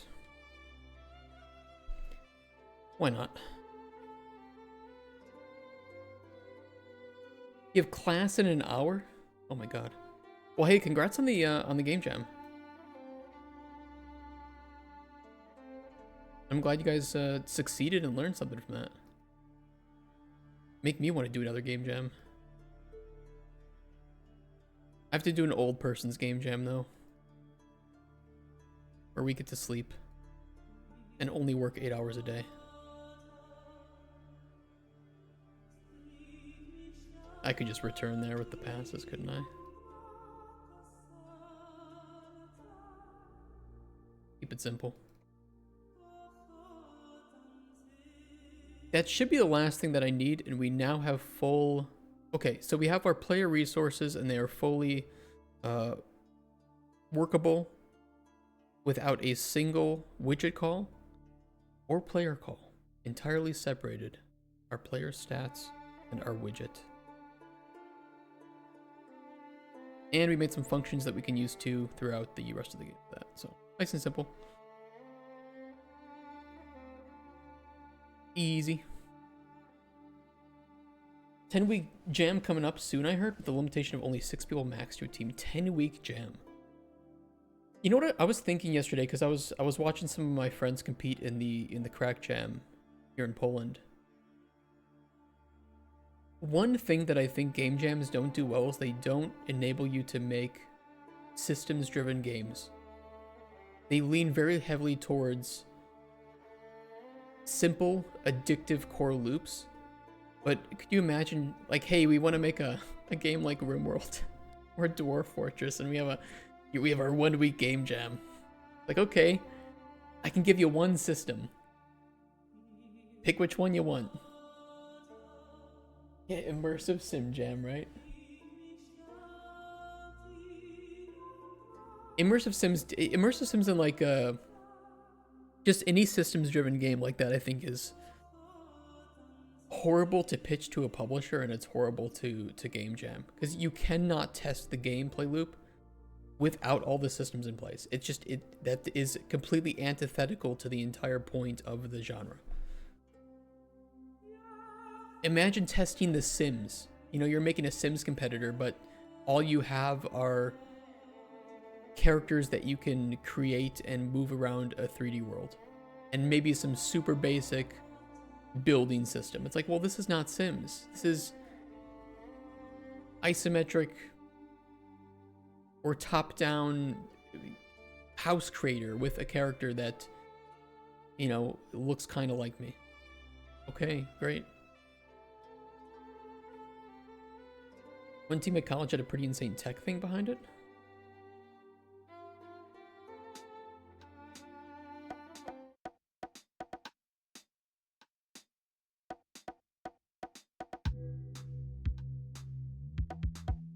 Clipped.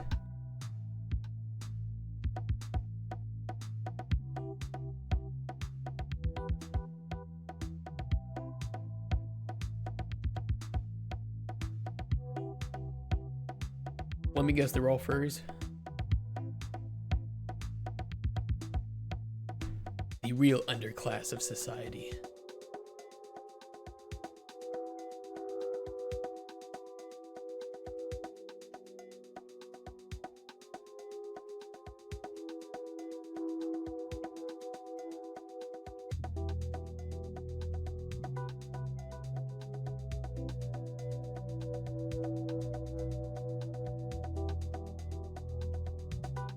Interesting.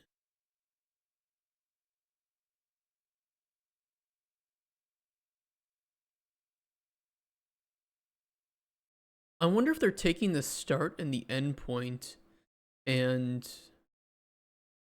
projecting that into world space. Either doing direct mouse traces into the world, although that wouldn't be handled very well for perspective. But they could be using that to draw. Interesting. Yeah, it's a really cool mechanic to make within 48 hours. I have an idea of how they might have done it. Reminds me of that that Polaroid game. But this one is better because it doesn't have the annoying millennial in your ear.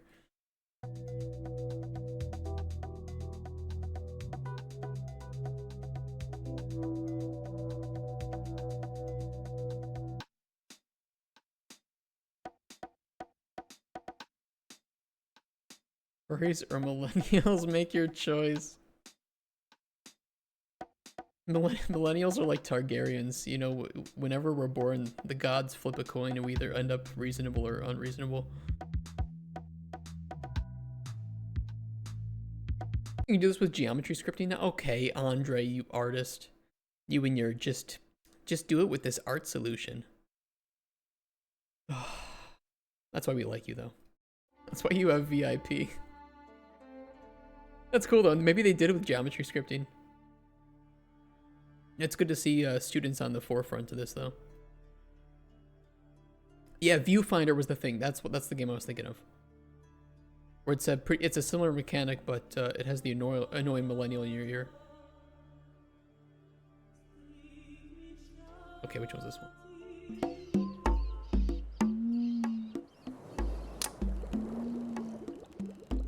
Were you guys required to make a trailer? Were people required to make trailers?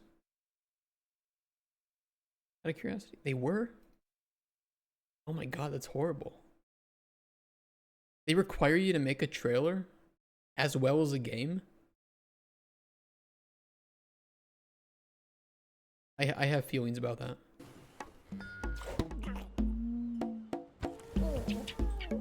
No, what my issue is not it's not the other way around, Andre, but the fact that they require you to make a game and a trailer, not a trailer and a game.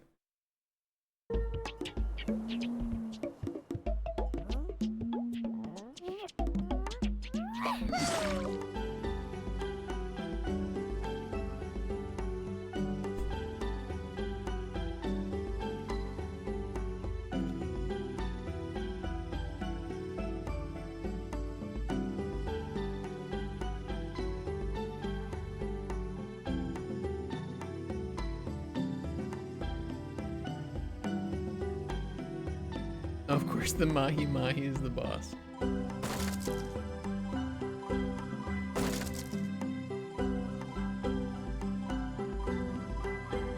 I like it. Like using your nose as the swordfish nose as the grappling and grabbing mechanic. I like that. That's funny. That's creative. You have a lot of tech already done for other projects. Doesn't that give you an advantage in these jams? Yes. Yes, it does. Yes, it does. That would be another point of contention that I have towards game jams. Not that they're still bad, but that I wouldn't go into a game jam to try to be competitive. In my personal opinion. And I think that there are some people that do. Thought it was a woodpecker. Also yes. Also yes. Or Pinocchio.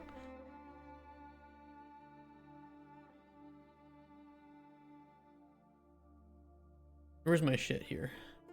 Production plan. Okay, so MVVM is implemented. I actually don't know what else we would want to use MVVM for. But we have it implemented, so it's all ready to go. That wasn't a tough one.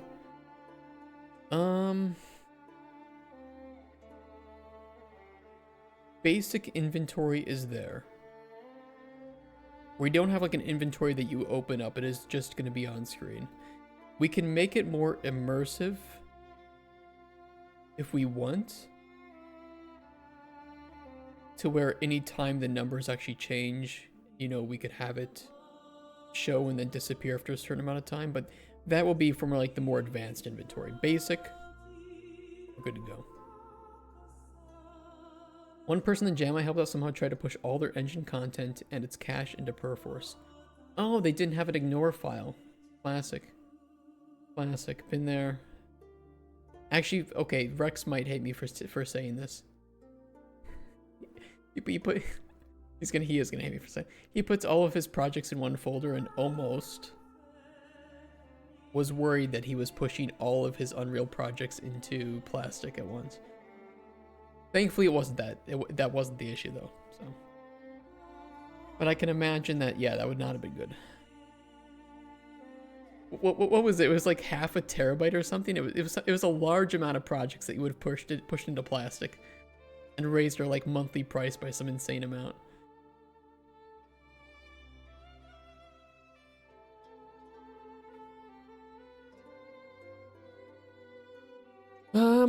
One exosuit ability, Steam input star setup for 2. We have custom depth stencil pass, bare bones implemented, which is good.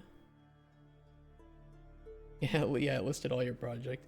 The good thing is we have like an ignore file that covers pretty much everything we need.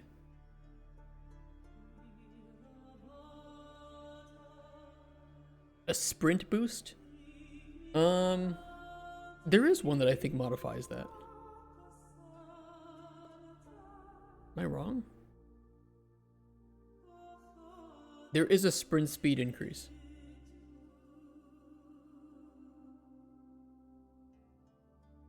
Will it boost jump?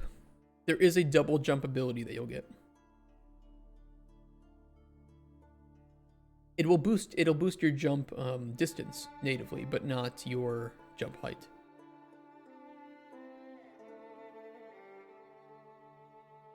We'll see how we feel about these upgrades, though. I'm not totally sold on having a bunch of upgrades yet. But if they need to be removed, we can remove them. It's not a big deal. I don't think every game needs progression to be fun.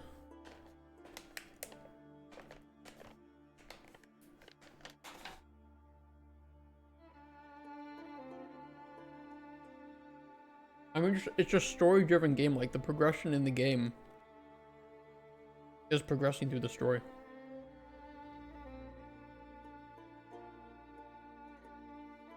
I think people think progression mechanics are important. I don't think every game needs progression, though, in that way. That's like people tacking on XP and level ups just because our game is now an RPG, is what they think. I agree, like narrative progression and player knowledge is absolutely real progression. 100% agree.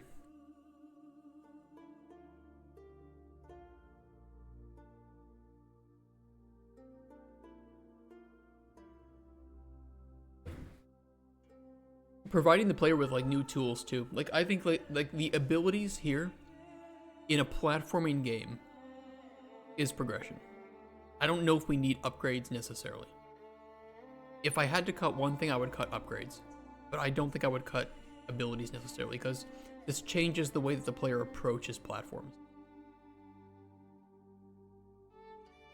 And then we can do more with the level design because of it.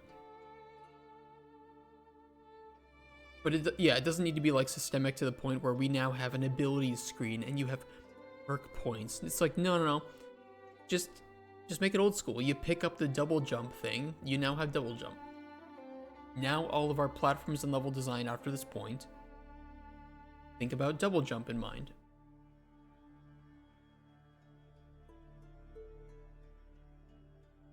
Yeah.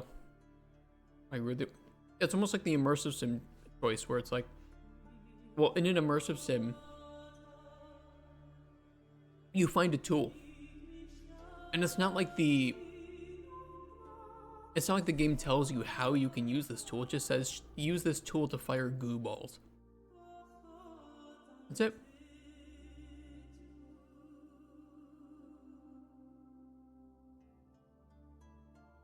Make optional space for getting new movement tech.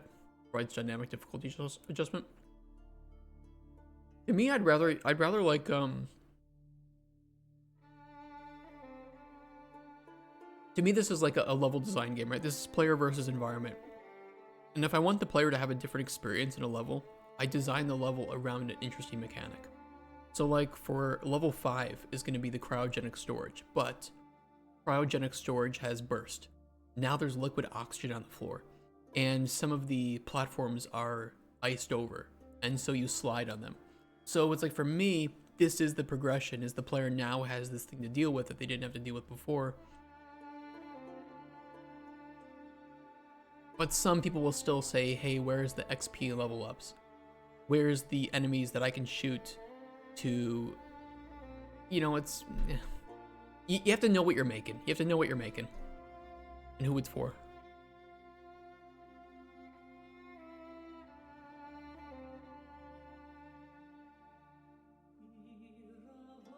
But I agree with you.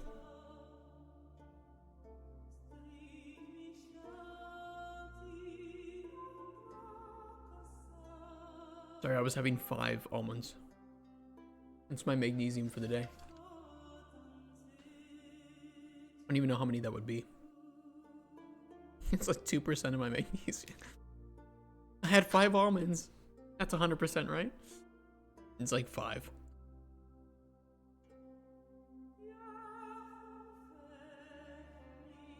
I can tell you guys though, over the on Friday, so I've been taking my Fridays off to write lore. What am I doing?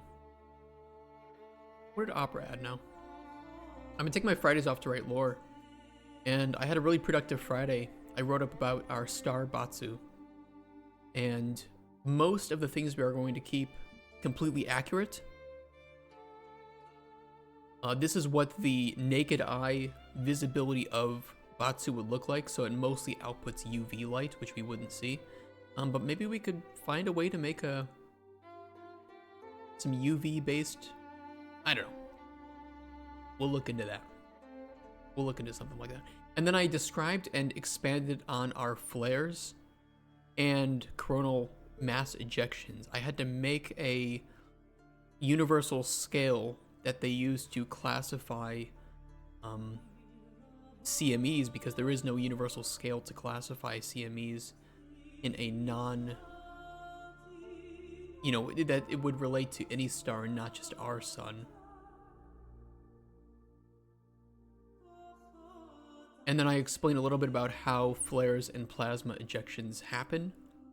So instead of just being a one thing event, there is the initial flare, and then after that, the plasma cloud actually arrives at the facility.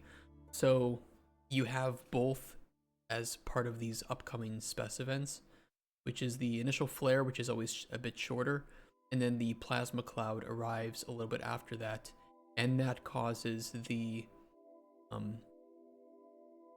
kind of like the ablative drain, as well as the electronics and like lights in the area will flicker and have issues because you have the electromagnetic disturbance.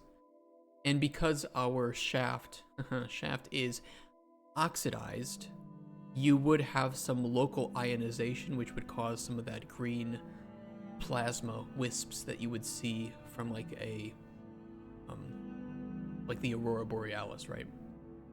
But whereas the magnetosphere of our Earth pushes a lot of that that ionization to the poles, with this planet sitting much closer to the sun, you would not have as much of a magnetosphere protection to that, and there's no atmosphere here either, and so you would have a lot of the plasma hitting the facility directly, and that's where you would have some pretty cool stuff. Normally, of course, the solar shield protects against that plasma, but the solar shield has been damaged, and that is one of the things that you can repair on level 3.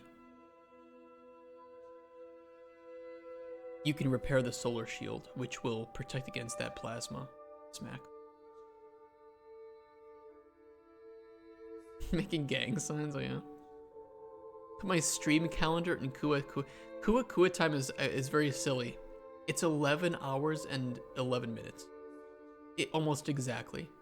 It's 11:11, so it's pretty funny. Is Kua nonverbal communication tactics for when you're in a noisy environment and can't communicate over radio since the nearby interference? Well, it is now because there's no solar shield, because the solar shield got damaged, and that's why the main shaft is really dangerous. And that's where your ablative, your radiation ablative comes in handy. Normally the solar shield is there to protect you, and in addition to that, normally the emergency station airlocks would have extended to protect in a case like this, but they didn't because of the rock burst has damaged the facility in a way that now those mechanics aren't functioning correctly. So we have redundancies, or the facility had redundancies, but because of that, it has it's failed in that way.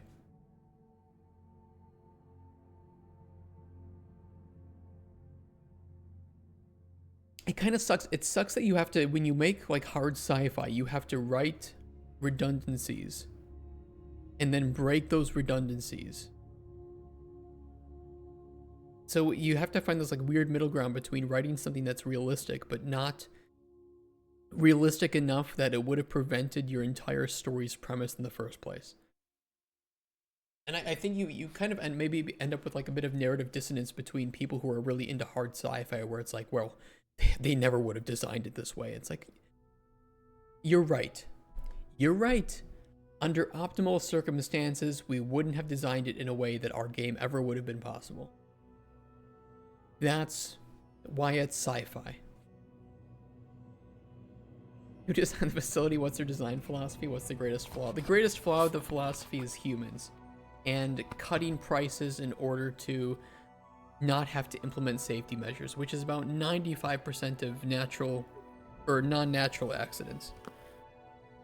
Why did this facility blow up? Oh, it's because people disregarded safety rules in order to save money. Oh, yep, every time. So that's kind of what we're doing in this case too, is they had quotas to meet, and pressure from above trickled down until people were doing things that they normally shouldn't have done, and here we are. Out of ablative jokes. Ask AI for more ablative jokes.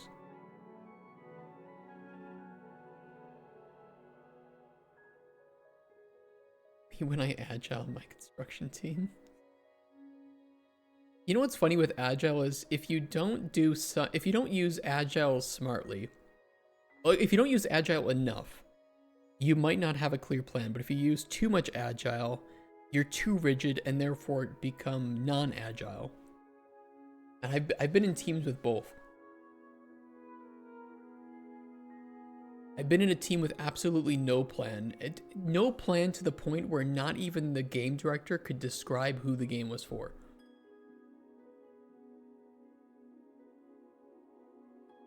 I'll give you 3 guesses where that game is today.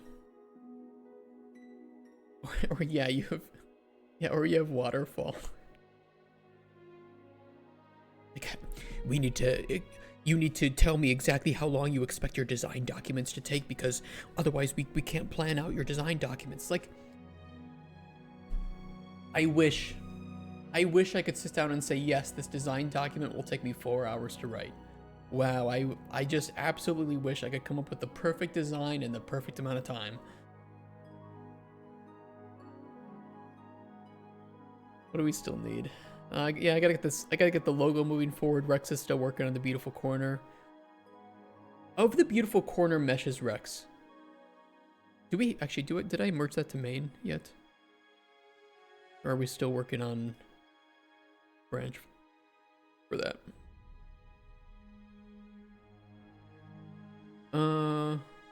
Give me 1 second. Give me 1 second. Give me 1 second. Added MVVM and basic. That was fast. And good.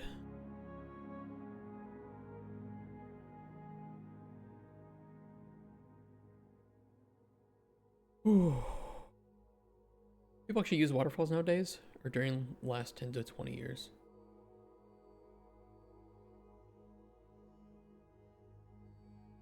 I think that there are a lot of teams that are using very rigid methodology to develop their game and therefore become not very agile.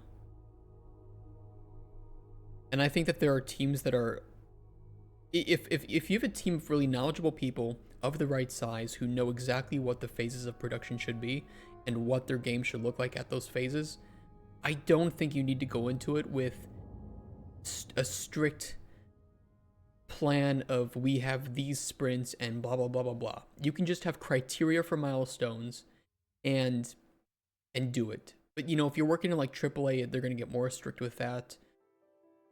There's just like there's a perfect balance to having a plan and not having too much of a plan.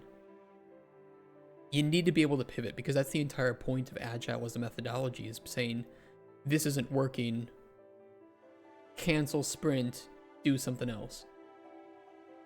And that's where like you can do Kanban with sprints, where Kanban is more like taking things as they're needed and reprioritizing in the moment, and saying, or like, you know, using different methodologies with it, like a 0 bug policy, which is saying bugs are always prioritized higher than new features. And if a new bug appears, we immediately stop what we're doing to fix it and then get back to working on the feature. I don't know. COD teams still use mostly a waterfall process? Could be. I can see that. 0 bugs mean you never code any bugs. Well, 0 bug it's actually kind of a misnomer, because a 0 bug policy would be, you might just delete some bugs. You might say this bug, fixing this would not provide value to the player. And in some cases, some bugs actually do provide value to the player. Think of Skyrim with the giants smacking you and you fly to the moon. It's a bug. You delete this bug because this provides value to the player. And fixing it would be a waste of time. And so that's a 0 bug policy as well. Or that's part of that. Yeah, it's a fun bug. It doesn't break the game. You still die. So therefore it is something that you should keep around. It's valuing bugs by their impact to the player experience.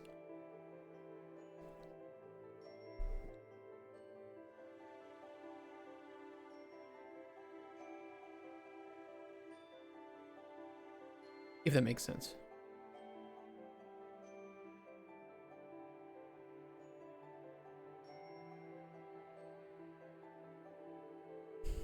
Does that create a power-hungry producer? I think that giving responsibility to somebody can make anybody power-hungry, but that doesn't necessarily mean that the individual will become power-hungry. Bethesda did fix it? I don't think Bethesda did fix it.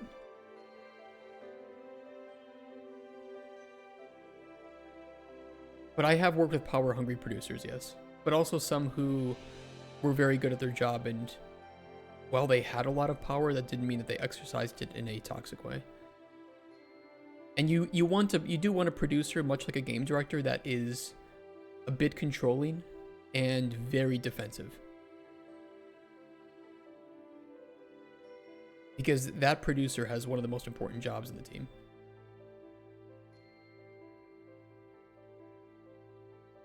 Plan to ship a game with full debug MGUI menu just because I can.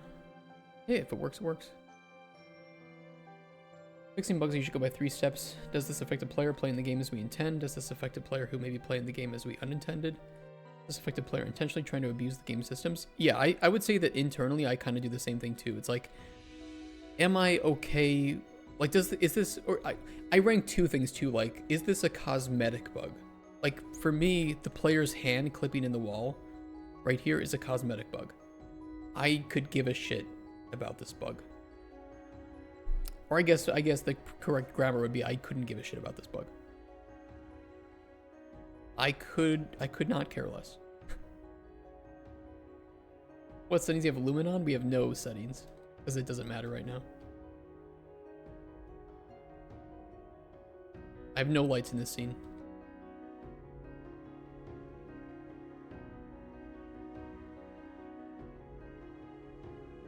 Okay, technically the moon from UDS is a light, but we're deleting UDS anyway.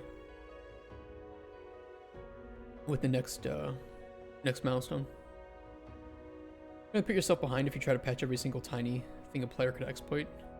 Yeah, I mean, but like you said, I think you make a really good point where it's like, can somebody who is not trying to abuse this or break this, could they end up breaking it? Because at that point, then we have a bug that is going to negatively impact the average player's experience.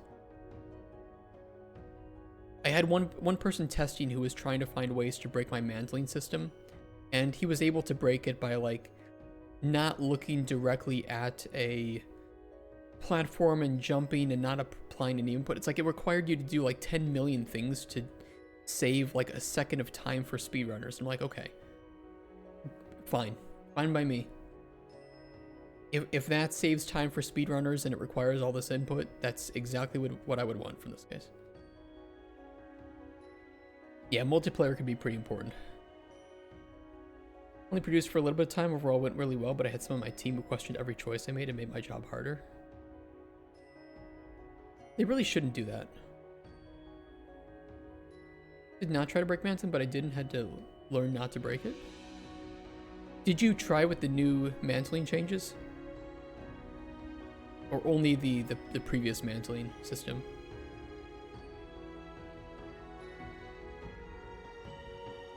Yeah, trust is important. I agree with that. I do agree. But you also need to hire people that you can trust. Like, if your company culture, if you really enforce a system of transparency and trust, and not, you know, judging people for speaking their mind honestly, then I think that you can build a team where trust is implicit and doesn't really need to be questioned. To keep movement behavior stable and less buggy, but only because it reduced feature costs of validating levels. Well, I mean, that has to do with like 3Cs, and I think 3Cs is important. But it depends on what kind of game you're making with that too. Like, you wouldn't want to play a game like Elden Ring where player movement was janky or iframes were not predictable and knowable. Or a precision platformer where you have, you know, some like weird movement system that isn't reliable. Hey, take care, Florida Strawberry. It was good seeing you, and congrats on the game jam.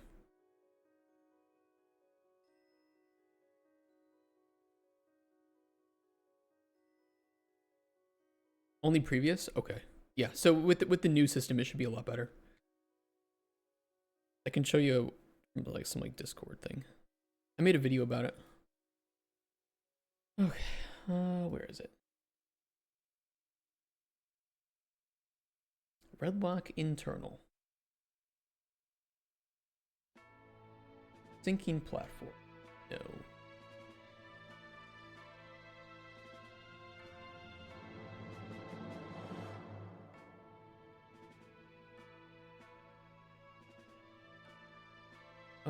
I don't know where I put it.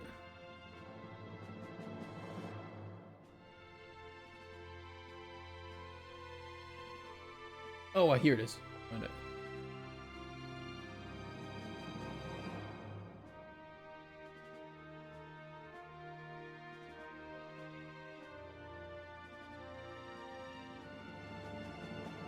So the old system, what it would do is if you saw the red capsule, it would prevent you from mantling.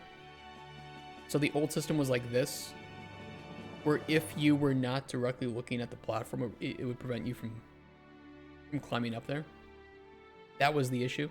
And it would punish people who were trying to be a bit safer and jump into corners.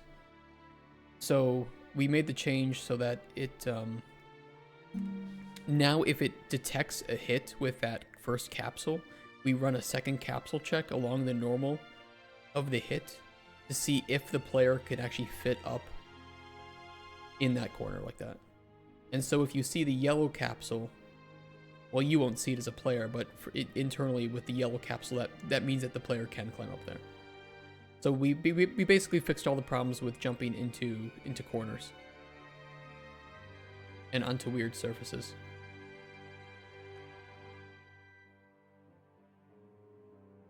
I was supposed to keep AI in check. We were making a choice-driven game before called Cauldron Chronicles, and my god, when you have like a billion different outcomes to NPCs with their quests, that was the tough thing to keep in mind. I swear to God, if you open up Cauldron Chronicles, I didn't one more open. time, I'm gonna send Delta Force. Don't send Delta Force. Related to it where you cannot get up if there's You not can't enough player. spell Micro-Raptor games without gay, and boy, let me tell you, you are gay.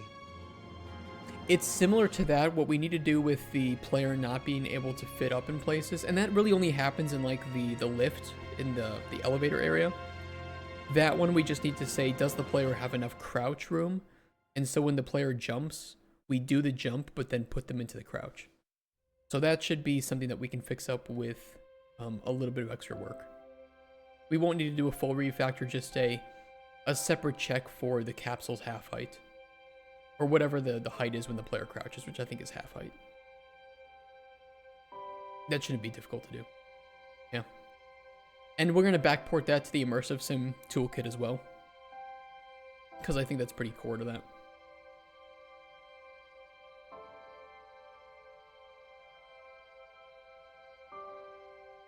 Whew. Okay, well, we got done with resources faster than I had intended. I'm going to be honest.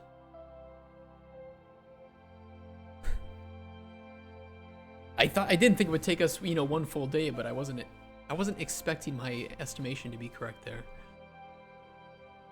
Resource restoration.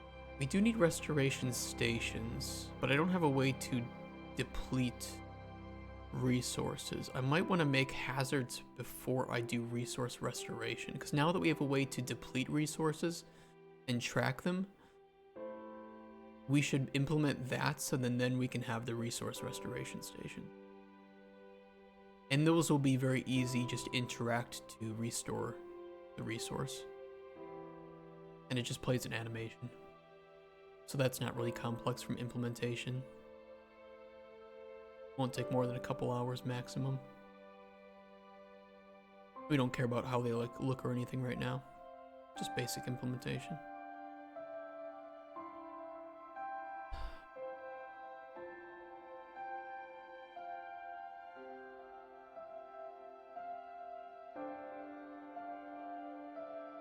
Yeah, hazards we might want to think about. We could do some initial design for hazards today and then just do the implementation tomorrow. We really just need basic primitive colliders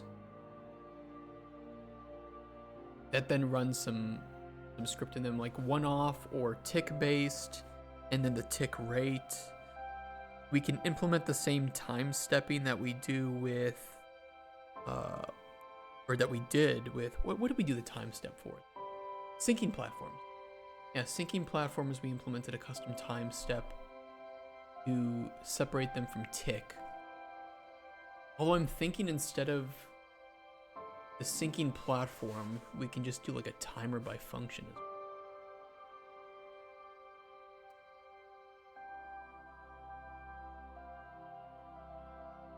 Timer might be more elegant.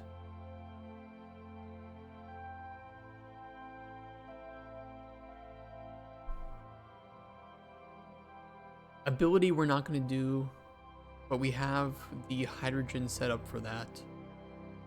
Star setup is going to be on Art's side, though I do need to get the tool for Rex, but he's busy working on the beautiful corner anyway.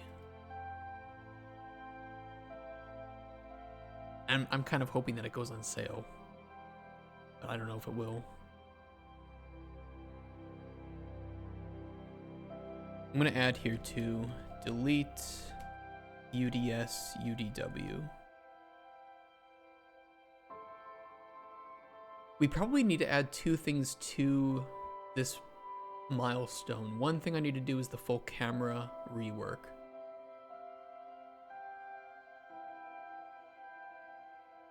Yeah, and I can't fit that into First Playable 3. There's way too much shit in First Playable 3 already.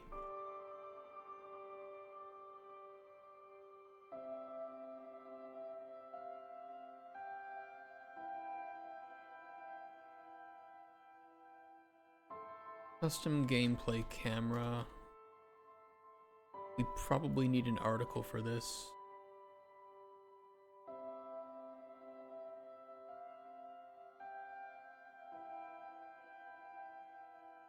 Write custom solution using gameplay camera system. This will take a while. This will take a couple of weeks, I feel.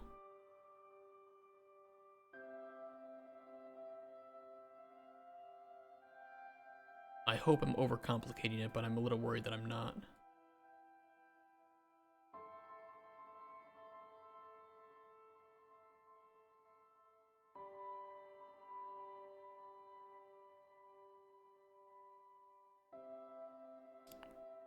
What was the other thing that I needed? Our setup to UDS. We would need a custom, I know what it is now. We need a custom time system. We do need a day-night, like, you know, like a... We need it in code, but we don't need all the extra overhead that UDS. Way too much overhead just to implement that. Yeah, we need the one for the... We need one that tracks both Earth time and Kua time, and then we need to be able to sync up events, so we do need like a function... We need function calls or... delegates, dispatchers, sorry, that's the word, for different hours and minutes. And that will control our solar flares. So if we can assume that hazards and resource restoration stations are relatively easy tasks, because I do feel that they are. I think that the exosuit ability should be relatively easy as well. Star setup is on Rex, but I don't think that'll take him very long. We already did the custom depth stencil pass, but Rex needs to implement this with his other master materials. I don't think that'll take him more than a couple hours max.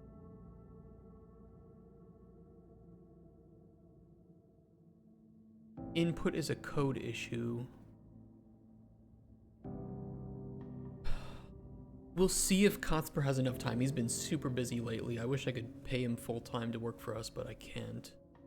So that'll depend on him. Otherwise, we have to find a way to solve it.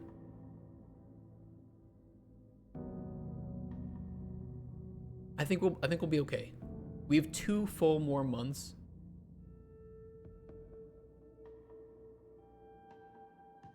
I'm not worried. I'm not worried. And this is only to reach the desired time of like quarter 3, quarter 4 to be at our like vertical slice. But we actually aim to have that ready by quarter 1, 2027. And honestly, it is a soft date. There's nothing that we miss out on if we reach that date, because we haven't started any like marketing or anything yet. So it is what it is. It is what it is. But we will add the custom time system.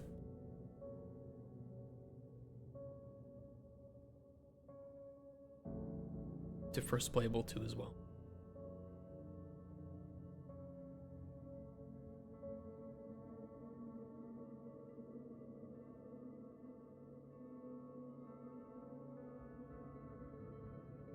Days, hours, minutes, dispatchers, Kua Kua, and Earth time.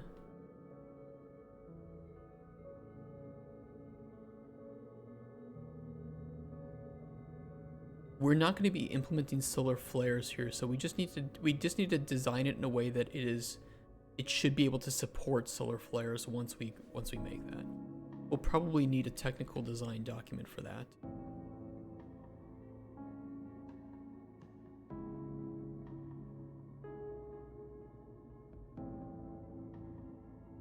So in good old classic fashion, we completed 3 things and added 2 more things. That's a net positive. A net positive.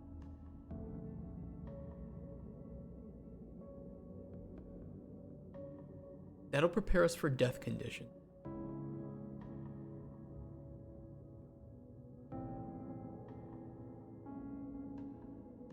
Interaction is, like it says here, mostly already done. Meta sounds, audio logs, saving and loading. Light detection. Solar radiation and flares. The radiation part should be easy. That'll come along with the light detection. We just hook those 2 things up. Flares will be the full...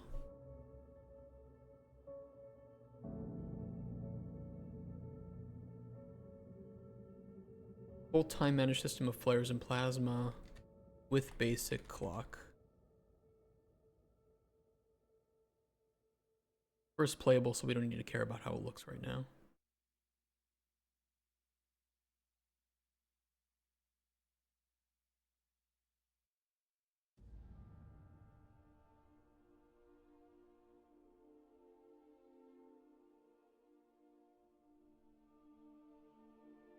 We will work on this though once we get through first playable too, because things might change. We might add or remove things.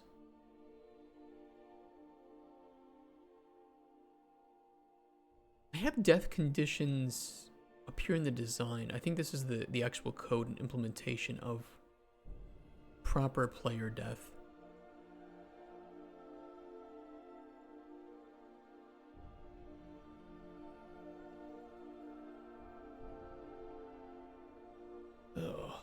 Oh boy.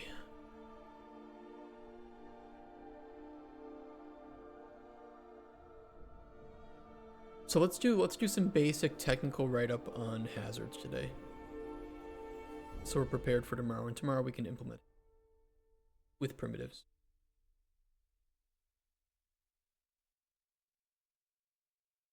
But I think I'll start only with ones that drain the player's resources.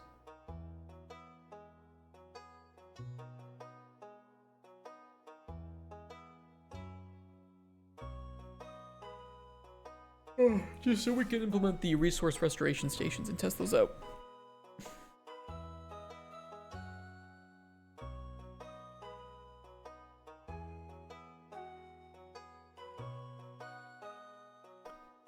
Which means we're working in Notepad. That's the plan. Hazards. We need to primitive-based system with overlaps, tracking overlaps, and applying one off and or tick resource drain. Because like the visual hazards themselves are very easy. We just basically we throw a mesh down and we apply a material and you know, we're good to go. Something volumetric.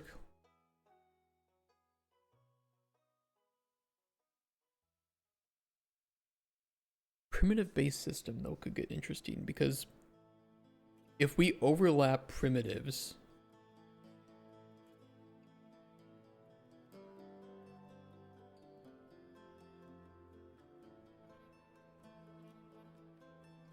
I wonder if we handle it on the player side and we just use the hazards to fire back to the player. You know, one might say, oh, you should just use gas for this. I don't want to implement gas. Gas is kind of fucking annoying. And I think it's bloated for what we're trying to do.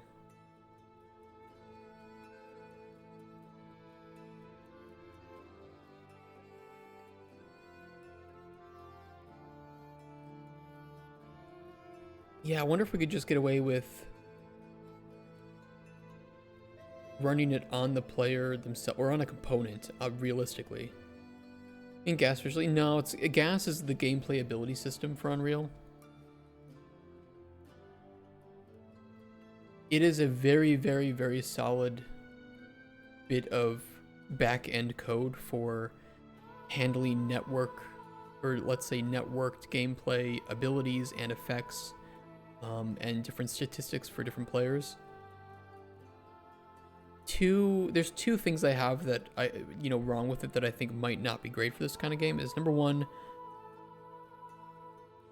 it's really, really, really bloated for such a simple game with simple stats. And number two, it's a kind of a pain to set up.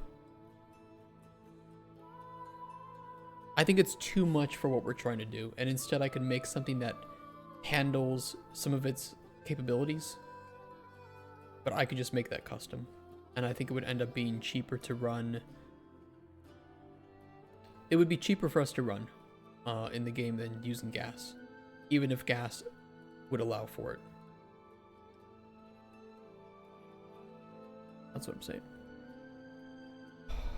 The amount of declare bloat you have to set up, yeah. It's absolutely horrible in Nefarian. I'd never worked with it before until we worked on it on one of our previous games, and it was just like, yeah, it worked. But it's like you have to create a million different assets, and every asset has to have all these things set in it if you just want damage over time.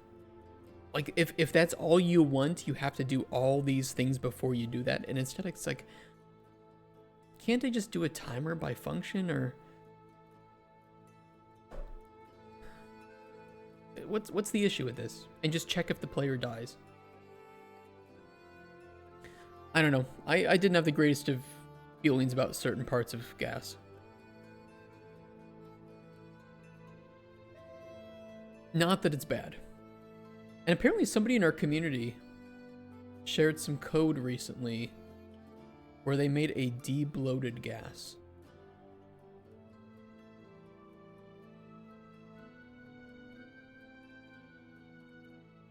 I think this is from Augram. I could be wrong. But he made a couple of open source things for a simplified replicated gas-like ability system. Lightweight, backed by gameplay tags, supports actions, one-shots, and effects over time as well. So maybe we could, ask him to see how this is used.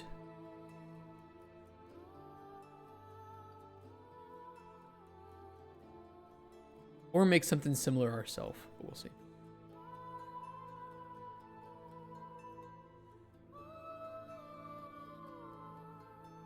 But this to me is a lot more interesting than adding in full gas. So primitive based system with tracking overlaps, applying one-off and or tick resource drain. My initial thoughts are to use hazard volumes to fire back to Component on player. Let component handle logic. Couple logic on component with MVVM effects. Like, so we would make a new view model for effects.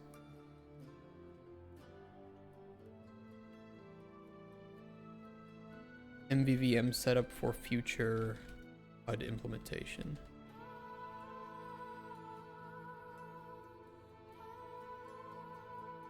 I'm thinking that should be okay, right? Because if we're standing like near a, let's say like a rock, like a radioactive rock, right? Which is providing a lot of neutron radiation.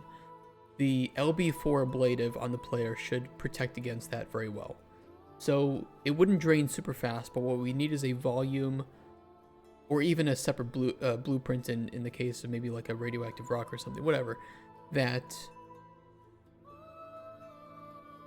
would probably proximity-based drain ablative. We could say that hazard volumes also implement proximity based drain.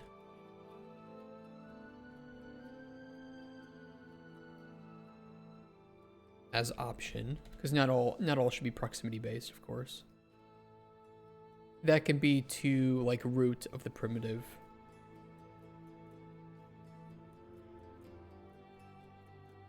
For now.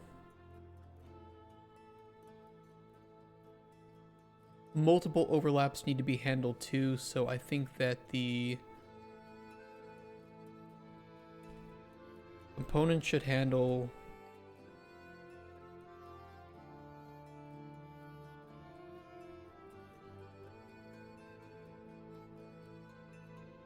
okay, hold on. This could get a little bit more tricky, because if we have,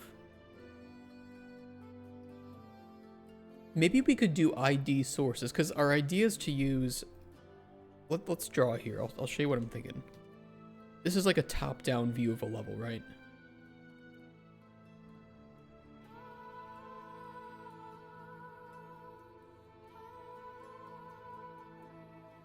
Top-down view of the level. We have a rock wall and some radioactive rocks. And so in a radius, or because it has length to this, then we could always use a capsule collider. Of course, we could use a capsule collider. But let's say for the sake of it, we want to use 2 sphere primitives like this.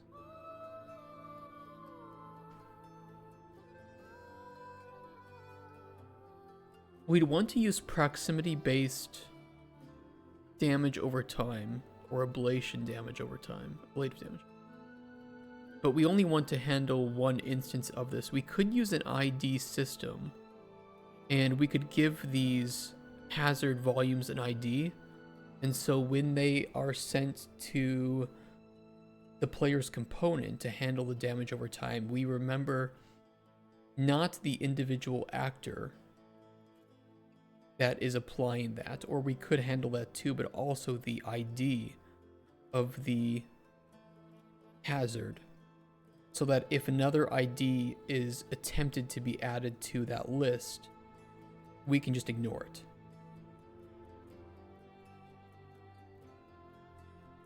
Or we could handle the instances and say, okay, now there are 2 instances of this being added with the same ID, but this effect is being shown as like, it's not additive, it's not multiplicative, it is just concurrent. Or that's not even the right word to use, but single instance of that.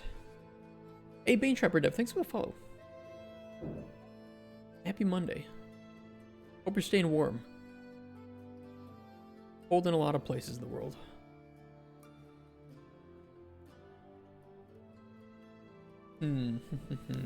How do we feel about the ID system?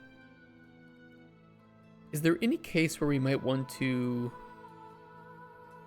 Yeah, we might want to like undestroy of that hazard volume call to the player's component and remove it, or do a validity check every so often while that is being applied.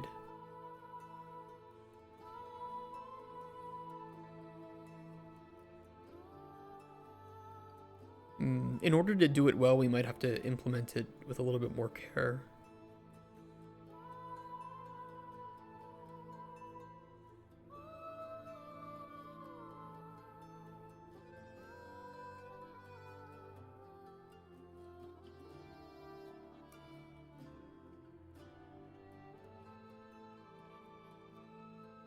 I do like the idea of it though. Component tracks sources, IDs, and individual properties of hazard volumes / sources.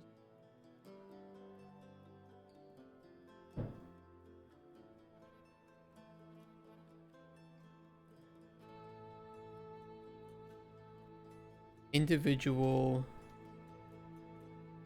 sources can be marked as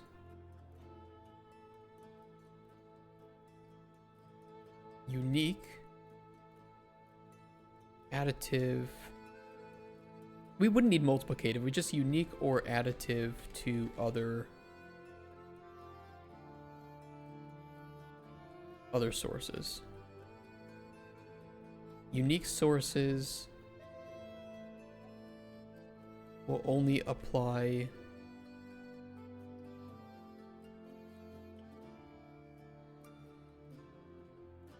a single version of that effect based on ID. Additive would ignore ID and apply as many effects as the player, or as many effects as there are active sources. Let's save this too while we're at it.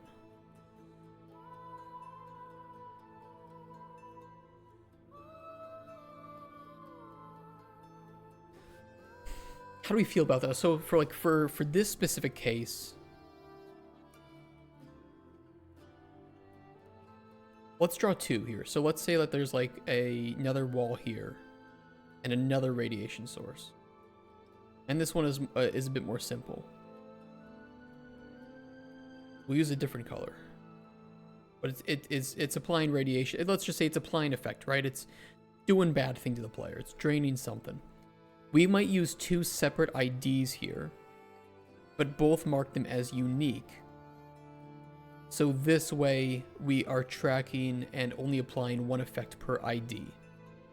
And if the player exits this, ends overlap with this this source and starts overlap with this one, we just track, as long as that ID is active from somewhere, we apply that ID's drain. And we might want to do that based on like a data table, because I don't imagine that there would be a significant number of unique types of drain here, and doing it based on like a row name would allow us to utilize multiple aspects of that, and we could then use an F name, use that for row name lookup and for storing that in the player's active effects. Yes, I like that. I like doing the row name.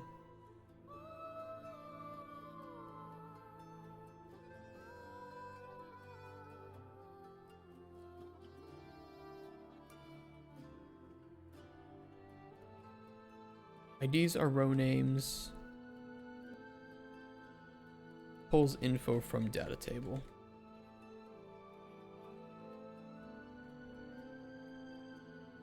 And then this is in comparison to the additive, which would ignore ID So that way, if we don't apply any ID, we can just add in an effect. And as many as there are in the same thing.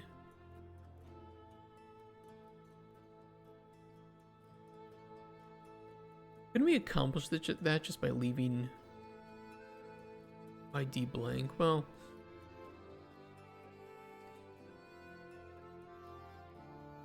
I feel like additive would be the default, because then you could just say, oh, just place a, place a random rock down. There's nothing else in the vicinity. Don't need to give it an ID. It's gonna track the source actor anyway, so who cares? Who cares? We don't need to care about ID in this case. But then when we have a specific non-normal, or like a vein of radioactive minerals in the wall, then we can play around with the overlapping colliders, and we don't have to care because we know that it's just going to be tracking that one ID. So I like that idea. Even though, like, underneath it will be tracking the individual sources too, but it will, like, clump them up.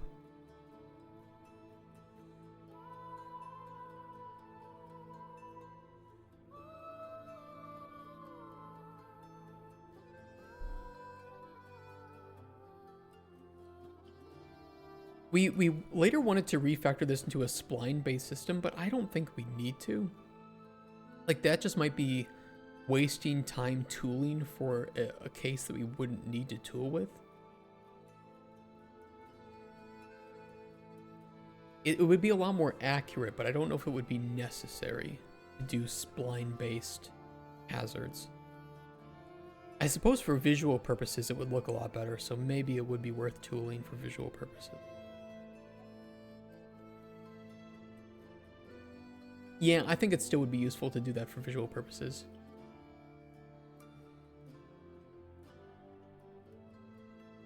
You and I are going to have to see how we do that, Rex. That's going to be a bit of a spike on our end. It's an agile term for basically researching and figuring out a best way forward before working on it, which is what I'm doing now. Primitive-based system with tracking overlaps, applying one-off enter tick resource drain. Hazard volumes to fire back to component. Proximity based. We would need functions for clearing, dispatchers for handling source destruction. So if a source of the radiation is unloaded or is destroyed for some reason, then we need to make sure that we remove that from the player's component. Clearing on death. That's just easy, we just clear that and make sure we remove all active effects.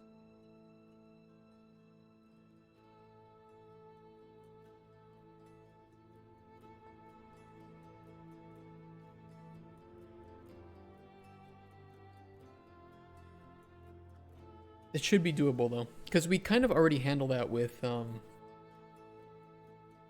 in like the immersive sim toolkit. We implemented something like that with when you pick up an item and it gets destroyed while you're holding it. You know, what do we do with the logic there?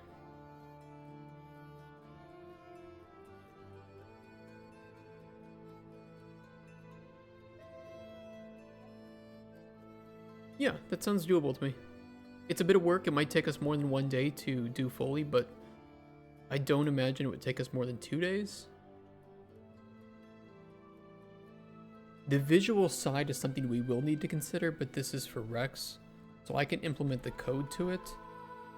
What we need is we need volumetric, like heat haze and smoke.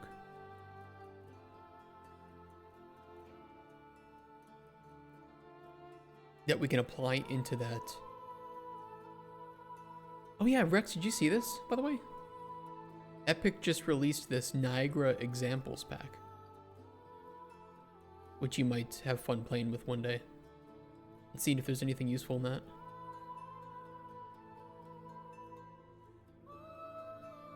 I don't know if you saw that or not.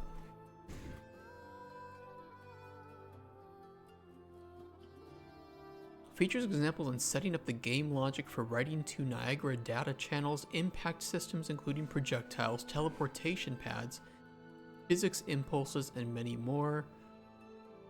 Systems for explosions, bullet impacts and trails, sparks, fire and smoke, mist cards, player and weapon buff debuff, animation, notify based footstep effects, pings and markers, lightning hit dissolves. Yeah, I think this would be really, really worth looking into.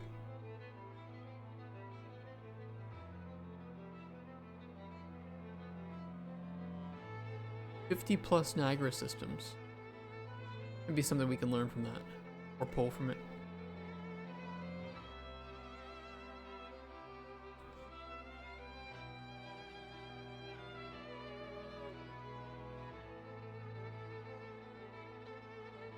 Do you think hazards we would render in a similar way to...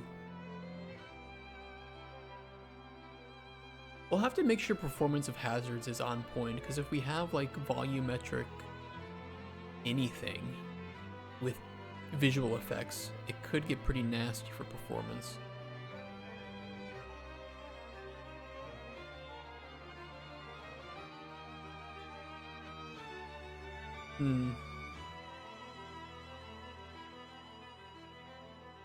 We'll have to think of how we implement that.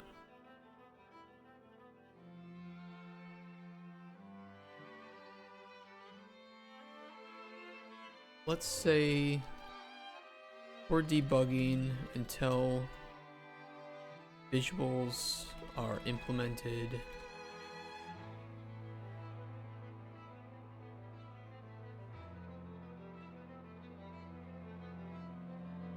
Make primitives visible.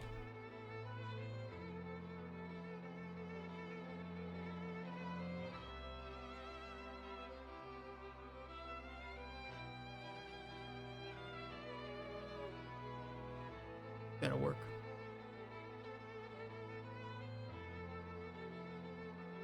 Okay, that's pretty much planned.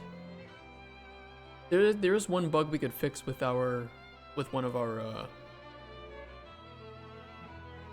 I'll show you guys. Show you guys what it is. Because we have 2 extra hours and I have nothing else to do right now, so why not?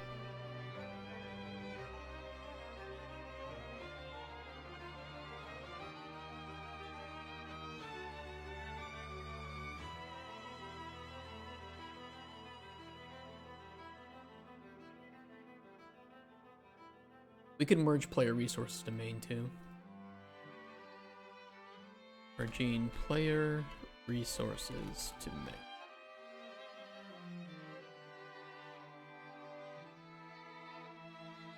And I'll just work on main right now for this small bug.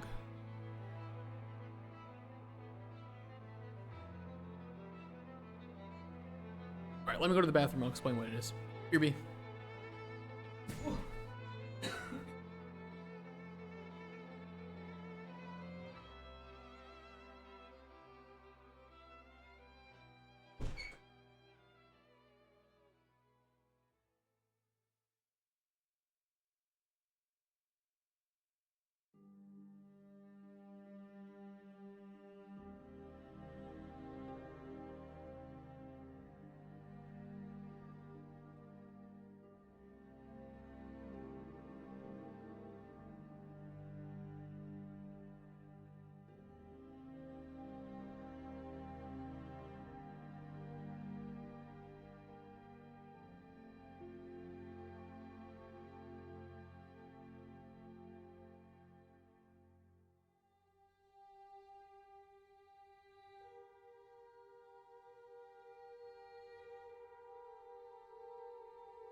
let me tell you the bug I want to fix.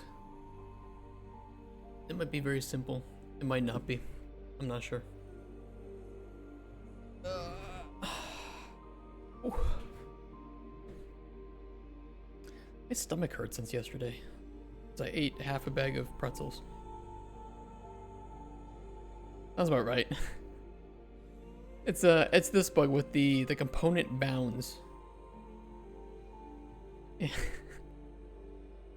And a piece of chocolate. It was just like one of those like chocolate covered plums. I had that and half a bag of pretzels. Before bed. It wasn't even before bed. It was in bed. Oh man. Yeah, it's the component bounds in the spinning platform. They it pokes up into the Z too much, and I don't know why. Sometimes it looks okay, other times it is not okay. And I don't know what's dictating it. But I want to fix it.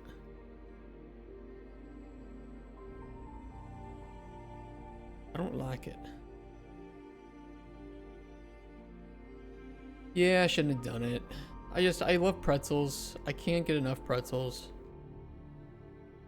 Pretzels this, pretzels that. I love them. What are you gonna do?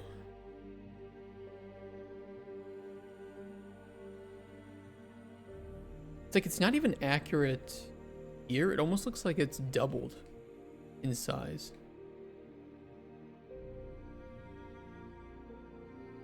Where do we draw that? Not here. Debug visualization.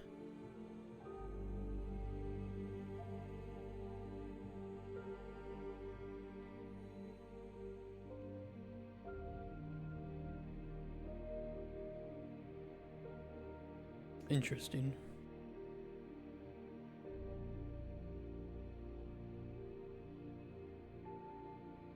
It's only in the Z though. Only in the Z. Because like X and Y it looks good, right?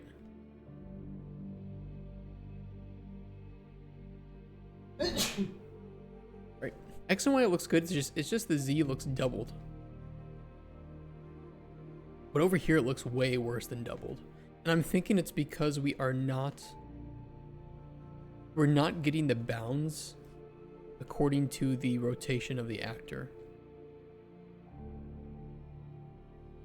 So you see that?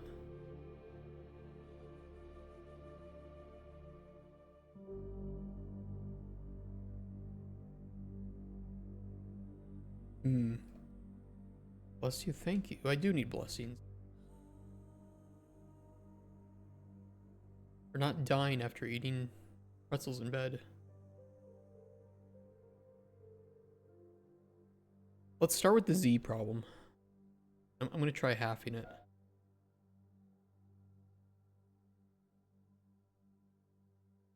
Just to see. Morbid curiosity.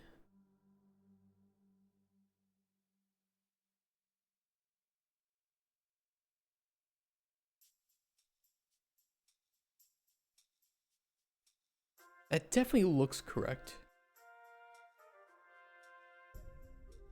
Hard to see though.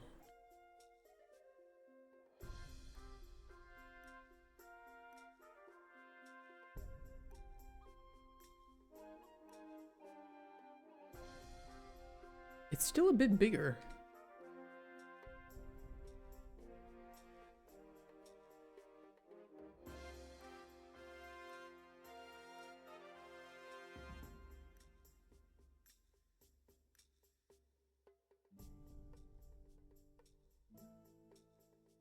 That's just grabbing get actor bounds.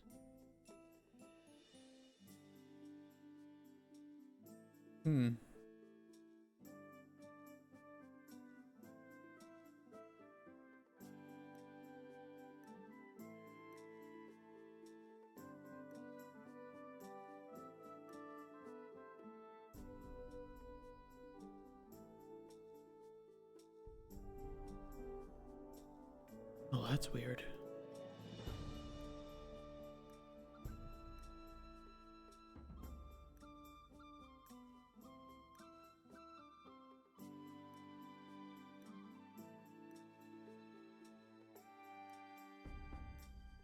Hmm.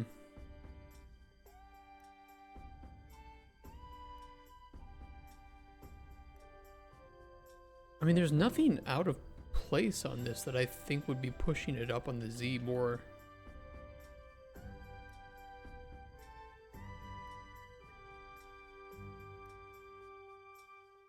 I don't believe the collision on the static mesh is wonky. No, I mean it's just a box.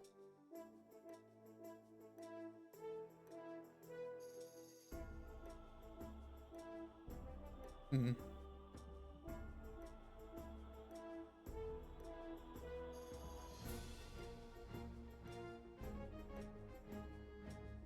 Yeah, we're not doing anything else with it either. It's just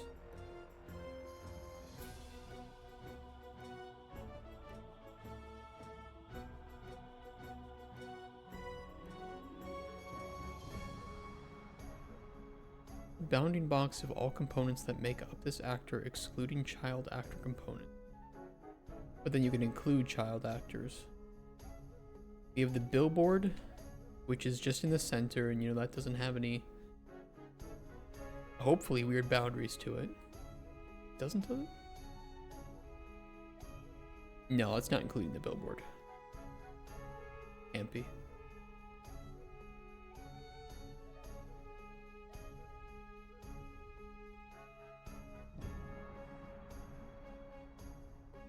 Unless it's including like its own box collider? That'd be weird.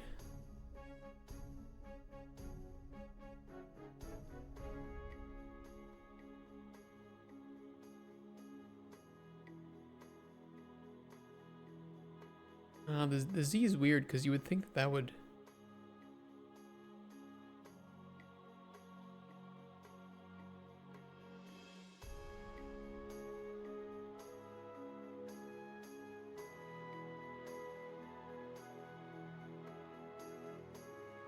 That's weird.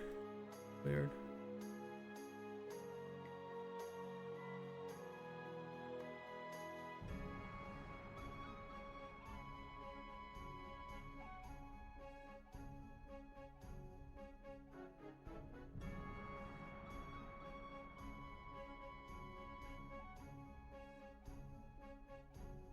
But it's like now that's correct.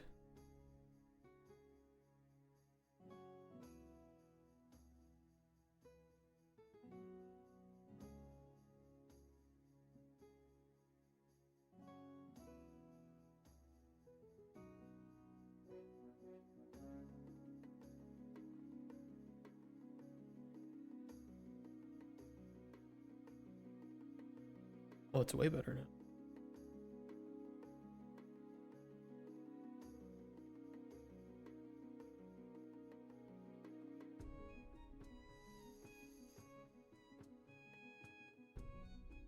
I could swear that was not working before.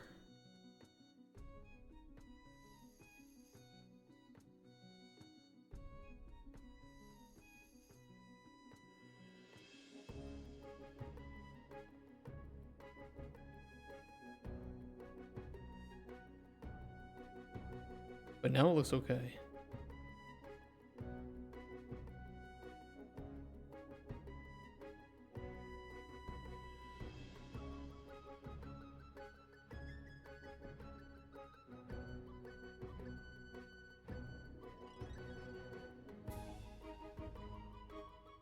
Okay, well, that seems to have solved it if we don't rotate it, but if we rotate it, then it becomes an issue, and it's an issue because of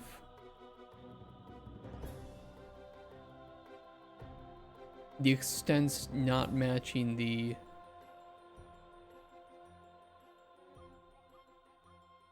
rotation for that.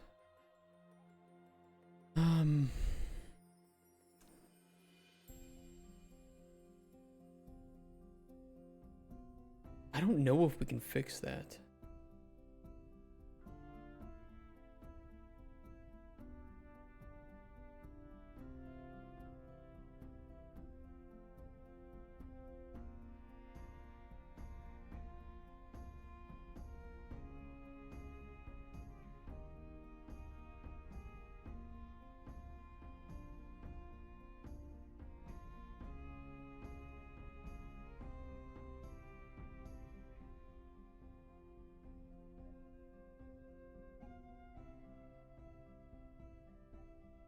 You'd have to get the rotation of the base actor.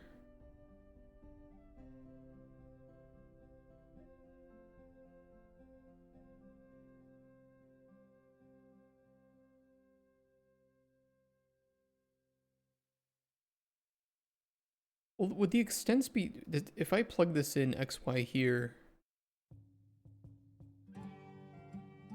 does this fix the rotated versions? Oh.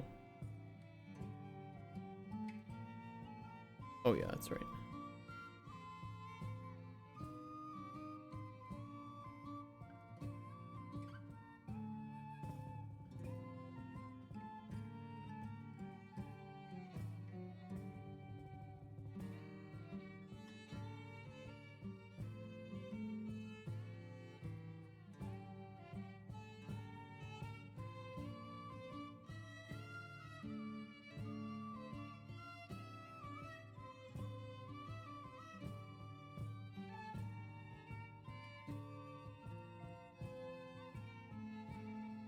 Hmm.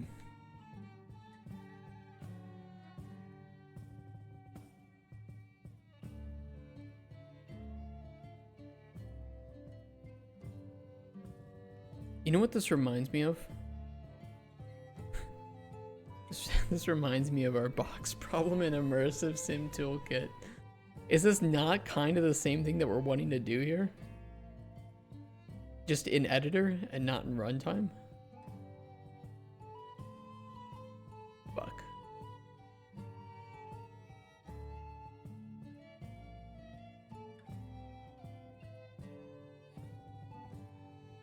Was it possible to visualize the rotation? I'll show you, if you guys haven't seen what we made here, I'll show you what we did. And maybe there's a way that we could copy that backwards to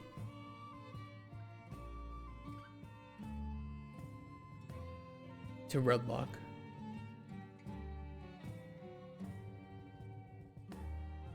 When you look at an item like this, you have its bounds highlighted by the corners.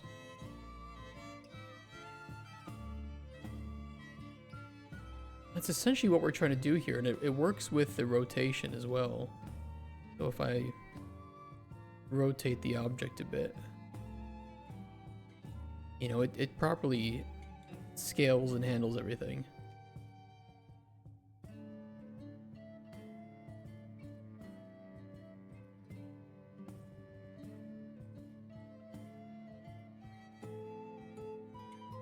I would think theoretically that that should work in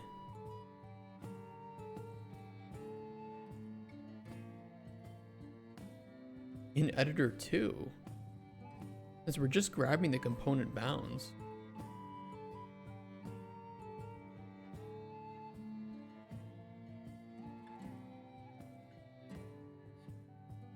Where did I move the drawing of that? That wasn't in the event graph, right? We moved it to...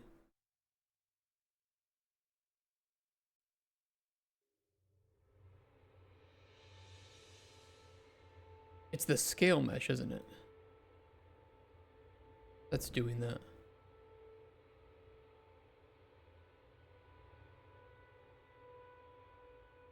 Or did we unhook it from the scale mesh? I totally forgot. I think it is the scale mesh, and we're drawing it on the corners of that.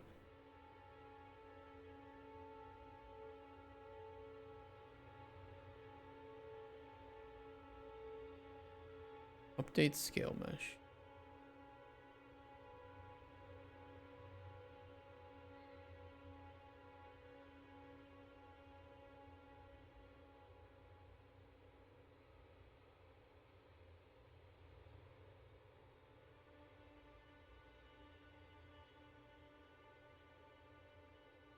get the local bounds of main mesh.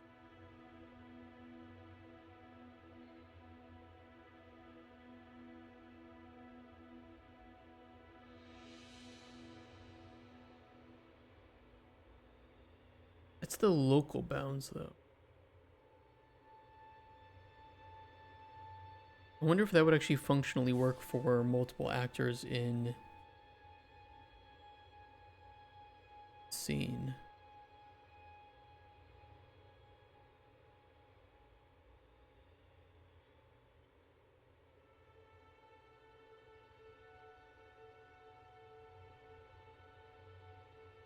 This is our vector math behind it.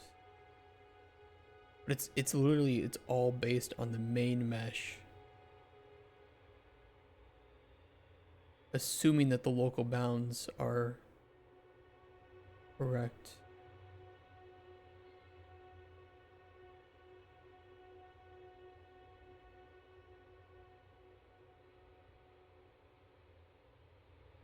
Here we're doing box extents.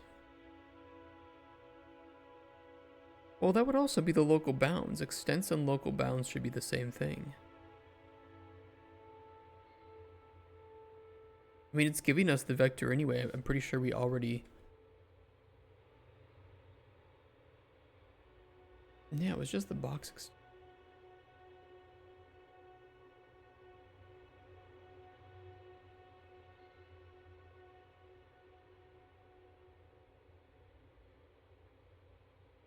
And then we're just adjusting the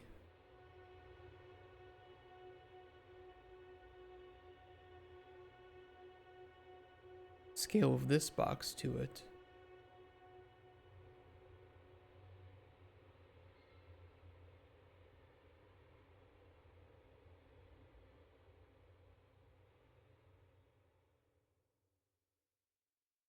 But we shouldn't even need that because we already have, we can draw the extents just by doing this and setting the relative scale.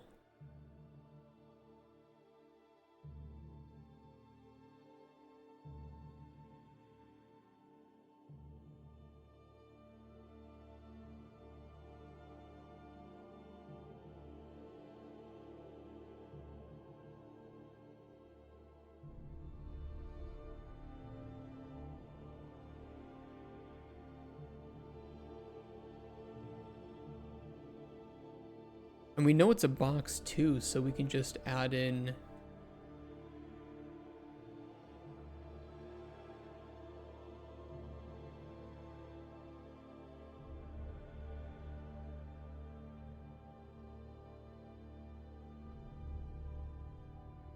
like absolute value. The yeah, it should always be centered, so it would always be a rectangle, so therefore the extent on one side would be the same as the other, so we just absolute value multiply it by 2.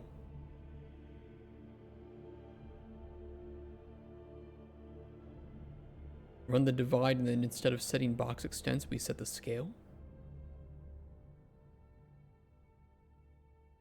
Would that not work?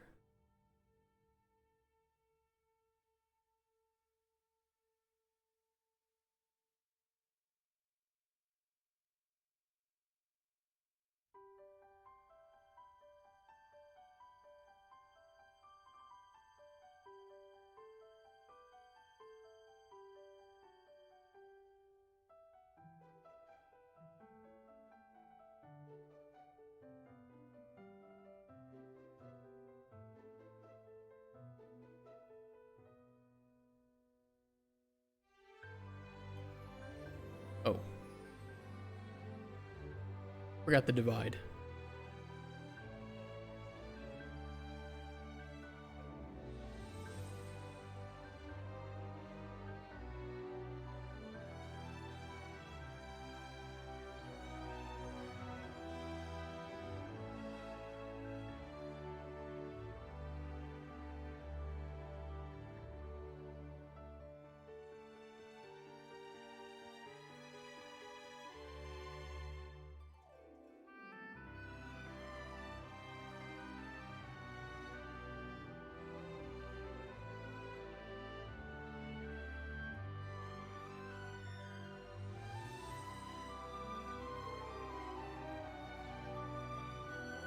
No, there's something else that's taken into account.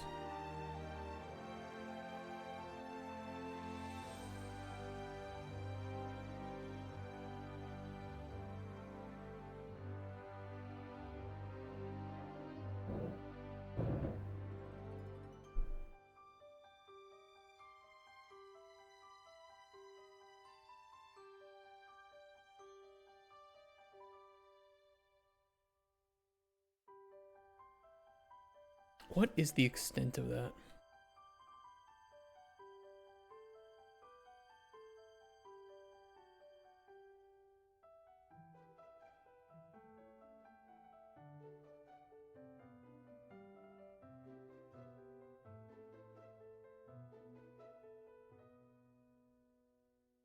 Not even just a Z issue, we're now at the X and Y issue too.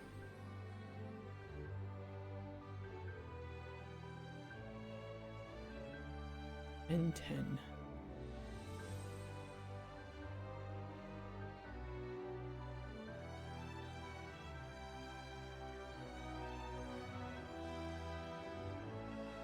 We could see if it's just like a...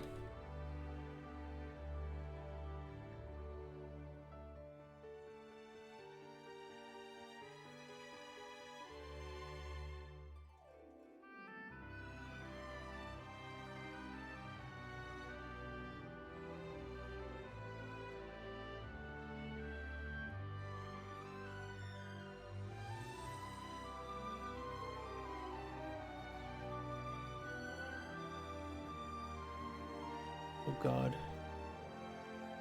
We have boxes everywhere now.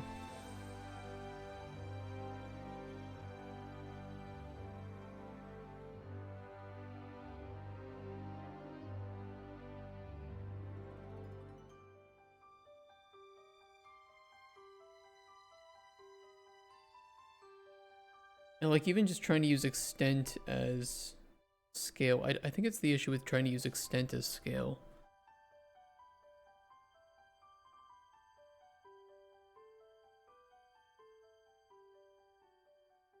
Bounding box of all components. Box extent. And what was the issue with just using that extent as is?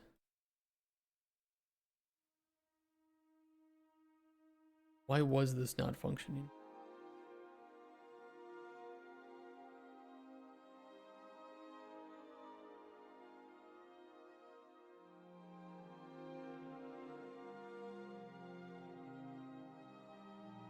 Seriously, why was this not functioning?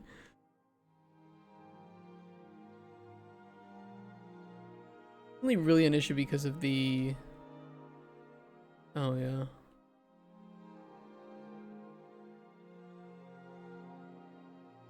It's kind of wonky, doesn't it?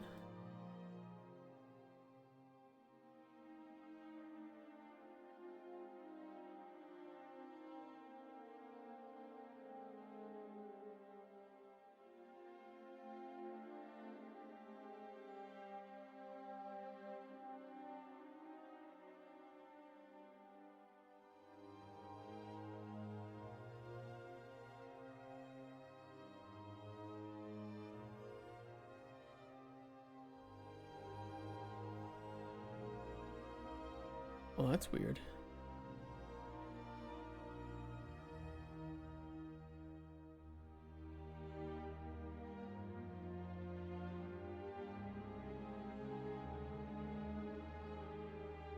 There we go.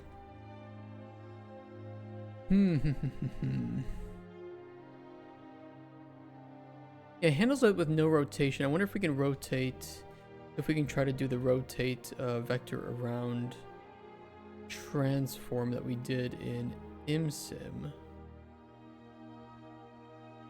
Transform location.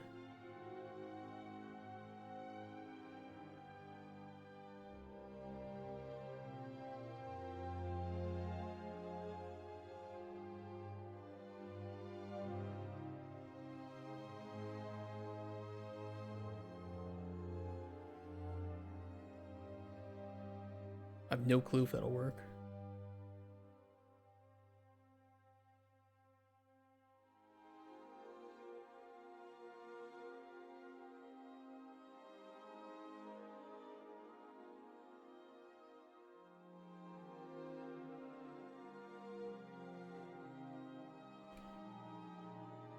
Spirit World transform.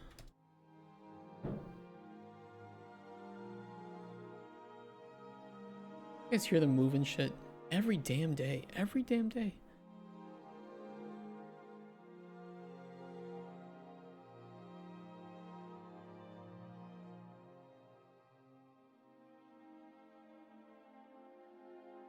Oh.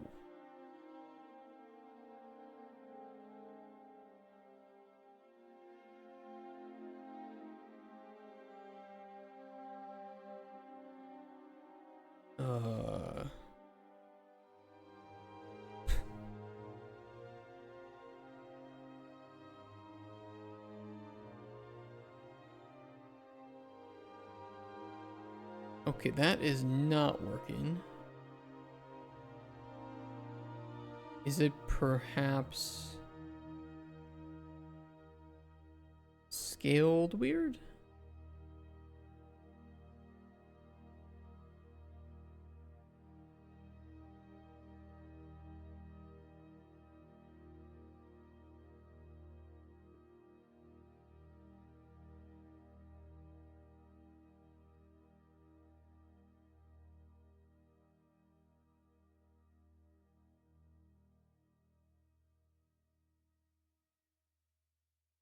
Maybe?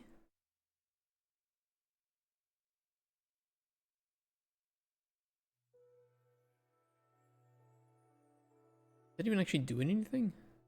No, because we're normalizing it, aren't we?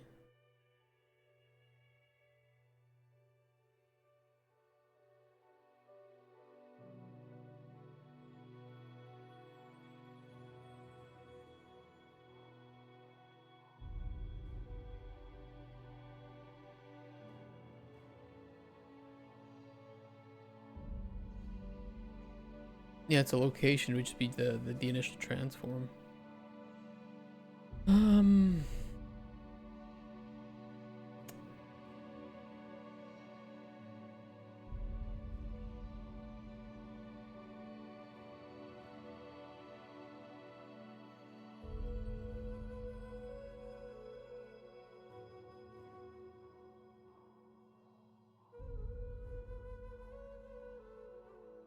Tiny. Tiny, tiny. I don't think scale's the issue here, either.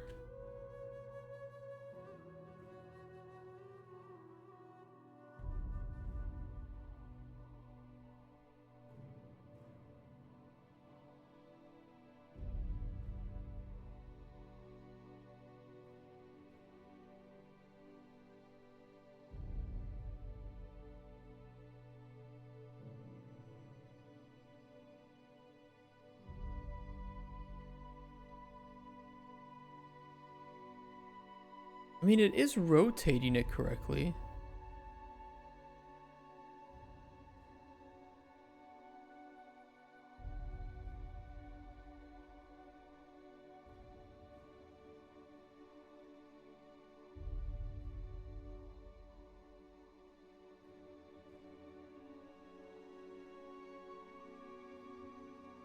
The rotation is good.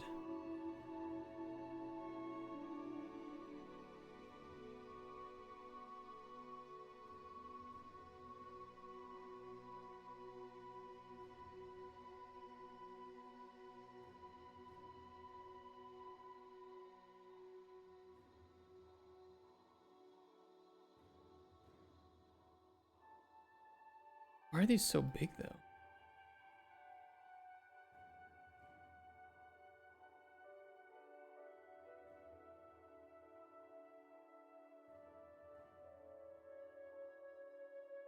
Oh. Oh, that's weird.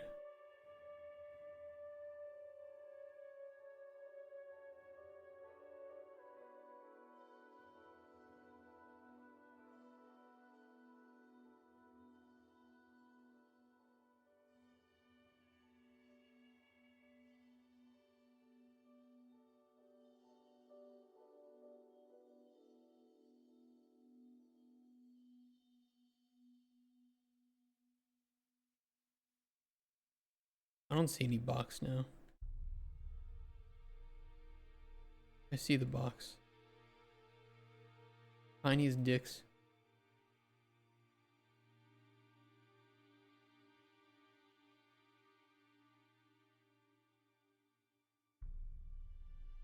Oh.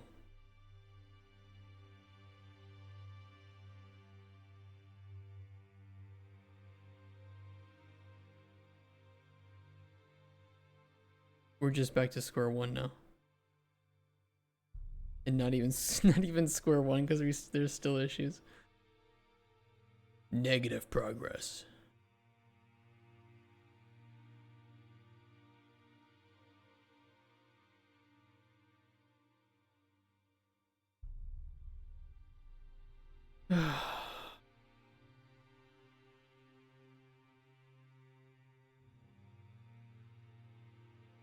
Fucking Funyuns.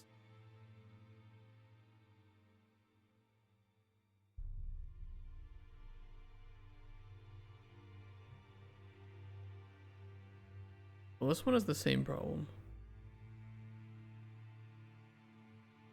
We've recreated the problem.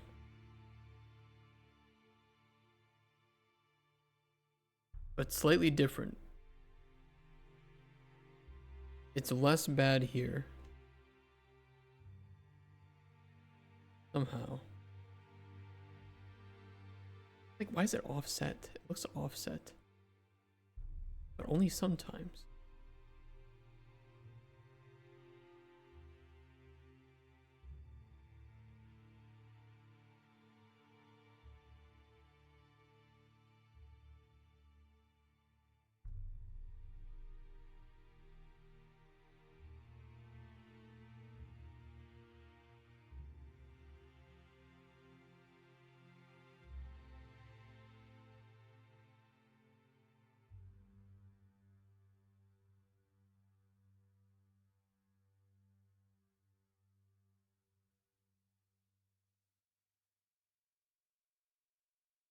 Yeah, why does that look offset?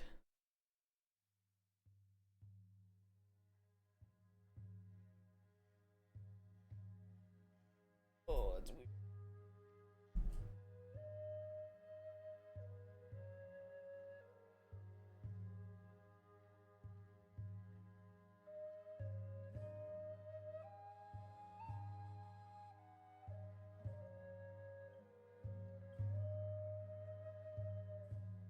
That's weird. So, like, utilizing the world transform.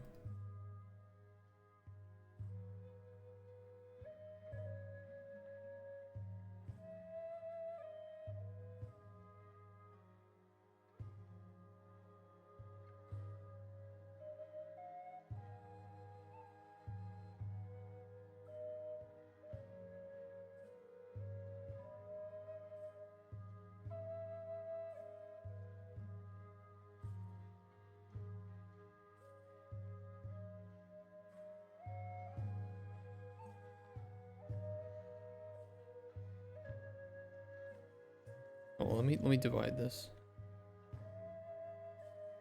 I can see it kind of clearly.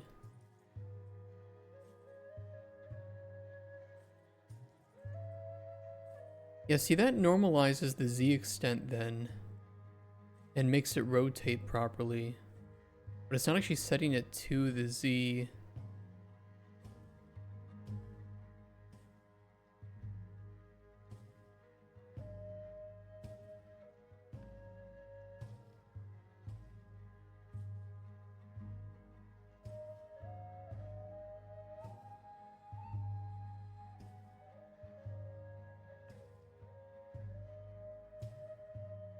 Very weird.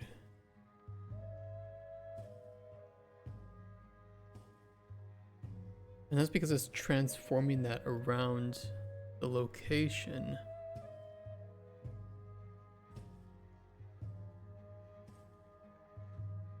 Transform position from local space to world space.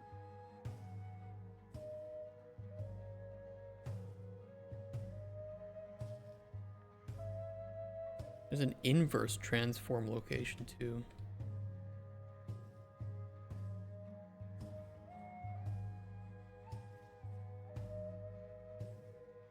From world to local.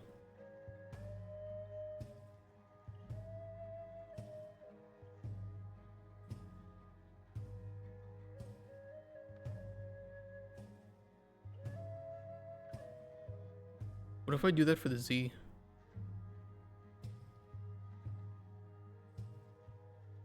Oh, it's horrible. Interesting.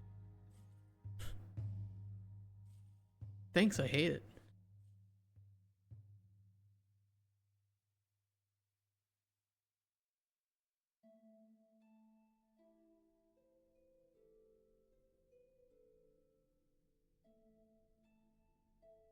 Oh, they're massive now.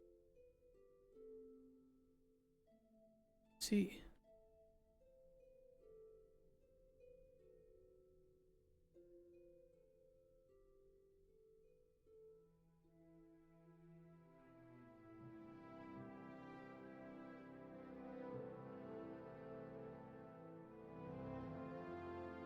Why can't we use...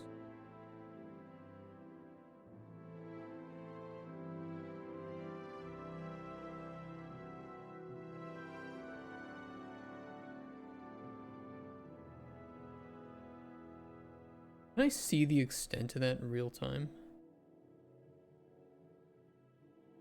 Can.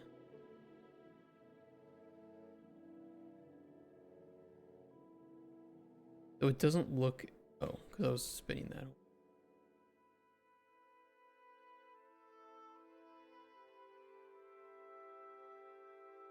I need 2 detail. Can I have 2 details panels? Can. Ooh.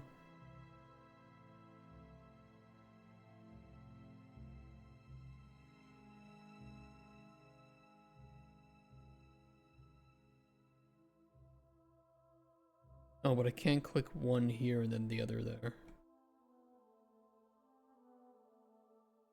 Primarily, I want to see if the current Z value, 282, does this change if I... And click the lock symbol? Where's the lock?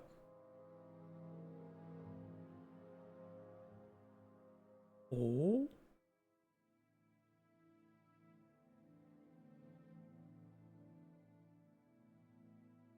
I've never done that before. Holy shit. Thank you so much for telling me about that.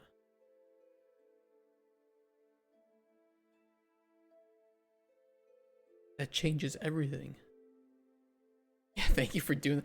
I've never had to have 2 details panels open at once. Mod. First thing you do, you come into chat, you help them, and you just get instant modded. Easy game. That's how they do it with Reddit mods too, but instead of you helping somebody and getting mod, you have to actively not help the situation, and then they give you Reddit mod. Pretty sure that's how the mods for r/art got promoted.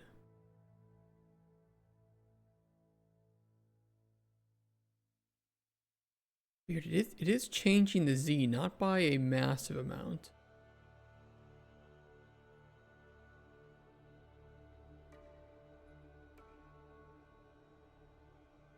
It's all within this weird, like,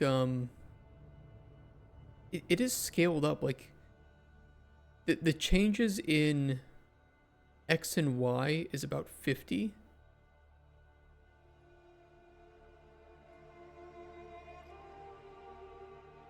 More like 60. And it's like 0.6 that the Z is changing.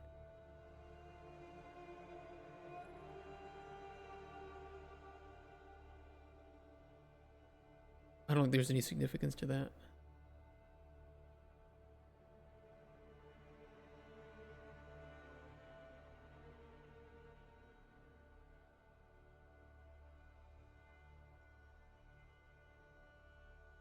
X and Y shouldn't be changing here at all, though.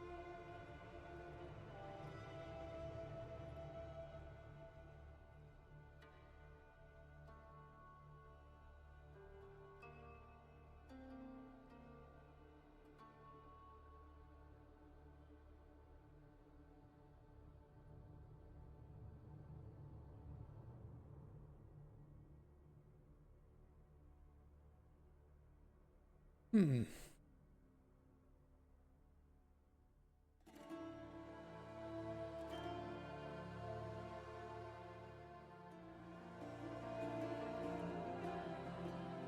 I'm creating a lot of clutter right now.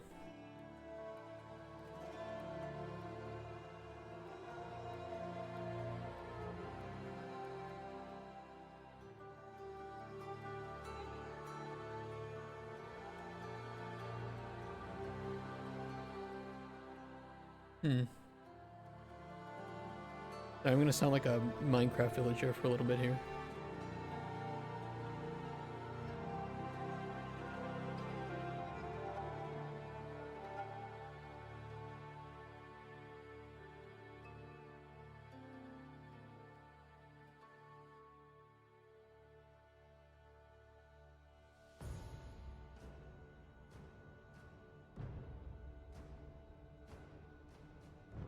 It's the same outcome.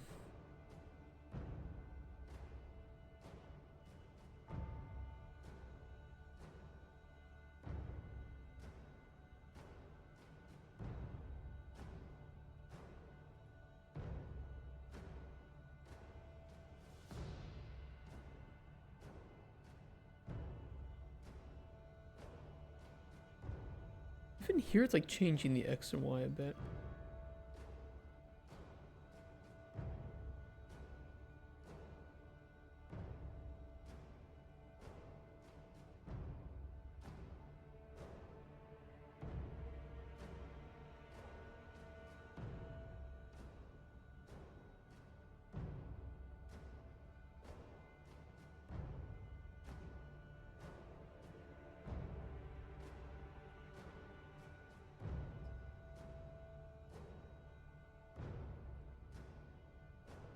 That's weird.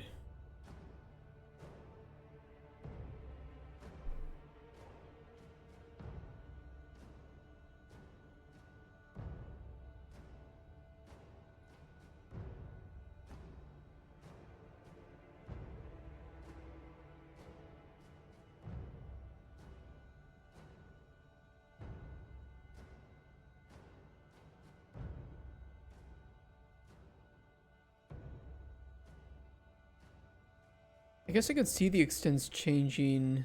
I mean, and that's why we didn't want to snap the bounding box to the spinning base.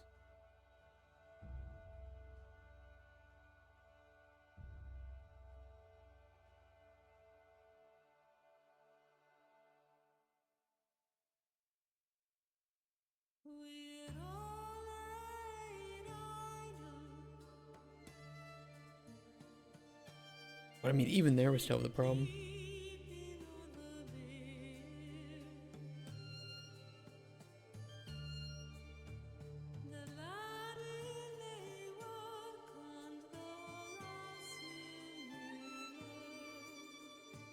We do want it to rotate though. We just want the scale to remain the same as it rotates, and I would think that we do that with our transform.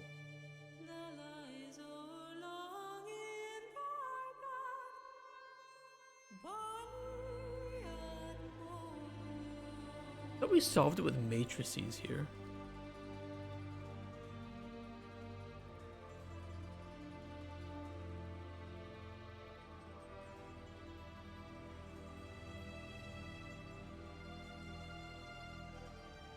Where did I move the...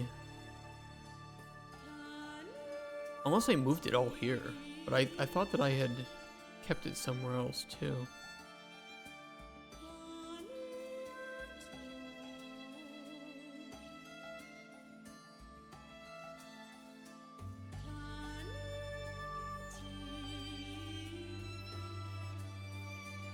Oh, that was so we could draw the individual points.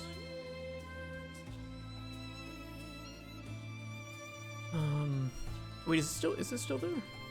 Oh, it is still here.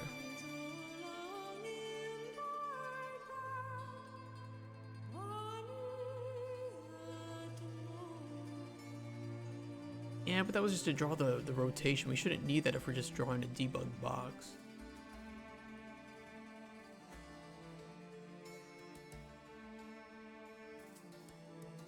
How do the bounds differ from the extent here?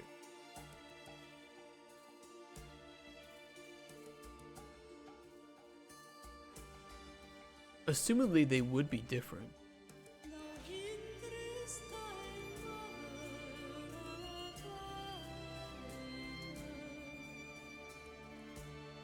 How can we convert bounds to extend? Because I think what we're trying to do is we're trying to take bounds, although it is saying box extent, but it's named very weirdly.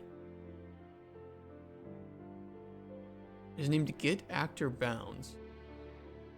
Returns the bounding box, listed as a box extent. You would think that just drawing the extent and transforming that based on the actor's actual transform would return the correct extents for it.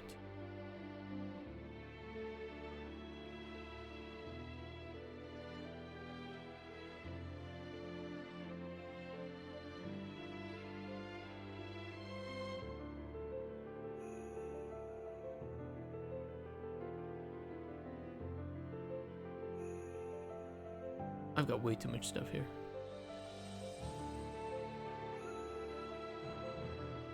The streaming wave has ruined YouTube? What do you mean?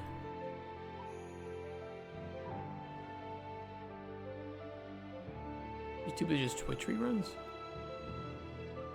Is it?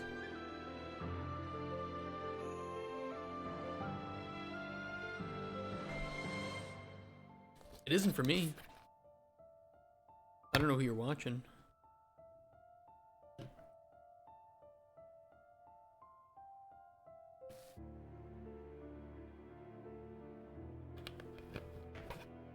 I mean, if YouTube didn't if YouTube didn't, give creators money based on shitty ads, and people were more likely to sponsor people, I don't know if people would feel a need to stream. I think there's a lot of creators that just find streaming, there's some that find it easier, like me, than making YouTube videos. But also it's a better cash revenue stream for a lot of people compared to YouTube. Well, although I've heard YouTube membership is great, and generally you get more money off of YouTube streams than YouTube videos. I don't think streaming is easier.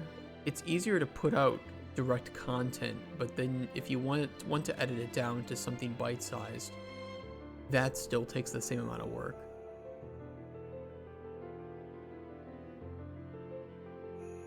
And I don't think, and there aren't many cases where people are taking streams, editing them down, and making the same amount of money as if they made direct edited videos. It depends the content. But it is, of course, easier just to press stream and then just dump your VOD onto YouTube, right? I mean, that's absolutely true.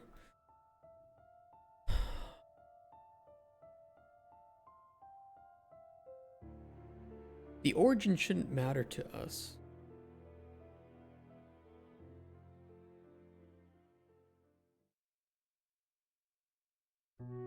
Do it over here. They pay clippers? Okay, for like clips and short form content, yeah, I could see that. I don't watch any short form content on YouTube, really.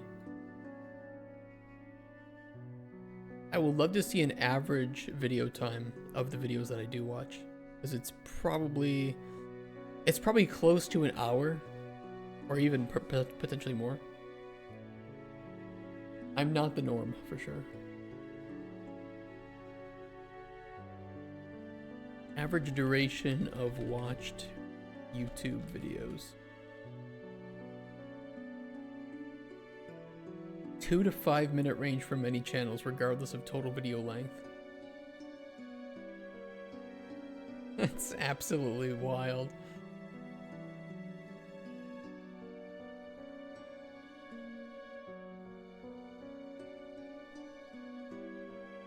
I don't like that. I mean, I get that if you're trying to just maximize the algorithm, your goal would just be to hook people within the first few minutes. I'm not a fan of that.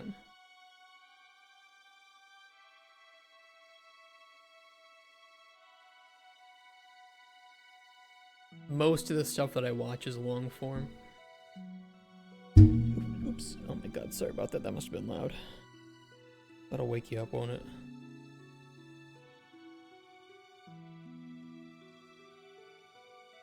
Can I view? Yeah, view history. So just yesterday for what I watched, we have 20 minutes, 17, 16,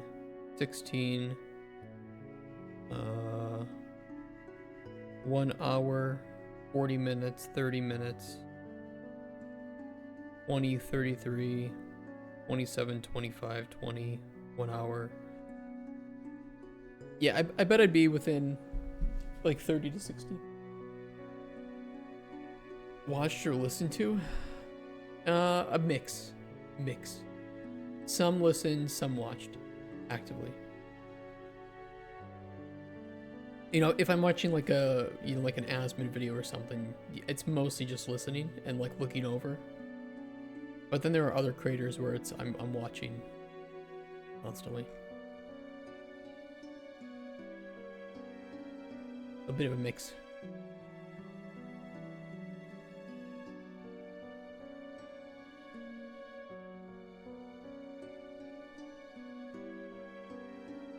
Uh-oh, retard alert! Retard alert, class! Thank you.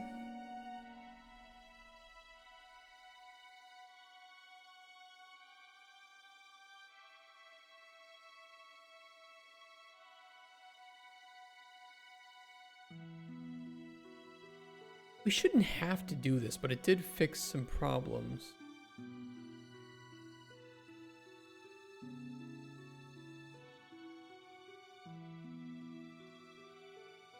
Because I feel like the bounding box is just not respecting rotation at all.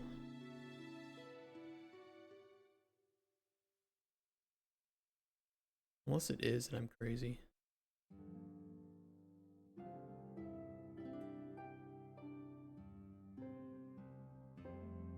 No, it's not.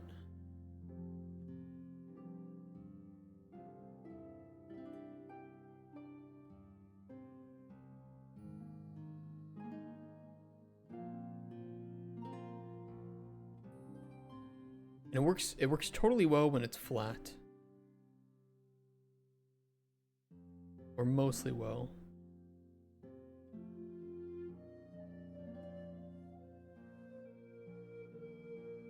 This is KCD. They had really good ambient tracks in KCD, didn't they?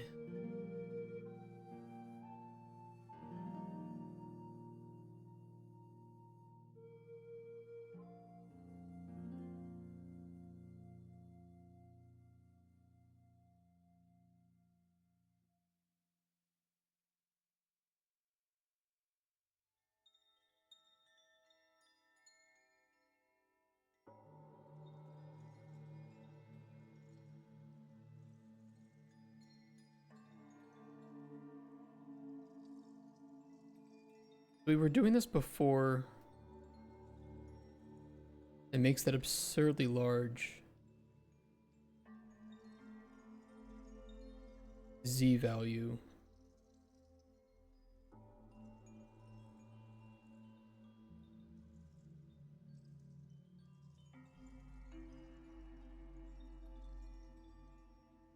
I wonder if there's a way that we could just get the actor up vector.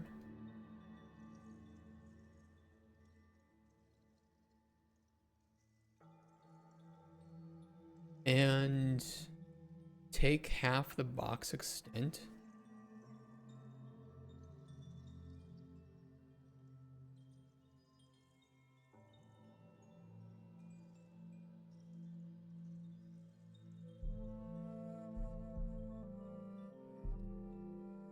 Just multiply the Z there.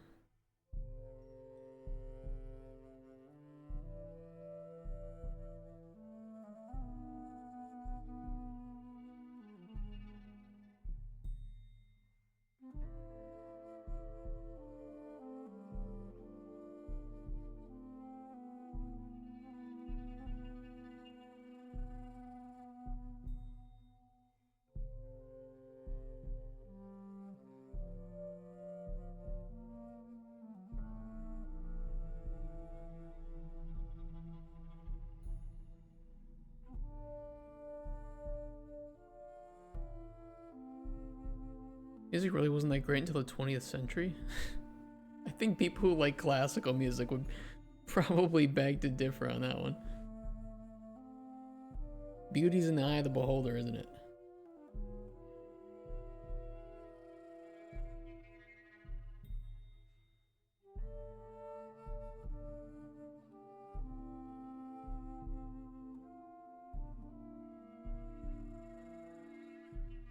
Yeah, like we need the actor bounds to be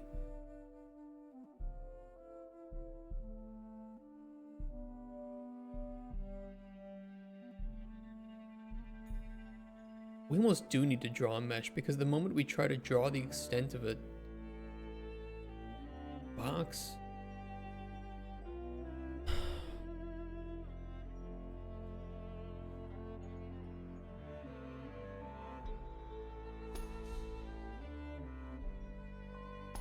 this feels like the exact same issue that we had in Immersive Sim.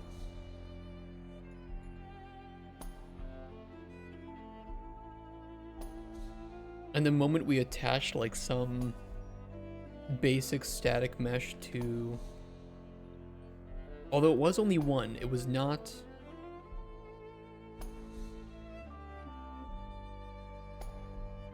to be fair, it was not everything.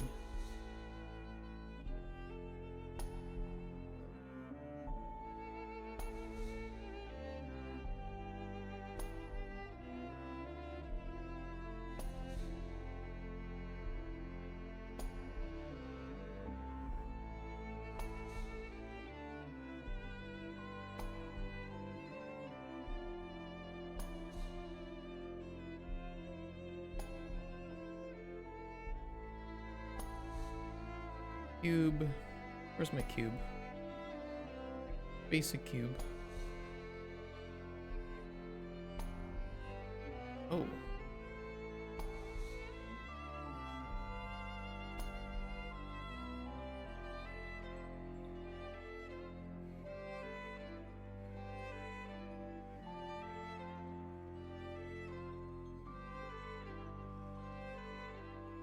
I think this is the one we needed to... we divide. It's a different scale we're working on with that.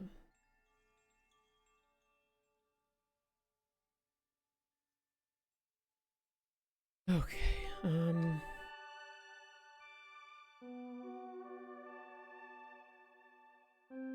even that gets kind of wonky, to be fair.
I don't think it's worth fixing this.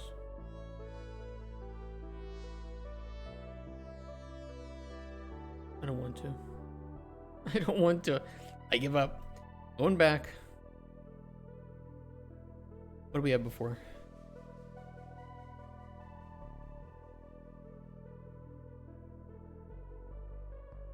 I do feel like I did break something though.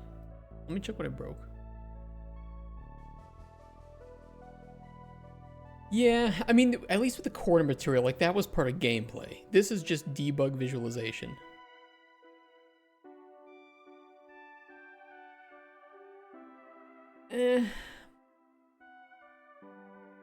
If you want to debug it, hit the play button. That's what I feel. Call me crazy.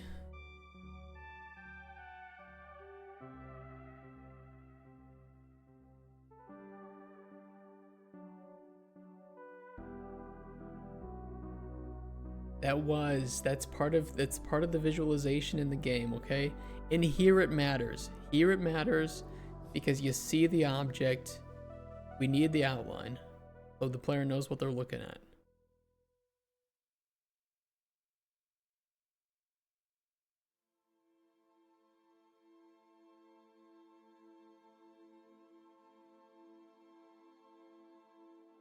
Every day we should just load that up and see if I can throw the C4 in the hole. And that will like determine if it's a good day or not.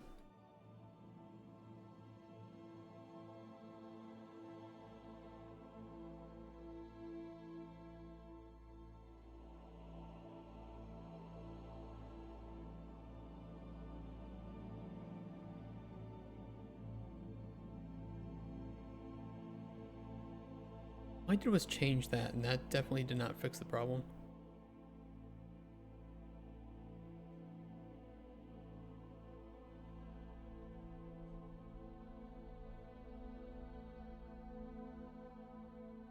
I could still being a dick here. Wanna make every day bad? No, because I wouldn't miss every day. I miss like half the times, okay? I'm pretty good at throwing it.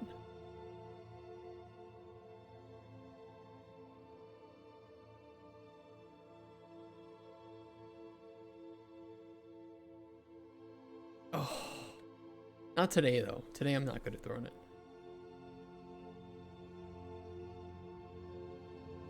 Ignore today.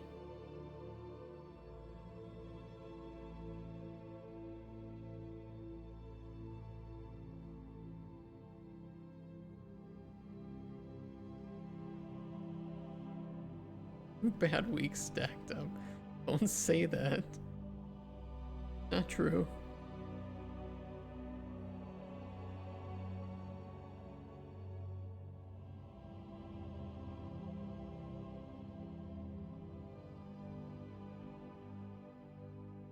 What did I do? What did I do to fix the Z? I had the Z fixed. It was I didn't just do a divide. I'd pulled it from somewhere else. Oh hey Paul, how's it going, man? Long time no see. It's good to see you alive. It actually is good to see you. Not bad. Hey, that's better than bad. Sadly alive. You sound like my wife. Wait, are you? Daddy. Oh, maybe you are. She would be mad if I say. She doesn't say that. She doesn't say it. She does not call me daddy. That she would legit divorce me if I made up a joke about her calling me daddy. She doesn't call me daddy. No, your mom, on the other hand. Oh ho ho.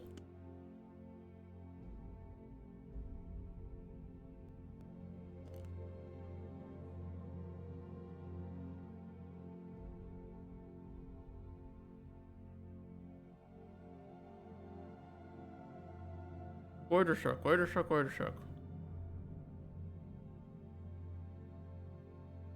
Oh. Okay, hold on. I have an idea. No. Yes. Only colliding components for the Z.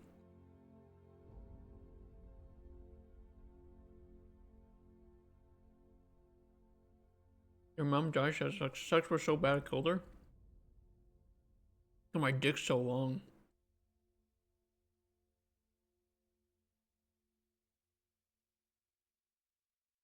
I wish.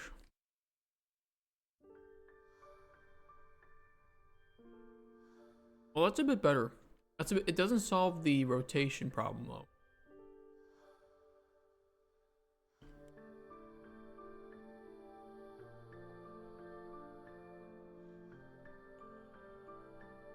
I don't know why the rotation looks like it gets doubled though when it's. Oh, it's just entirely fucked.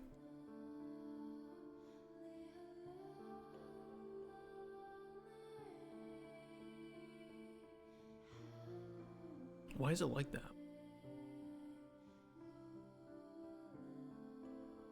Who made it like this?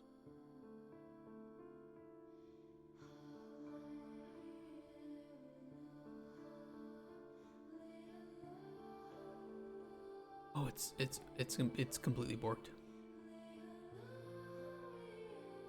You can't get your Twitch alerts to work? What service are you using for the Twitch alerts? I always have a problem with my Twitch alerts too. And is it a 1 PC or 2 PC setup?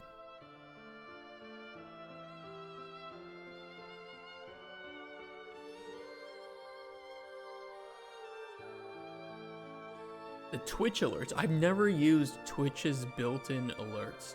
Do they show up on stream or do they not even show up on stream? How the fuck do you even find them?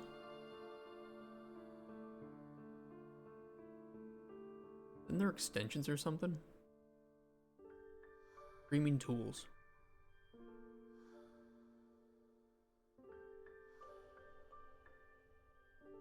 Looking for your stream key? Oh yeah, let's share that on stream. That'll look good.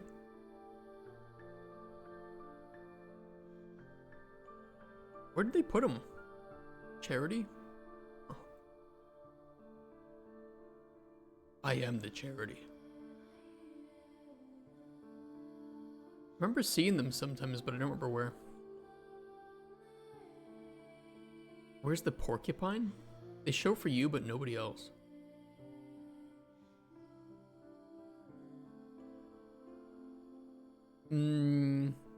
Wait, first I have to find them.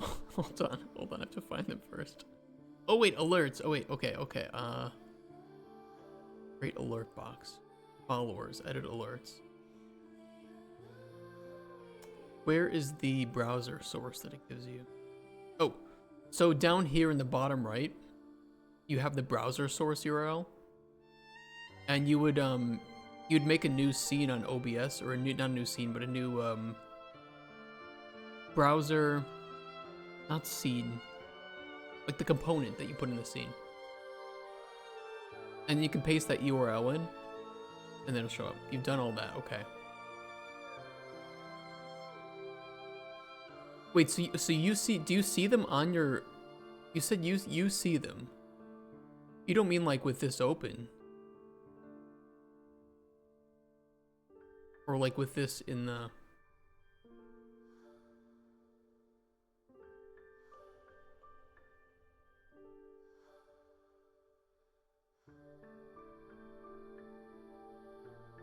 slabs.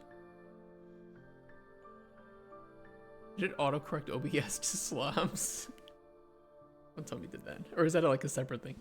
Like, it appears. Oh wait, so it's like it shows in OBS, but only if you like manually trigger them, and not when they are supposed to pop.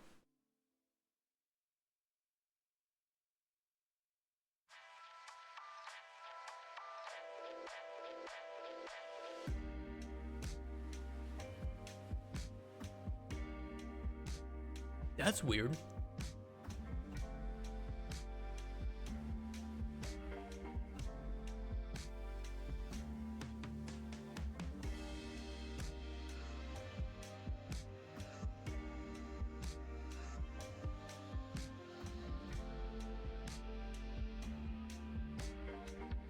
That's so weird. It's like they are triggering, but not triggering browser source.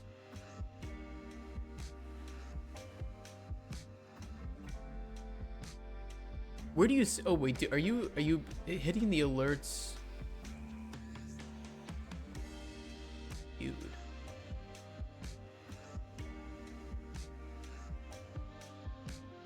Where do you manually trigger them?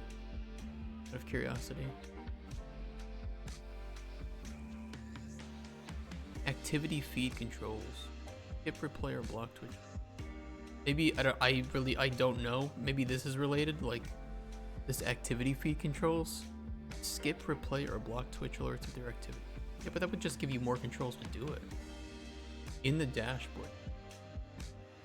I don't see the option to re-trigger them myself. I think it's because I don't have them running through Twitch.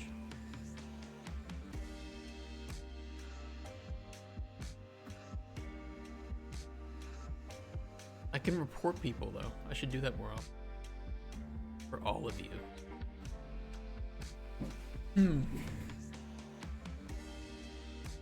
That's pretty weird.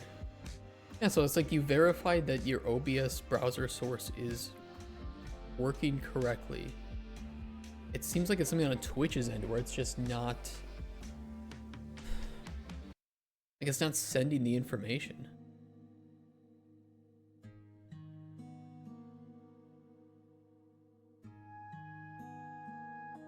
Huh. If you need a backup, I run mine through Stream Elements. If you want an alternative solution, I run them through this, and then you can make your own overlays. Well, I think this would show the browser source. Hold on. No, but in here I can make this and then set up the specific redemption.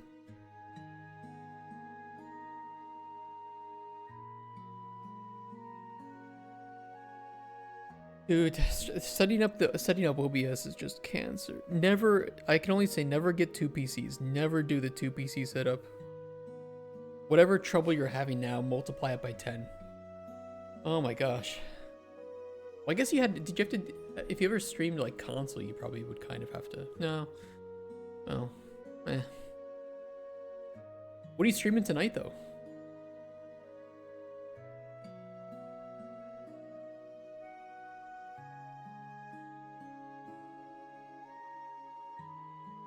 Oh, you're streaming Stick of Truth tonight?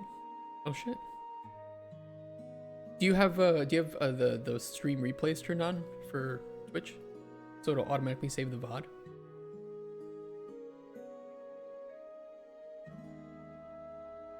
Hell yeah.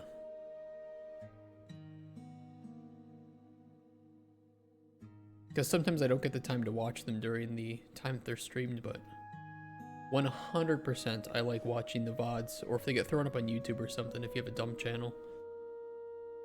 My entire channel is a dump channel. We don't talk about that.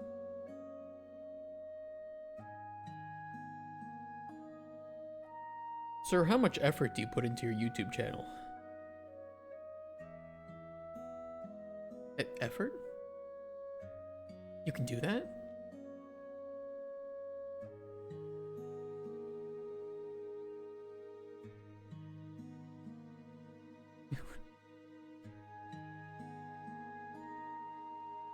You mean I don't just have to upload my stream VODs?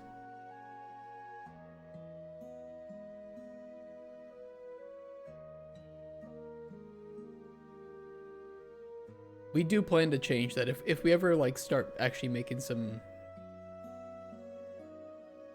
dough, we would have somebody to manage the community. We could get them to make content. But I do not have the time for that right now. I suppose this is an improvement. It's not a great one, but it is an improvement.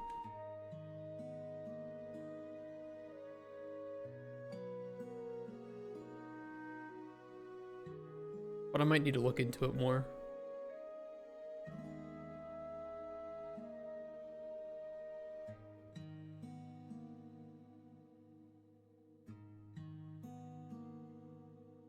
They're all still working as expected anyway.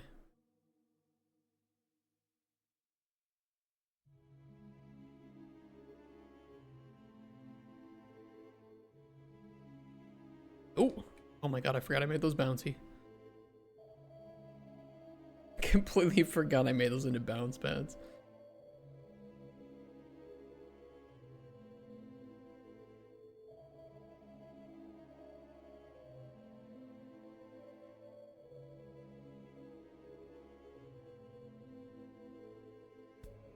It's all working well though.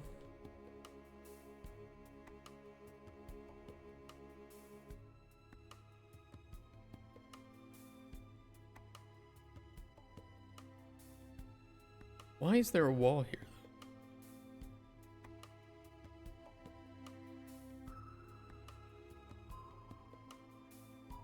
What the hell?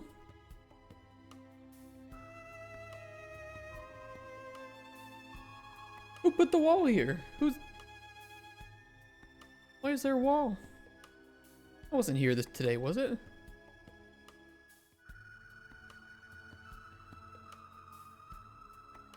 Did I do that?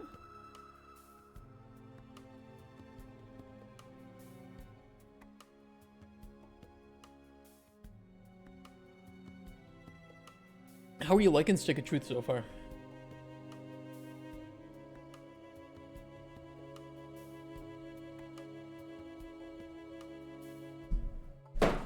Oh shit. Oops. Just grabbed something.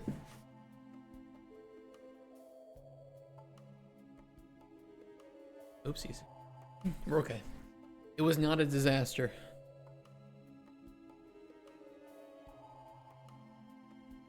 Oh, I must have put a wall here on accident. Okay, I can fix that. Should it be there?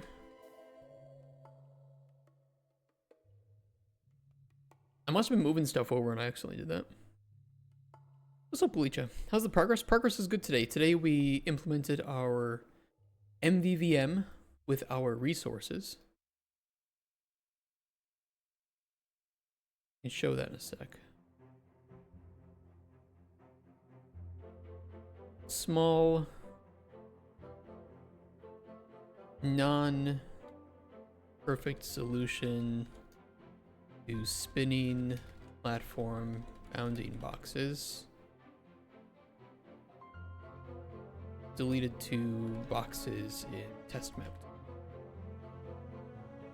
And Mark, how you guys doing today?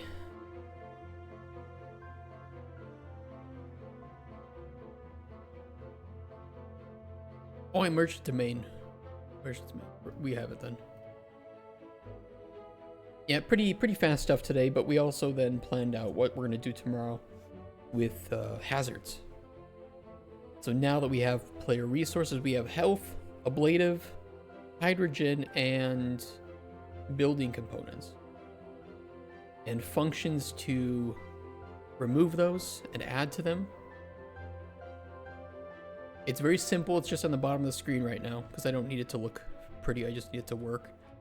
And then we have full control over adjusting them, and it's all decoupled from widget calls. So at no point do we ever make any direct calls or indirect calls actually to the widget. So if we need to make them look pretty, all we need to do is make them look pretty. Nice and simple. It did a thing. What did you do? What is this?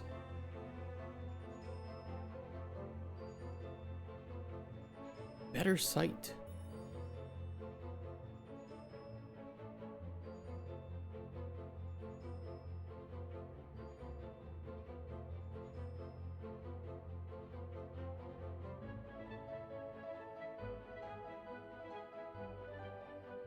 So what are you doing? Are you getting like the heads forward vector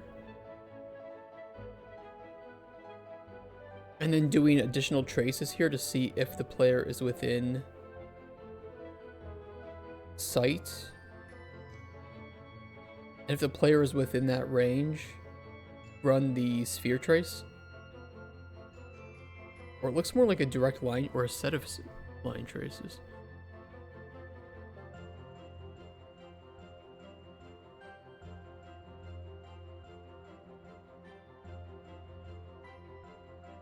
Multiple. You're doing it to player's neck, torso, and it looks like maybe both of the knees.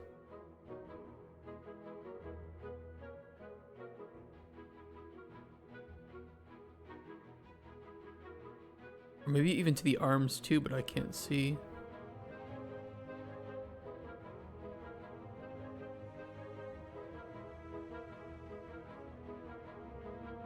Oh, it's kind of visible there.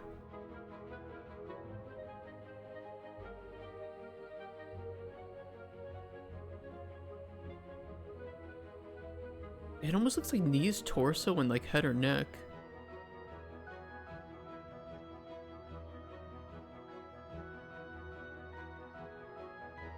Which is like way cheaper than checking like every single bone or any part of the body.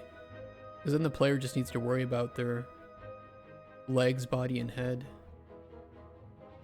I like that.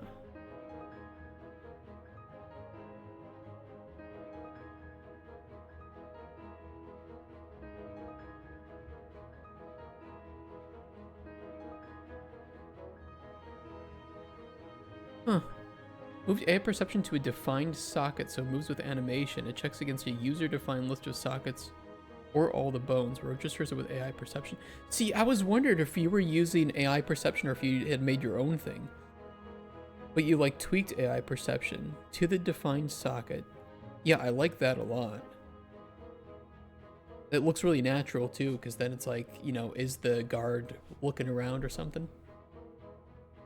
Checks against a user-defined list of sockets or all the bones.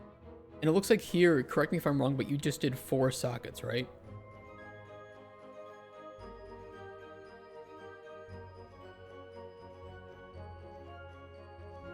Registers a list of hit sockets / bones.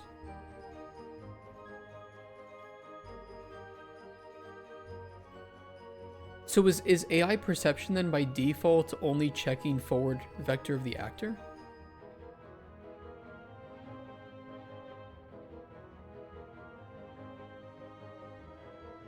Let's the AI see under or over things, which the default system doesn't.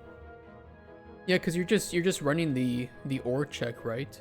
Or any of the hits, like here.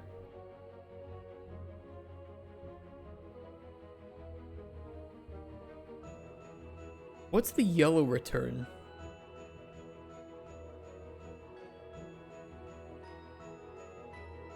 The default is forward only to the center of the target actor. I did not know that. I did not know that. This is much better. And still pretty cheap to run. I guess depending on the number of agents you have, right? Doesn't see anything above or below the waist. Oh, so it's like, so it's checking the torso or pelvis, I don't know which one, and then saying, okay, but then do we see the head and the legs? And in that case, no.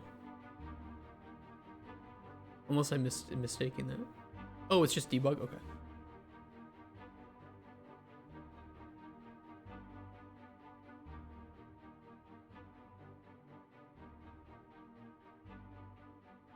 And you don't have that running on every tick. It looks like every, like,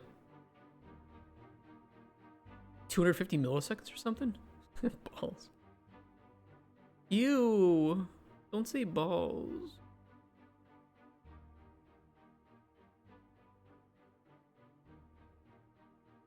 Is that the default update time for AI perception?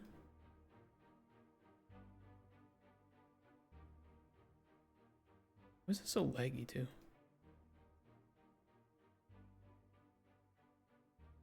Oh, it's just the recording, I think. Yeah, it's just the recording.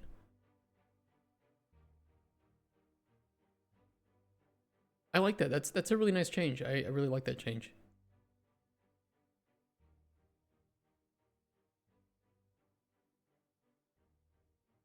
Oh, the default's on tick. This is doing 5 per second. I think near the end is doing 20.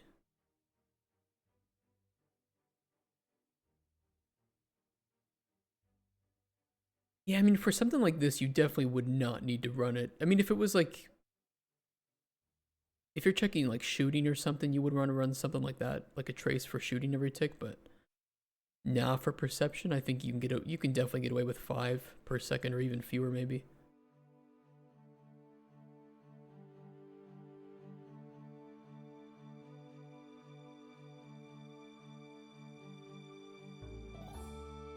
If you want to get really crazy with it, I guess you could dynamically scale the tick rate with the number of agents that are checking the player.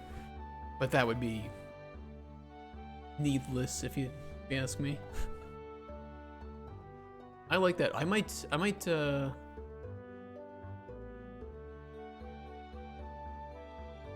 yeah, this is something I'll think about for our immersive sim toolkit. I like your changes here.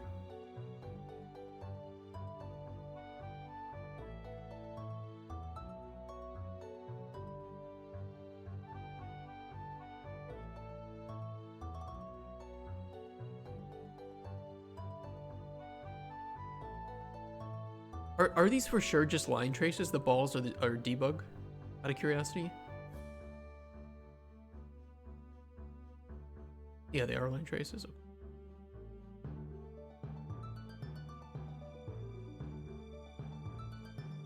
I mean, the AI perception I don't know what the AI perception is doing underneath the hood. You kind of mentioned it was just like one line trace, right? To the center of the player.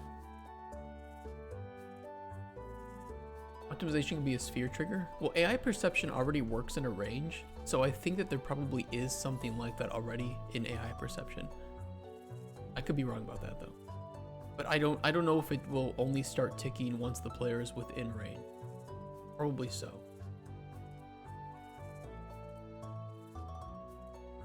This is nice though. This is nice. This looks really cool. I'm a big fan. Good work on that.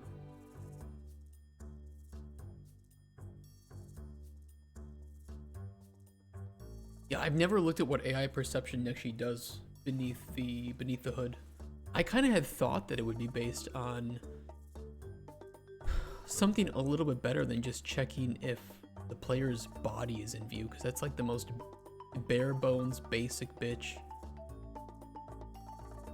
And it's not even that good either, because it's like, what if you have a game where the player sticks their head up or something?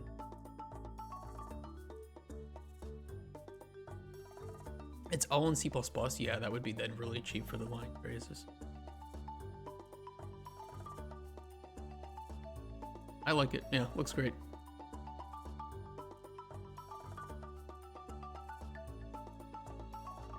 It's hot and sexy. Know nothing about C++ either. What did you vibe code it?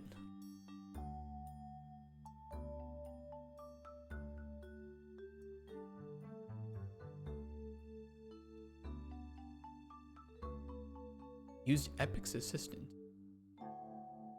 I took a look at that. I tried to get it to say naughty things, but it wouldn't. Unfortunately. That's the most that I've used their AI assistant, was getting it to try and say boobs. And it wouldn't do it.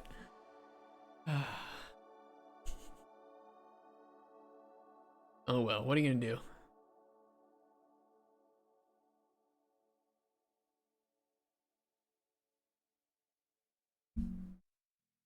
Okay, it gets shit wrong a lot of the time.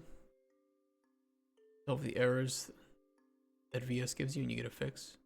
Oh.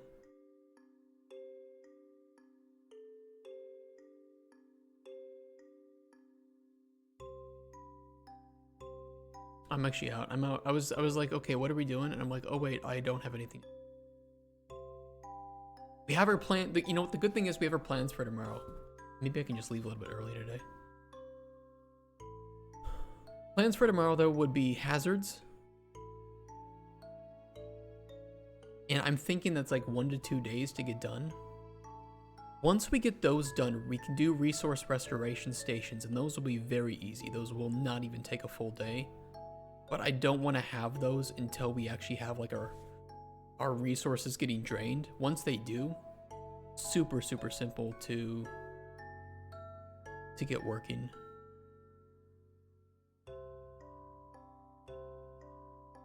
And we'll have to circle back to a custom gameplay camera setup.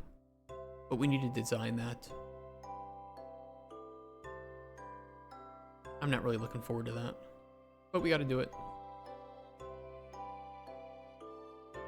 The good news is we have until the end of March. to get everything here done. And I don't really see any major red flags apart from I know the gameplay camera system is going to take me at least a week. At least. Unless I can somehow magically just have it like click for me. We'll see. We'll see about that one. And then like Steam input stuff too, but I need to work on that with Kotspur. That isn't super necessary to get done at this point, but the sooner we do it, the better.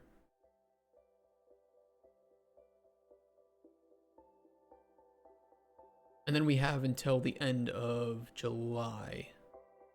Wait, July? June.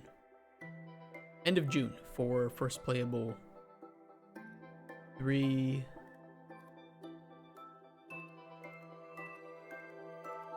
Anything below that though I didn't mess with.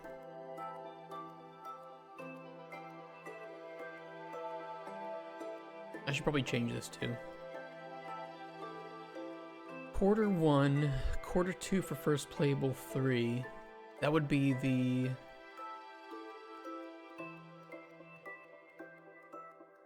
I think we can do all that by the end of quarter 2.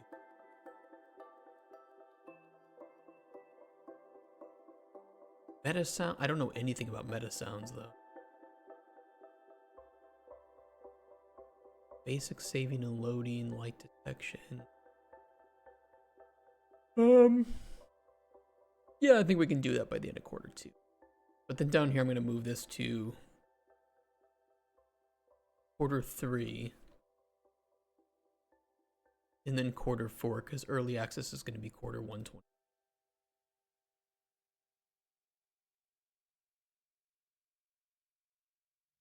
There'll be a lot of like polishing and cleaning up and things that aren't really doable on stream. There's gonna be a lot of stuff that I can't do on stream here. We might have to take some time off. Steam page setup, website stuff, you know, a lot of that's not really stream content.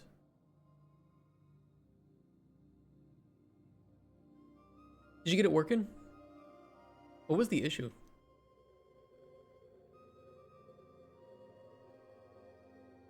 $10, it was like something really simple. No idea. Oh, you just got it working and it wasn't. No idea. I just lost $10 then.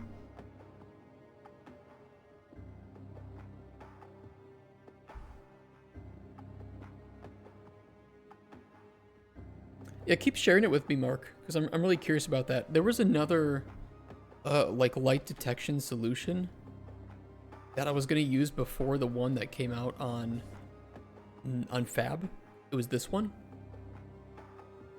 which seems to pretty much do the same thing. And I really don't know which one is like more performant or better to use here.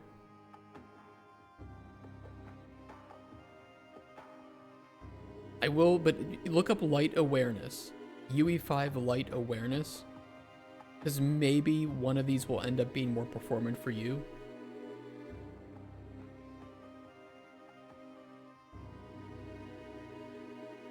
There is a demo.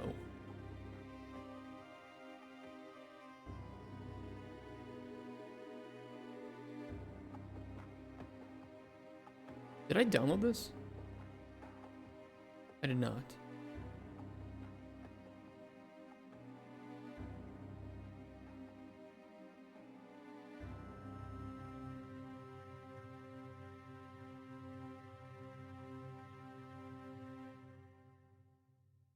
We can try it out before I leave today. We're now in February, so what it looks like this week is... For sure, I need at least 2 more lore streams, or lore days streams.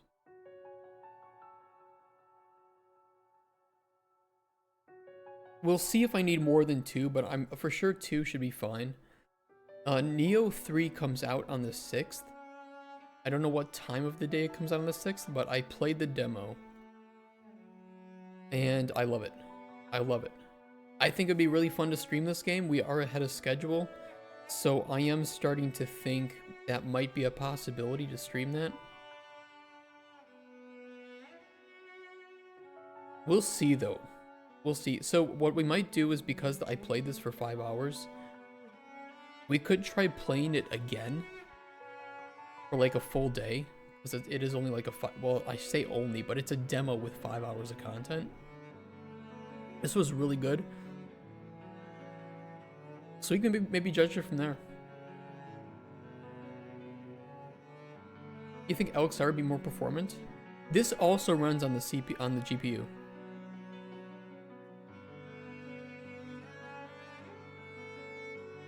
CPU or GPU.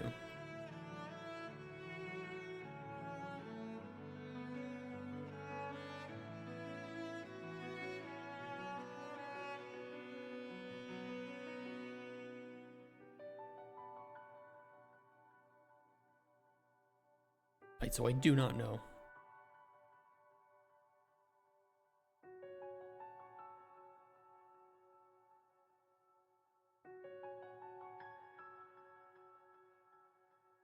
Oh, this is just the full project. He said he made a demo, but it's literally... I don't think he set up his demo correctly.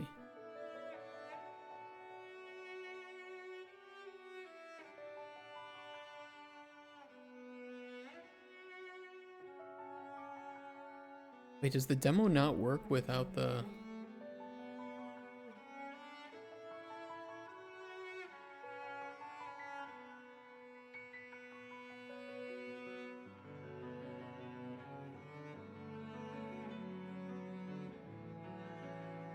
Oh, this is not how you should do a demo.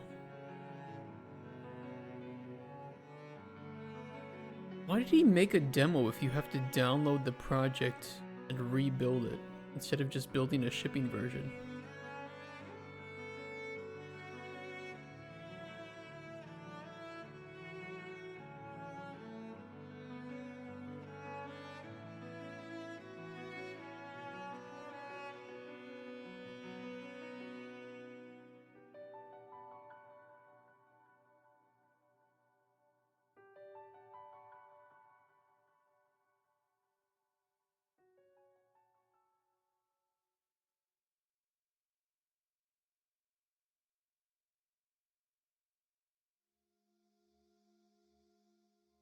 The network support is nice.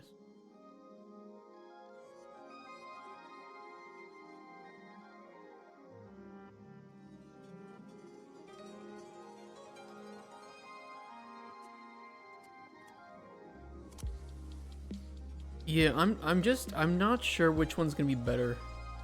You'd have to implement them both, throw them under the same test scenarios, and just see.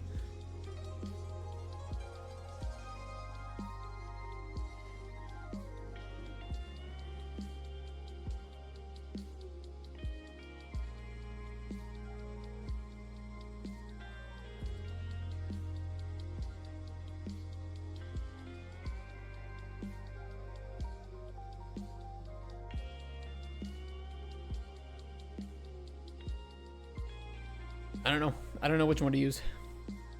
I mean, our use case with Redlock is pretty simple, and I doubt that either would be a major issue, so... But we would want to implement it back into the Immersive Sim toolkit, so I would want to implement the proper one into Immersive Sim, and who knows.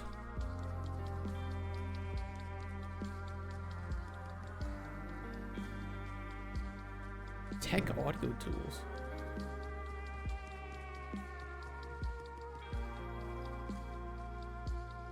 Oh, bunch of presets and stuff for meta sounds. That's free too.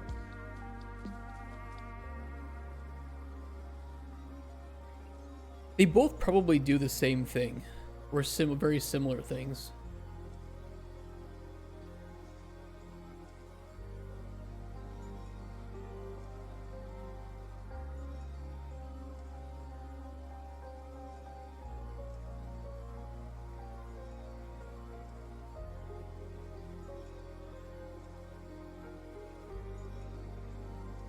The only issue is, like, a lot of people who write, like, the reviews often don't talk about their use cases.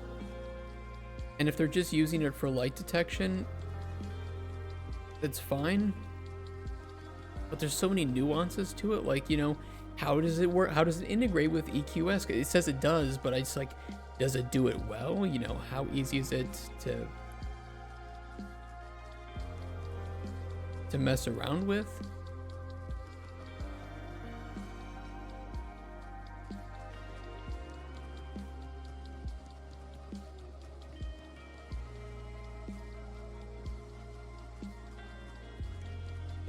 Well, I don't think it's his problem. He needs a demo link though up on Fab. Like he 100% needs a demo link on Fab. It's one thing to see it, it's another thing to mess around with it.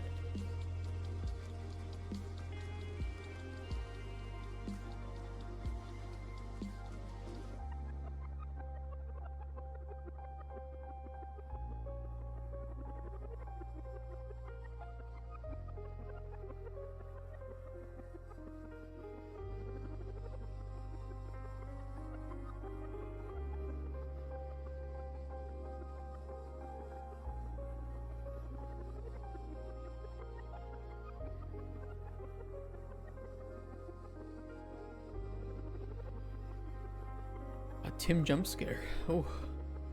No, it looks good.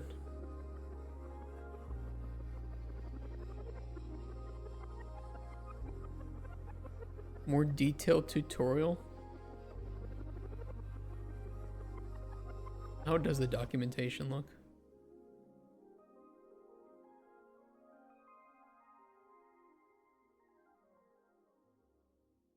Oh, he's even got a little information here about how to integrate it with MVVM.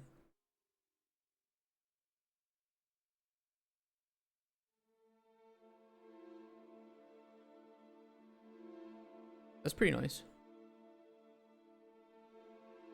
Is that how he set up his UI up here is with MVVM? Very nice. I really need to use MVVM more and more. It's so damn good.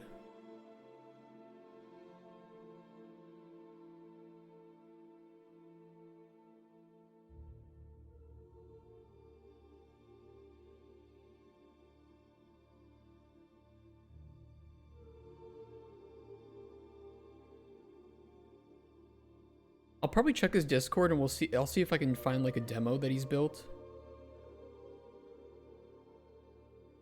You know, I just want to like try it before I buy it kind of thing, right?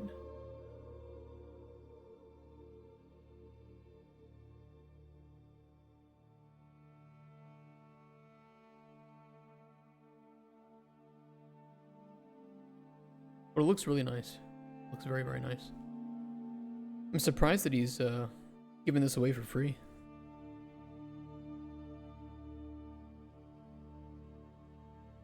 There's a demo, but only compatible with 5.5. Well, I mean like a shipping build version of this.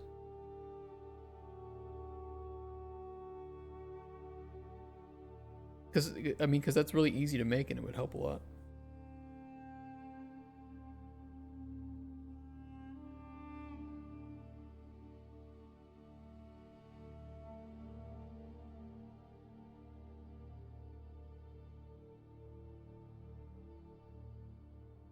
Yeah, the EQS integration is really nice.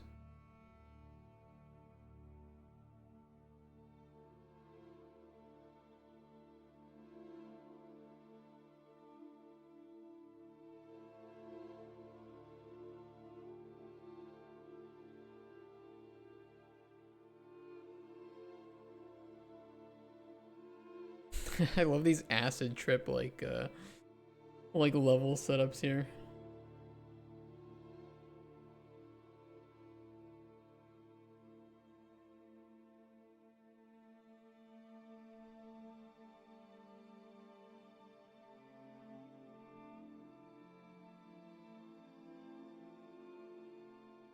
It'd be good to see a profile, because it's hard to see how expensive this is to run.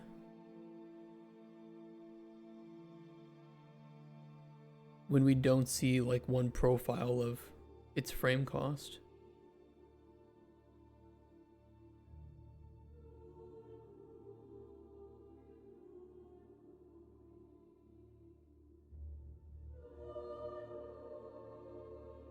Still cool though. We'll check it out. Because we just need it for... We need it for like one light. We don't even need it for GI. We need it for a directional light hitting the player.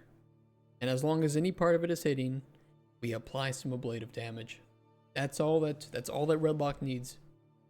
So it should be pretty easy to do whichever solution we utilize. But for immersive sim, that's where we would want to have the more comprehensive breakdown for stealth mechanics. Line trace will do that. This is true.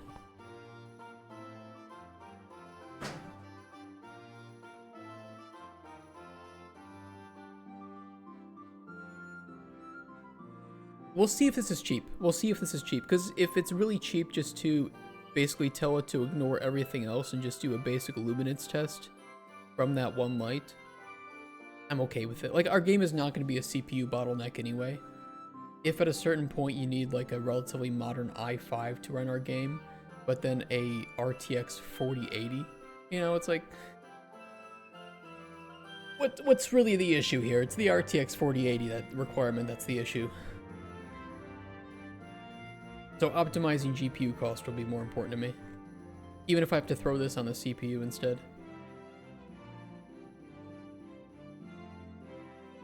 Well, see, the sight range of the sun is 2.5 kilometers. So, I don't know, we'll see. We'll try multiple solutions, and if this ends up being too costly, it is what it is, and we'll try something else. Make it? Well, if this is so cheap that it barely costs anything,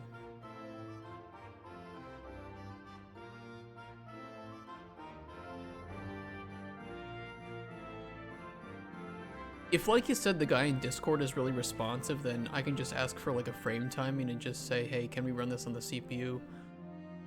Here's my use case. What do you recommend? Because he would know better than I would.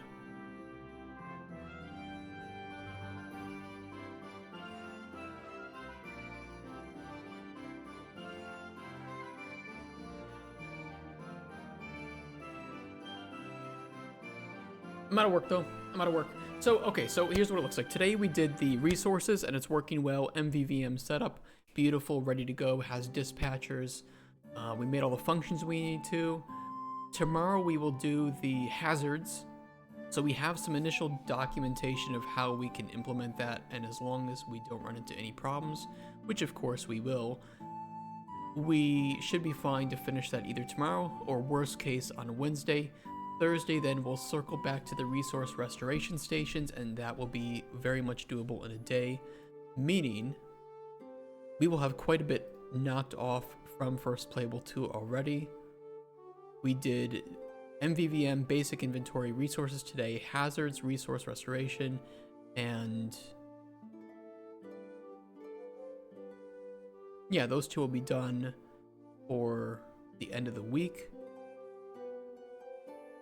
And then second week of February here, we can either jump into the gameplay camera, since we need a custom solution for that, or the custom time system, just depends on what we're feeling like next week. But this Friday will be another lore day. This last Friday, I wrote up about our solar flares. That was very good for us. We mainly just need to target the important lore aspects that are going to matter for level 6 and for like the main structure. I need to write up like rough information of the facility's history, which I kind of have, but not very well. I'm starting to write down some audio log ideas. That's making good progress.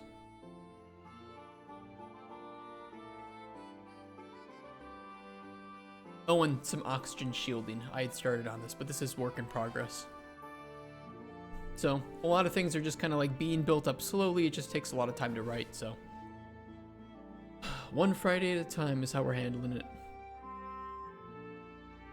That's the plan.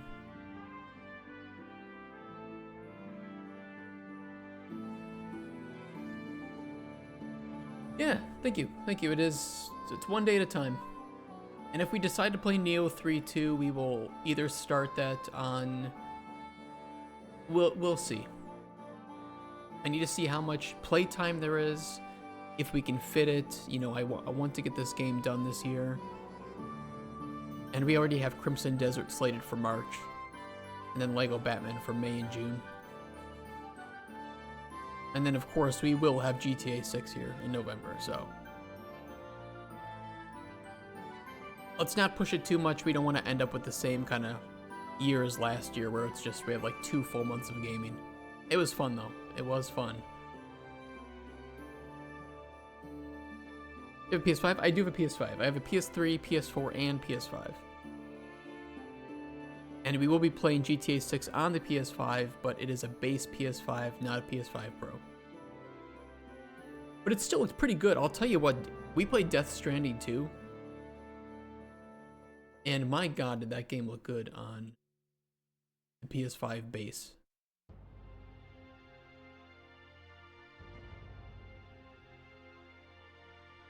Don't look if you don't want spoilers.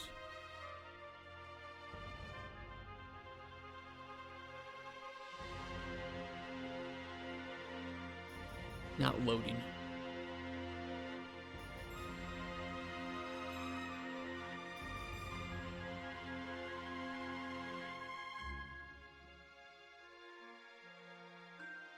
It looked pretty good. The render distance was nice too, and even with the bitrate chopping up a bit, kind of sucked, but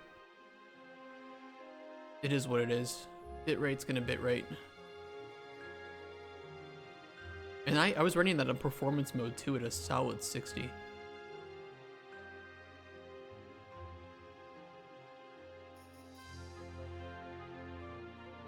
Oh well, I wish I was a partner on Twitch, because then I could give you guys better bitrate.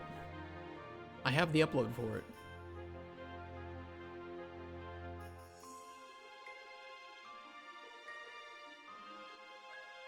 Alright, I'm done though. I'm done yapping. Hey guys, have a great rest of your Monday. I will see you tomorrow. We will continue on with Redlock's development. Thank you for watching today. It was nice seeing you guys. Nice catching up with some people who hadn't been around here for a while. Have a good rest of your Monday, and see you tomorrow. Peace. Peace and love. And guys, stay warm, because it's pretty cold in certain places in the US and in Europe, so cheers guys. Bye bye and see you tomorrow. Bye bye. Bye.